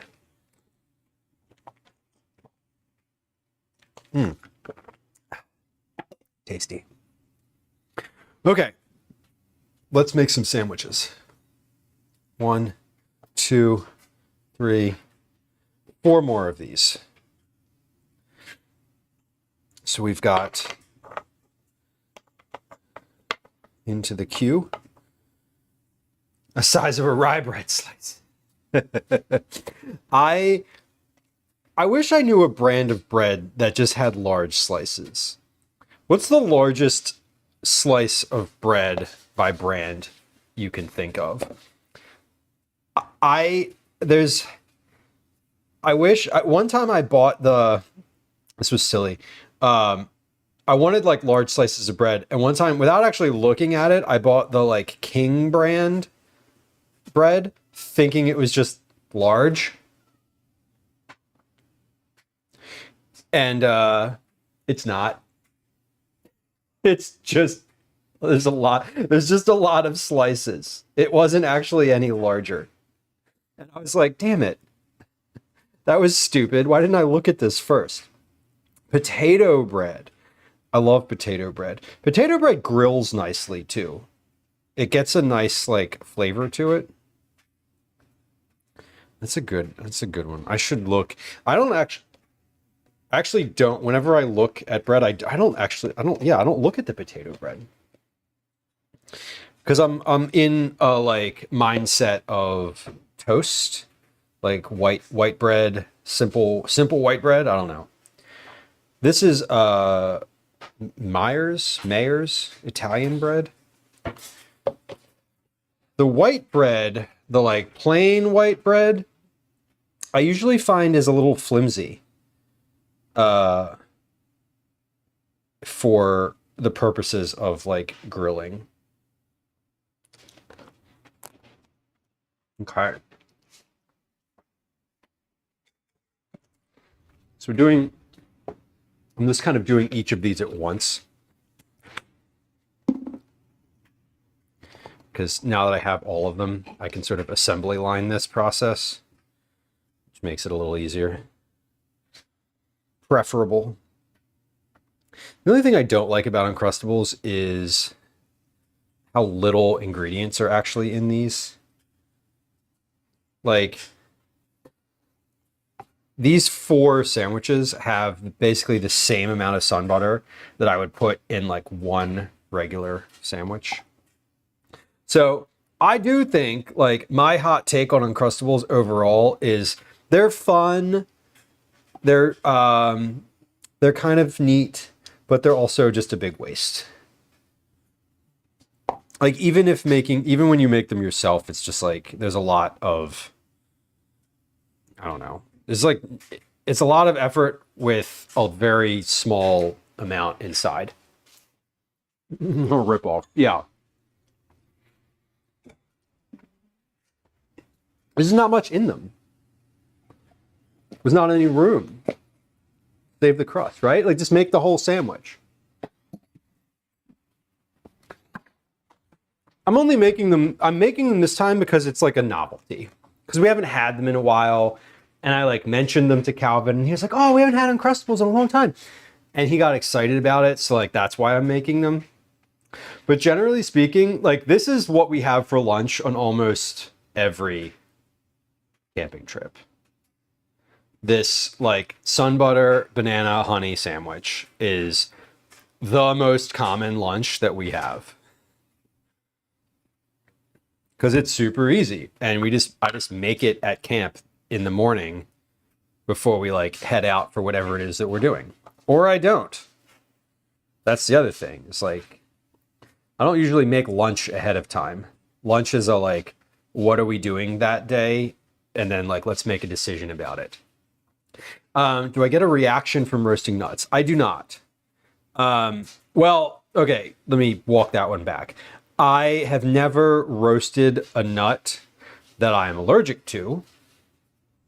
So I don't know if I would if I was trying to do that at home. I do know there's a place in Philly, and I think it's a chain. Maybe there's one near wherever it is you're hearing me from.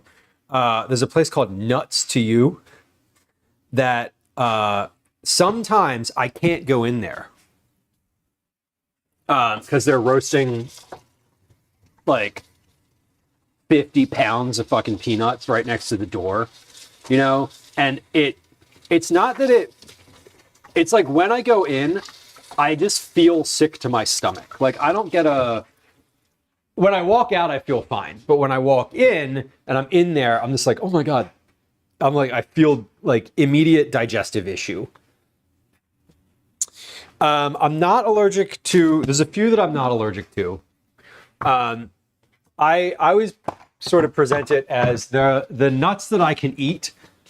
Like I usually just like list off what I can eat and then avoid everything else, even if I don't know. So like, for example, I know that I can eat pecans, so I eat a lot of them. I know that I can eat pistachios, and same. I know like cashews are fine. Walnuts are fine. I eat those. I have them in the house. I use them in my cooking. Other stuff, macadamia nuts, Brazil nuts, peanuts, almonds, I know that I'm allergic to. And so I don't eat those, and I actively like, I try not to encounter them with like, yeah, I try not to like, I don't know. I don't go in nuts to you very often. When I do go in nuts to you, before I go in, I step in the door and I like take a sniff, and if it's like, if it feels toxic, I'm out. But there's some that I can eat and I love. And I found that out earlier in life through not necessarily trial and error, but like when you're a kid, you sort of, you know, your parents sort of feed you things and cross their fingers, which is like what we did with Calvin, honestly. Like, hey, is this kid allergic to almonds? Like, I don't know. Give him a little teeny tiny piece of something with almond in it and like watch what happens. Gwen's not allergic to anything that we know of. Calvin is not allergic to anything that we know of. So that's good. And I just ask most places for most things if I'm getting something, even if it's at a bakery, you know, and I'm getting like a pastry. If it's somewhere I haven't been before, I will ask if what flour is this made with? Are there nuts in it? You know, and some places there are, and there's surprise. You know, it's like surprise. There's nuts in this. Like there's one place that I get bread pudding from. Random, right? But they make their bread pudding out of leftover bread from the day before, which includes some bread with nuts and some bread without it. So whenever I go and I want to get their bread pudding, I'm like, hey, you know, what bread did you make the bread pudding out of yesterday? Did you make it out of your almond croissants or not? And they usually know because it's a small place and the guy that does all the baking is like right there to ask, and they bake it that day. Like he made the thing that morning. He knows what bread went into it, you know? So I'm just kind of judicious about it. I don't carry an EpiPen. I do carry an EpiPen when I'm camping, when I'm like away in an uncertain place. I have one, but like I don't keep it in my purse. It's not a like carry around with me everyday thing. It probably should be, but it's not. And I don't know. And it's not. I just don't. Okay, we're pressing this one more time because it didn't take in one spot. And I might press this from the opposite direction. Oh no, it took that time. Okay, good. All right, so we have 6 Uncrustables, which look great. I am happy, very happy with how those turned out. That was just as wasteful and underwhelming as I remember them being the last time, and also easier than I remember them being, because I don't know, because maybe I was better at doing it. Whatever. All right, so let's put this bread away. And now we got some packaging to do. We got a little packaging here. I'm going to switch out these chicken breasts from the freezer. These are not chicken breasts. These are chicken thighs. I'm going to use these soon, so I'm not going to vacuum seal them. These are like next week or maybe 2 weeks, but not worth breaking out the vacuum sealer for. They're not going to get freezer burned in that amount of time. I'm putting these away because I need the space in the freezer for the grilled cheese. Now, before I freeze the grilled cheese, I'm going to slice them because I don't want those huge grilled cheese chunks. I want them to be a bit more manageable than the large version sandwiches. They should be cool enough now that they're ready to freeze. What I'm going to do here is I'm just rearranging the stuff that's already in here so that I can put the grilled cheese on this shelf because it fits. It's going to fit in the middle here. The grilled cheese is the only thing on the counter that I need to freeze. So I basically just need like one clear shelf space in the freezer. There we go. That's good. Oh man, I need to make more stock because one, I was gonna say I'm almost out, but that's not true. I have plenty. It's just in the freezer downstairs and not up here. All right, let's get that there. This here. Okay, and those.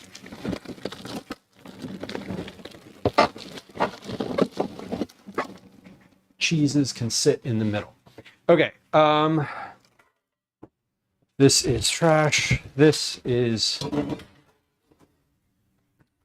dishes. This is dishes. Wipe the counter. This towel's done. All right. We made some good time today. I was expecting to be, I was not expecting to finish all that today, honestly. It wasn't all that much, but it was like sort of disparate sort of stuff. Not a lot of like cooking today, but enough to be satisfying. All right, nuts are good. Let's get those in a container with a lid, and then we'll put the grilled cheese. Oh my God, excuse me. We'll put that grilled cheese right back on that same tray.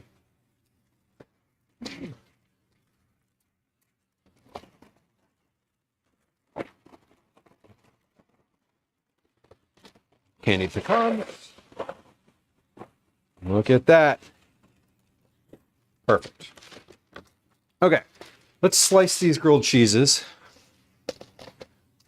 The candied pecans do not need to be refrigerated, so those can just go right over into my to-go bag. I am also going to freeze these Uncrustables. So I'm going to try to put those on the same tray as the grilled cheeses, because, like, why not? They should be fine. And we get the serrated knife. There we go. All right. So these grilled cheeses are room temp now. They look great.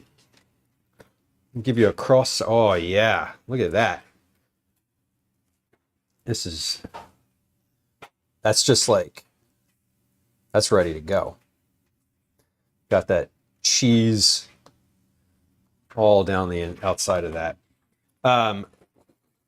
Look at the cross section of one of these. Let's check this out.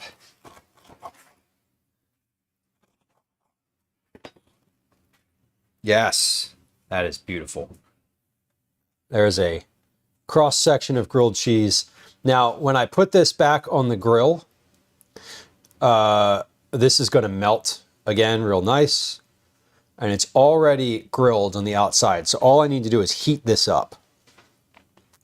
But this is looking right. It's exactly what I want it to look like. Freeze. Cut all of these. Calvin likes his cut diagonally, so we're going to cut these diagonally. And then, yeah, these are huge. This is 2 sandwiches worth of a grilled cheese right here, which was the goal. That was like, let's make a bunch. But you can see in here, if you look on the inside, let me show you a good cross section here. This has ham and cheese, and you can see the mustard, the little like mustard beads on your left there, right on the inside. So these look really quite nice. Okay, I don't think I can put the actual Uncrustables on this tray. Actually, no, I can put probably a few of them. Let's see. 1, 2. I could put these on the tray if I overlap them slightly. 3, 4.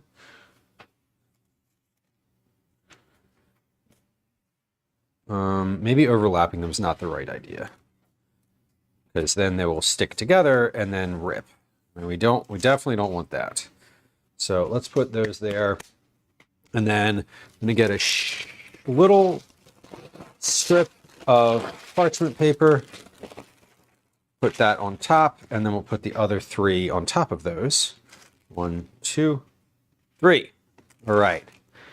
All that is ready to go in the freezer. That'll be ready to package in about an hour, maybe a little bit more. That's all going in.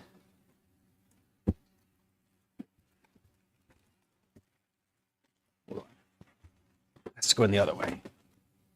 There is a box in the back that is going to squish Uncrustables, but I don't really care if it crunches the grilled cheese just a little bit.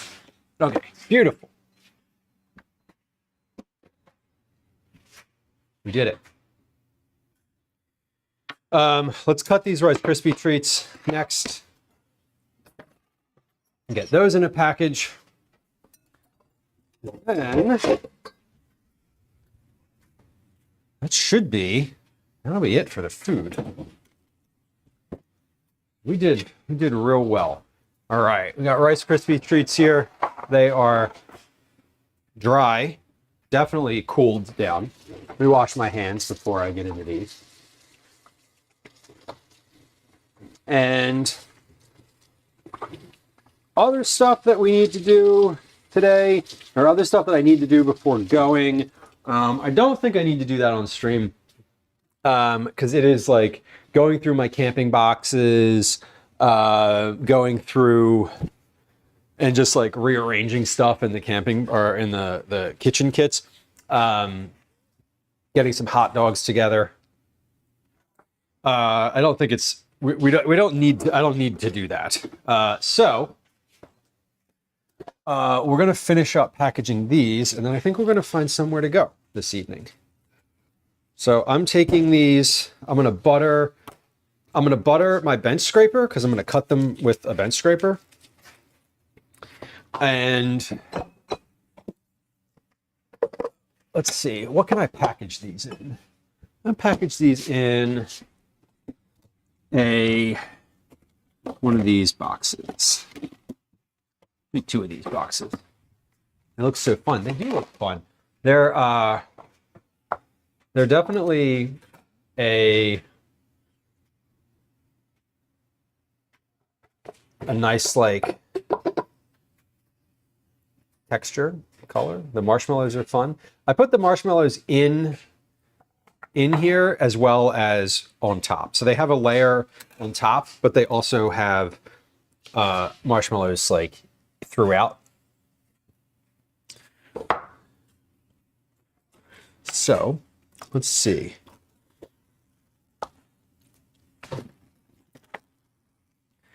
Cut these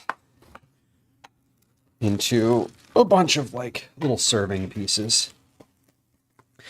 I saw these Lucky Charm marshmallows at the store at Reading Terminal. I saw them. They had them like just the marshmallows in bulk. And as I was looking at, I went into the candy shop to get something for Gwen, because I was like at Reading Terminal, and I was like, oh, let me get Gwen a treat. She likes candy. Let's see what they have. And I saw that they had these, and I was like, oh, she really likes those. Let me like get some of these for Gwen. And then I was like, wait a second. I have all of these Rice Krispies at home from these cookies that I made recently. Like, I've been eating the Rice Krispies as like cereal, like literal bowls of cereal. Cito, wax paper. I should put some like a wax paper layer in between these when I put them in the containers. That is a good idea. When I saw these and I remembered the cereal, and I was like, oh man, I bet these would be really good in Rice Krispies treats. So I bought them without having like a recipe or anything. But of course there's one on the box, so Why not? Merbakes is making cookies with Lil Burger. All right. I love that. I do love that. I am gonna wrap. We're gonna wrap in a little bit, just a few minutes here. Calvin's at karate. Gwen's with him. I am going to when we finish stream today, I'm gonna wrap and then go. I'm gonna finish some like camping prep stuff. I feel behind. I feel behind from where I am occasionally. Sometimes I'm like, the car is literally packed on Thursday, and at this point I'm not there. So there's a lot of stuff that I can do off stream, or I need to do off stream. But I'm not in a rush either, so that's nice. Okay. Tatsu, you got invited to go glamping. Love glamping. I have not been quote unquote glamping, but I would definitely like to do that. I don't have a recipe for these. Like the recipe that I used for these Rice Krispie treats is the one that's on the side of the Rice Krispie cereal box. I literally used the one on the side of the box. It was 5.5 cups of marshmallows, 3 tablespoons of butter, 5.5 cups of marshmallows, melt those together, add 6 cups of Rice Krispies, spread into a greased pan, and then let that dry. Super straightforward. Cookies, mushrooms, and snacks. All right. Chanterelles, Maitakis, other. It's a good lineup of things to sign up for. All right. Well, those turned out really well.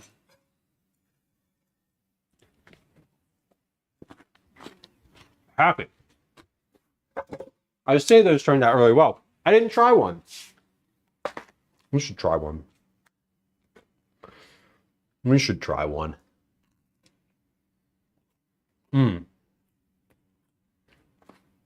Yeah, they turned out really well. They're dense. I pressed them down, and they're definitely like chewy. Which is great and fine. They taste like I expect them to.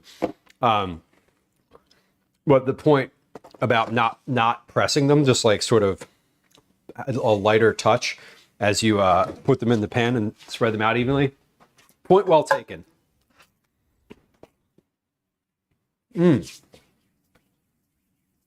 So the little marshmallows are still definitely crispy. Wow, that's so good. I love Rice Krispie treats so much. So much. You know what I will say? I will do? The last thing that we do today, I'll cut these fire starters apart. Because I said to Calvin I was going to do this on stream. And he helped me make these yesterday. So I'm gonna do that, and then we'll get out of here. These are egg carton dryer lint fire starters. They're super easy to make. You get the canning wax, the Golf Wax brand canning wax from the store. You melt it in a pot. You fill the egg carton with your old dryer lint, and then you pour the melted wax all over it, and you let it dry. And then you have fire starters. They are literally the best fire starters you could use. They're really genuinely excellent. They work 100% of the time. They burn for a long time. Like a real long time. And you can get them wet because they're covered in wax. So if they get a little rain on them or something, it's totally okay. They light easily. The only thing I told Calvin yesterday when he was like sorting through all of the dryer lint, because that was his job, I was like, let's avoid the big bundles of dryer lint that are like just dog fur, because those just burn and smell. I was like, anything else is fine. Any other of the dryer lint is great. But yeah, we made these. These will last us for a bunch of trips. I mean, I use 2 of these per trip. We made these like 2 years ago and quite literally just ran out of them like one or two trips ago. So it was super easy. Have I made Rocky Road Rice Krispie treats? I haven't. What is in that? I feel like Rocky Road is an ice cream that I can't eat. I don't know what's in it, but I know from my experience that I don't order Rocky Road ice cream, but I can't tell you what's in it. I just know that I'm allergic to it. It's got some peanut or some sort of nut in it, right? Yeah, it is a good way to recycle. Because the only thing you really need to buy is the wax, and you know you can buy it in any grocery store. Quite literally, like any grocery store. You just have to look. You have to look in the cannings if they have like canning supplies. It's always under there. It's never near the candles. The round cotton makeup pads and dipped them in the dollar store wax candles. Yes, those are great too. We have a ton of those too. We always have those around. Gwen has been using them. All the foster kitten. You use them with cats a lot, little kittens. Yeah, Jamie, the dog fur dryer lint. I'm like, you know, he pulled out the dryer lint, and I was like, okay, not that stuff. That is like a literal handful of fur. We have a whole trash can next to the dryer that just like gets stuffed with lint, you know, over the course of months or whatever. Like the last time it got emptied was the last time we made dryer lint fire starters. So I empty it, we make the fire starters, and then we throw the rest out. That's sort of how it goes. Oh, Rocky Road has peanuts. Okay. I was like, I knew that it was something. I knew that there was some reason that I'm aware that I can't eat Rocky Road. Could I make it with another nut? Sounds good, though. Chocolate marshmallow and some sort of nut. So any nut. I mean, if I could make it with like walnut chunks, that sounds great too. Doesn't the dryer have lint traps? It does, but when you empty the lint trap, I just put them in a trash can, you know? It builds up. Builds up. Sure. It's like, we're still on this? We're still on this topic? Yes. Okay, let's even these bags out and get about the same in each. I don't like to take all of them with me. There's no reason to have that many fire starters at once in the campsite. I have a fire bag that I bring. It's like a little tote bag with all my fire equipment in it. And then I'll just toss these.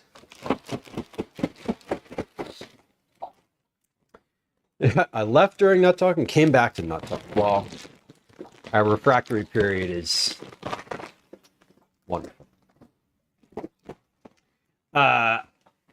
Sunflower and pumpkin seeds. Tatsu, you know what I saw the other day? Yesterday? Chocolate covered sunflower seeds. Like candied, like M&M style sunflower seeds. And I was like, I wanted to buy them so bad, but I saw them after I'd already checked out. This was at the Head Nut at Reading Terminal, but I tagged it in my mind that I was like, this is definitely happening the next time I come here. I'm buying these. 0 questions asked. It was I'd never seen them before. I'd never encountered them or even heard of them before, and I was like, I have to have these. And then I obviously didn't. As I said, I did not get them, and I am I'm a little sad about it, honestly.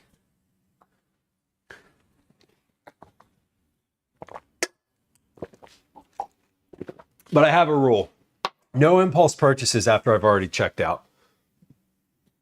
And if I forgot something and then I see something else that's like didn't really need but needed, then maybe. But generally speaking, no impulse purchases after checkout.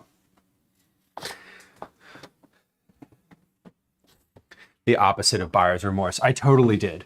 I totally did.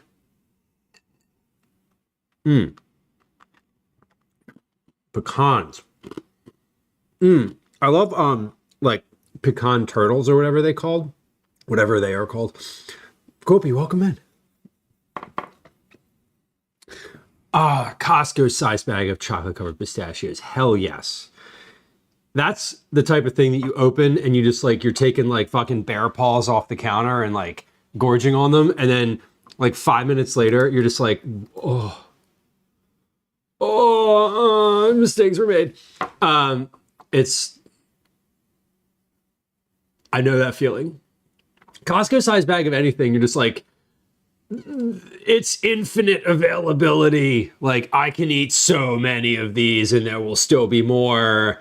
And then, you know, for me anyway, it's the crispy Cheetos, and I'm just like, my hands and face are covered in orange, and I'm just standing there like with a stomach ache, and the bag is like, did you even eat any? Like, what happened? I thought you were going. The bag's like, I thought you were going to eat some, and I'm like, I just ate so many, and the bag's like, there's still more.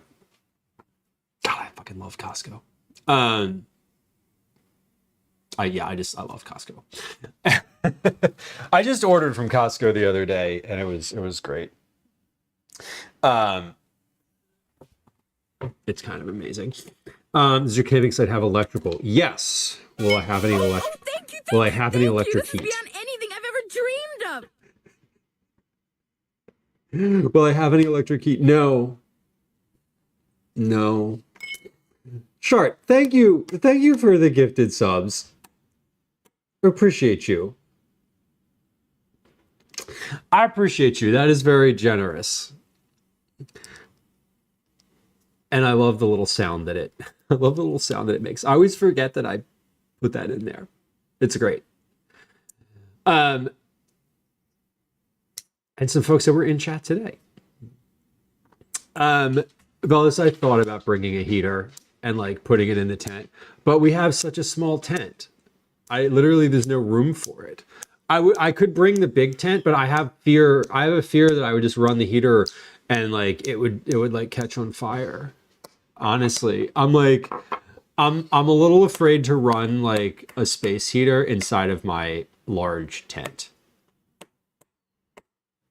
I did think about it though. I'm still thinking about it.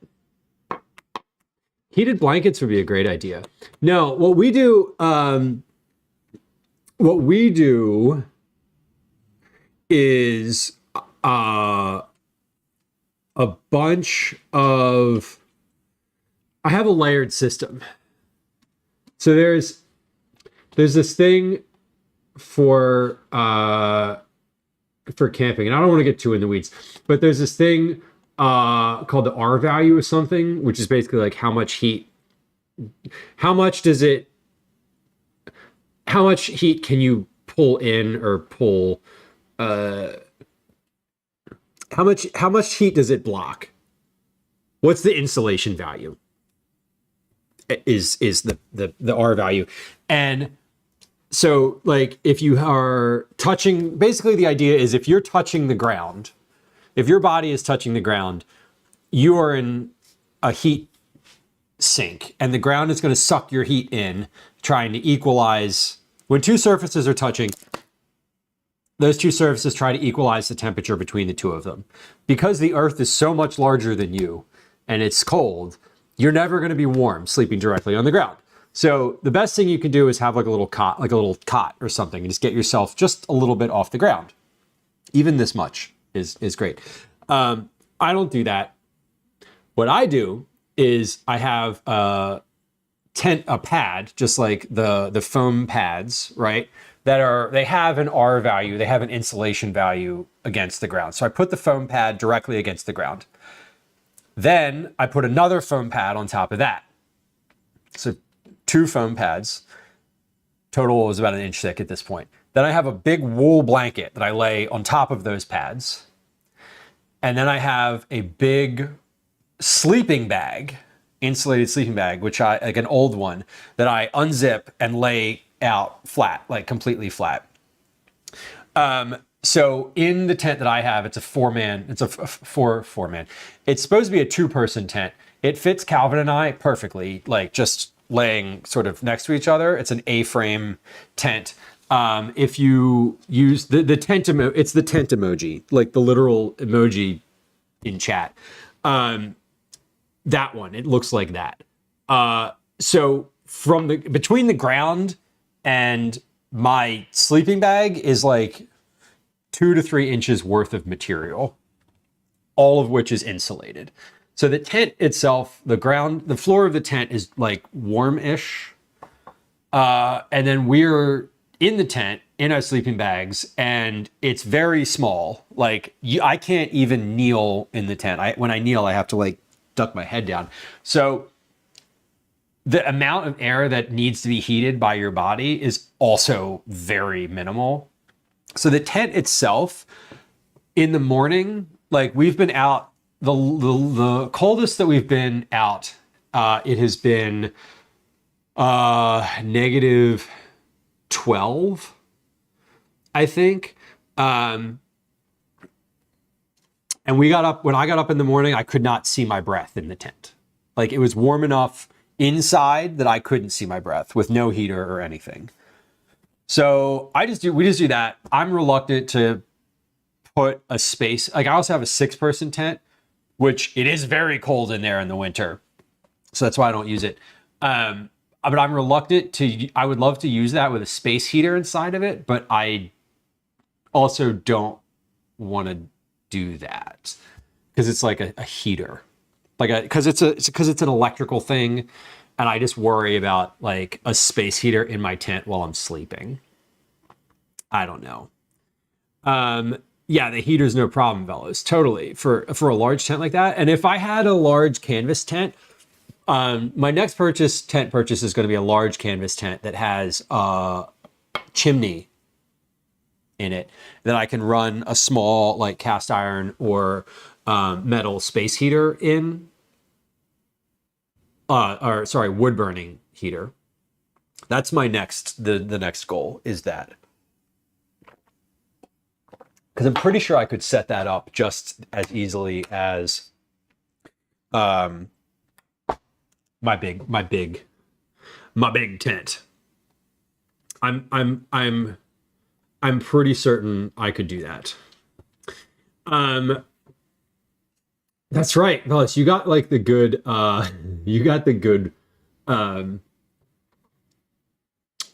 deal on the new tent, which is kind of amazing. Okay. Well, we have reached the end of our stream today. But don't fret, because we have more food and drink available for you. We're going to raid 2 friends of the stream today. I'm not sure how this works when we do someone who's streaming together. We're gonna rate Lowell Burger live and Mur Bakes.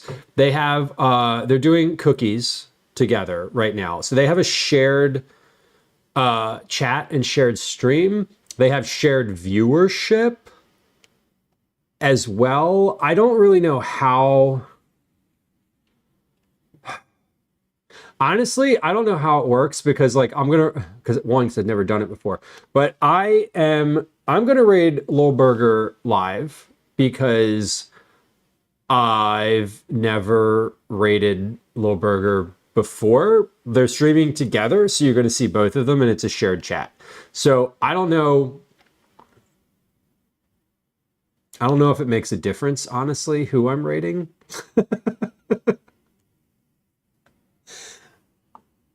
I don't know. But anyway, we're gonna do that. Let me tell you before we do that. I'm gonna rate Little Burger live because I haven't rated Little Burger before. That's literally the reason. It says I haven't rated them in the last 30 days, which is true. Okay, the next stream on this stream, y'all, thank you, Short, thank you for the gifted subs. I see we had a little hype train and I do appreciate it. Thank you. Next stream on this stream is going to be on Wednesday. Wednesday is February date. Some date in February. I don't know what date it is. It's next Wednesday. Wednesday, February 18th. So next week we'll be live on Wednesday and Thursday.